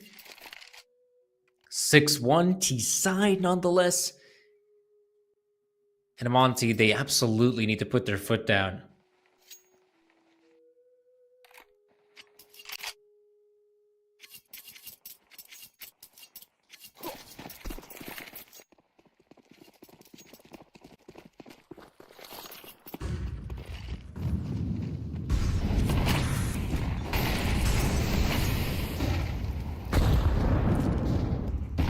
But we are seeing a bit of a change-up of the Monty defense. Look what's happening outside A main. Ryu is going for the aggressive play. Or actually, is he backing away? I guess he must have realized that Weed is being pressured here in Sheeta, so he might want to be close to help out his teammates on a potential retake, but yeah, he really can still time this one. Kono fighting for some cheetah control. Monty's not giving up this area of the map just yet, but then again, if they just play the waiting game or allow the timer to just tick more, they might get themselves a B-bomb site that sure still has defenders from Monty Gen, but no utility. Nothing to try and stop the incoming onslaught of Kono players. And they already demonstrated that Kono is capable of taking the B-bomb site without even having cave presence. And this time might be similar. Oh no, it's Kenzie, it's Soltopsky. I guess we'll just have to keep on naming Kono players because they're the ones getting things done. Getting kills and winning rounds. 7-1. Kono will be in a great position to already be satisfied with the result. Question is, can they even go in for more? Maybe. Monty right now they have not been convincing at all on that second map. And I guess we're seeing a similar storyline here. At the third map as well. That is frustrating because I felt like Monty Gen is definitely a solid roster to give us a good best of 3. Right now, we're just not seeing any of it. And Ryu, at least he can save that rifle of his, but yeah, scoreline is incredibly one-sided.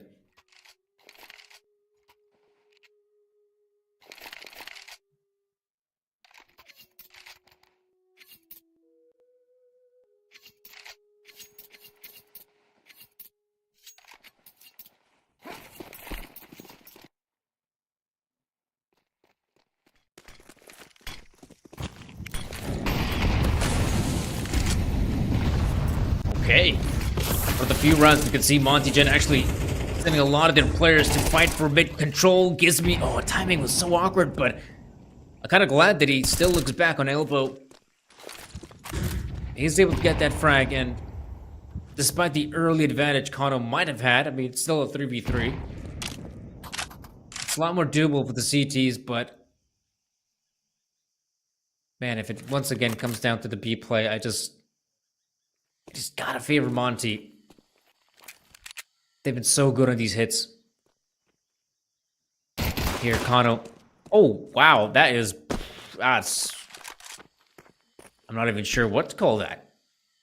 Lucky, unlucky? It's a big frag nonetheless. And shield. Ooh, maybe he could actually get some good timing with this one. Maybe he might just be able to get one more player here. Like the fact that both shield and Gizmi are on this B-bomb side. I feel like that's a good change-up. Nice incendiary being deployed. Oh, but he's able to spot just a glimpse of the player. How is he still alive? On that 1 point of health. Shield. Well, that answers your question. He isn't. So, another good round for Kano. Again, I admire the change-up for Monty. They decided to take the fight to Kano, which I feel like that was supposed to happen, I don't know, 5 rounds ago. No, because that kind of happened on that retake on the A-bomb set, but whatever. You get my point. I feel like Monty was supposed to play a lot more aggressive in some of the earlier rounds. They've been respecting Kano too much. And then Amster would just do stuff like this. Run with the MAC-10 on the B-bomb side. Like, he is not phased at all. So, semi-control of the bomb site. It's being deployed, given a chance to get vision on the remaining CTs. And yeah, Zlatovsky, Pier 9, this is looking good as ever. That will be another nade and another round win. Kano. The big question is here, guys, is whether Kano can actually get the same scoreline they did on Dust 2. Can it be an 11-1 half? I feel like that's really the only question that's worth asking in this first half.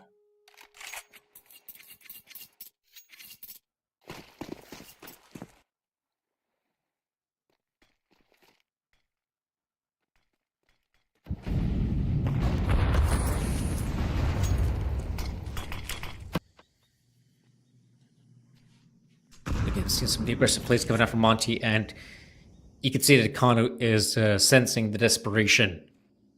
This is what the few rounds they have. In fact, players keeping a close eye on A. If anyone decides or has the right idea to push it, Kano should be ready for it.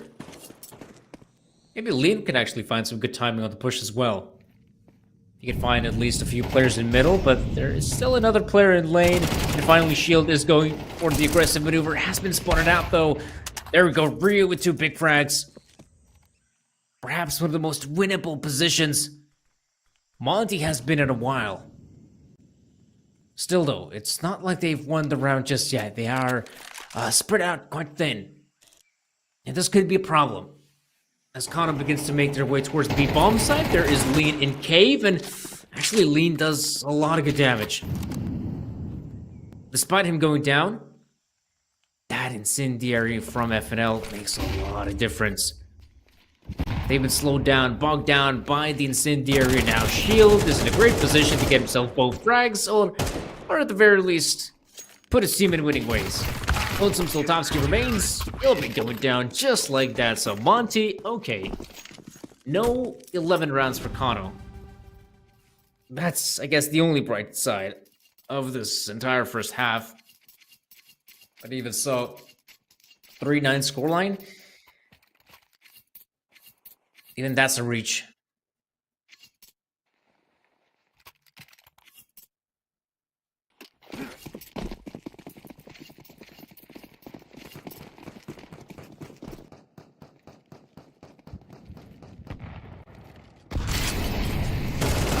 I'm not sure what's happening there in middle. Oh, pardon me, not actually even middle, T-spawn. I feel like some of the players are just lingering about there in mid for no good reason, and, okay. Yeah, not sure what that's all about. With Kano now, with only 2 players left standing, I mean, Monty at least will be in a position to pick up round number 12. But man, oh man, they will need to have some fortitude to pull off a comeback. As amazing as it may sound. Maybe Monty still has what it takes on the second half. Right now, at least we're done with the excruciating pain that is the first half. Kano is sitting comfortably on 9 rounds on T side. They're just 4 rounds away from securing victory, not only in this third map, but in the best of 3. 4 rounds, and they get a spot in the grand finals. Against an opponent they have faced off more than once. An opponent they are very much aware of, TNL. Another Ukrainian roster. So, that should be an interesting fight. But we still have to see how this one pans out. I mean, you guys know the drill. Pistol round victory, and Monty still has a chance. Lose here, and we'll probably have to say goodbye to Monty. Right now, 2 men set up in Donut. That actually should be pretty good right now for Kano. Amster, the long-range fight actually works out for him. We have presence in Red Room and Kano from here on out. This was an awkward position for the players because, yeah, there's a smoke. That gives chance for Monty to move on the A-bomb side, but really, they've just stopped. And I'm not really sure what's going to happen next, because I felt like they should commit towards the A-bomb side. Now they're going to do it, but this has given a chance for Kano to just reposition on the A side. Players in Donut have abandoned their post, and yeah, this round is looking a bit awkward. Ryu is able to snatch another, but that is such a long-range fight. I mean, he's going to have to be mega precise. I hope Ryu's got the dot crosshair. I feel like that's the only way you can win this one. Oh my goodness, actually Ryu gets already one. But yeah, not that one. So, plenty of time. Get the defuse in. Round win for Kano. Double digits. They're closer. Just a little bit closer to that finish line.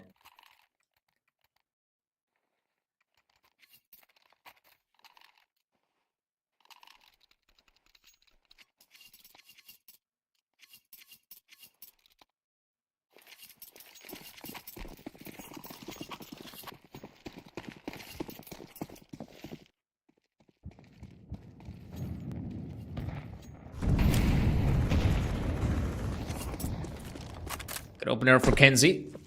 I guess we will expect Monty just commit at the B-bomb side. We have 4 players pushing through ramp. Got some good crossfire as well. Thrown cave. Actually, not as effective as I thought it might be. A great chance right now for a bomb plant, except the bomb is dropped. And it doesn't help that Soltovsky is already coming in from ramp, and Amster picks up a frag on Ryu, and yeah, Shield might just recover the bomb. But Zoltovsky is in a great position. And I feel like Amster is... Okay, I thought he might actually go towards Red Room to try and spot out Shield. And I guess now they're hearing a lot of footsteps. So Shield will try to get that bomb planted. But, oh, Amster's going for the peak. As long as Amster stays alive, that's good enough. Oh, but he did not expect to see that one. Amster up close. Gets a big frag, and now 11-3.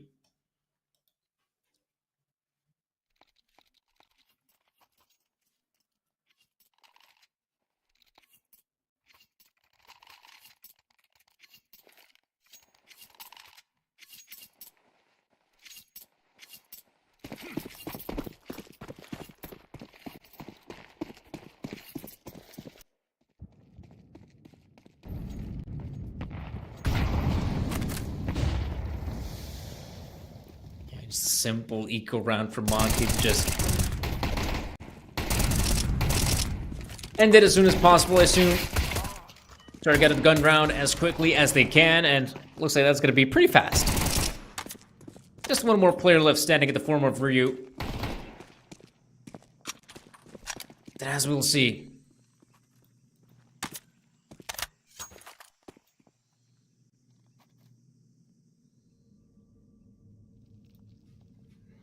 Oh. Ryu's not giving up that easily. Wow. Okay, he actually gets the frag on Zoltovsky. But now he has lost a big chunk of his health, and Bomb is still firmly in the hands of the CT side. It's practically cemented there in Donut. They'll make sure it doesn't move an inch. Whereas Ryu, I mean, he's going to go for the Tour of the Ancient, a very, very long flank. So long, in fact, I think he's just going to waste 15, maybe 20 seconds just walking to try and get in position. But, I mean, by the point he gets in middle, that's already going to be like 20 seconds remaining. So, I mean, you could just close your eyes right now and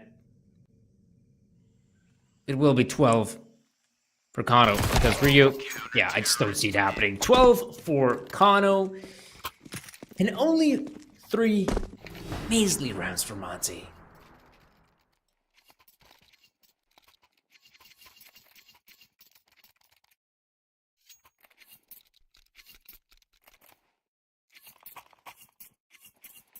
Just talk about a dominant performance. Like, now that I think of it, probably Kano had what it takes to just close out this best of 3 2-0 if they were to secure that victory on Anubis. Like, that's insane to think of it. But hold on just a sec. Okay, things are getting a lot more competitive in middle. It's not so straightforward as we might have thought. Kano has lost a fair amount of players in mid.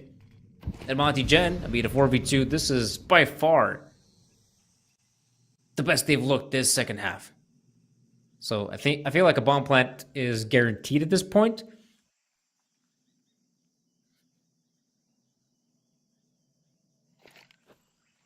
Oh, that's gonna be, oh my gosh, that's gonna be some good timing for Nippy. He gets super close. And I feel like Monty, the big problem right now is they're trying to big brain this. Whereas I felt like what they should have done is just stick to their guns, go together on B. And looks like he's still trying to do it. It's just that Shield, right now, he's in an awkward spot. Oh, he's been spotted out as well. So, Beer should make his way sooner rather than later on the B-bomb side. In fact, looks like both players will try to make their way through CT spawn, so admirable position. Though timing might just be a little bit off because Beer is already close by and Niffy is nowhere to be found. In fact, Shield seems to be aware that, yep, the second guy is here. He's been spotted, so this is a very winnable round right now. Kano, lonesome Niffy in a 1v2. I feel like Monty should play this one pretty well. Niffy does get the frag on 1, but gives me, I mean, he should... No! My... No way! No way! Oh man, that was not supposed to happen. Like, I feel like Monty is shook. Like, what the hell? Like, Niffy, he had no business winning that round, and he actually makes it work. I feel like Gizmy, you know, I felt like he was doing a pretty good job. I mean, the player just looked away from him, and still he loses the gunfight. Insane performance coming out from Kano. Some really impressive Counter-Strike, albeit the second and third map weren't probably that interesting to watch, but there we go. We already have our victors here, making a pretty solid run through the lower bracket. Kano beating out Yano, Nexus, Monty Gen to reach a team that actually dropped them into the lower bracket. That's going to be TNL.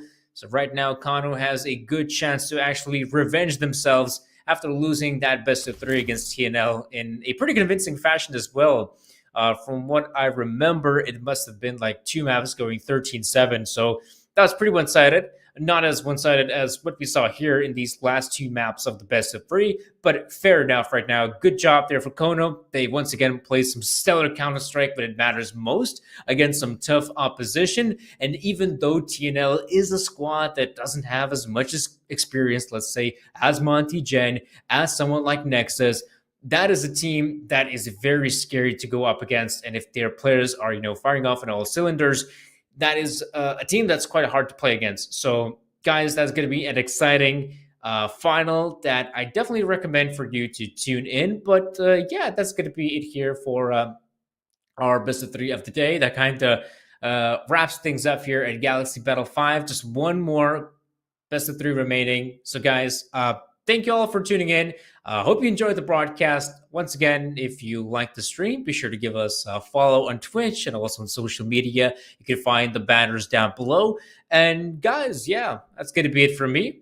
Once again, hope you enjoyed the broadcast, and I hope to see you all next time. Have a good one.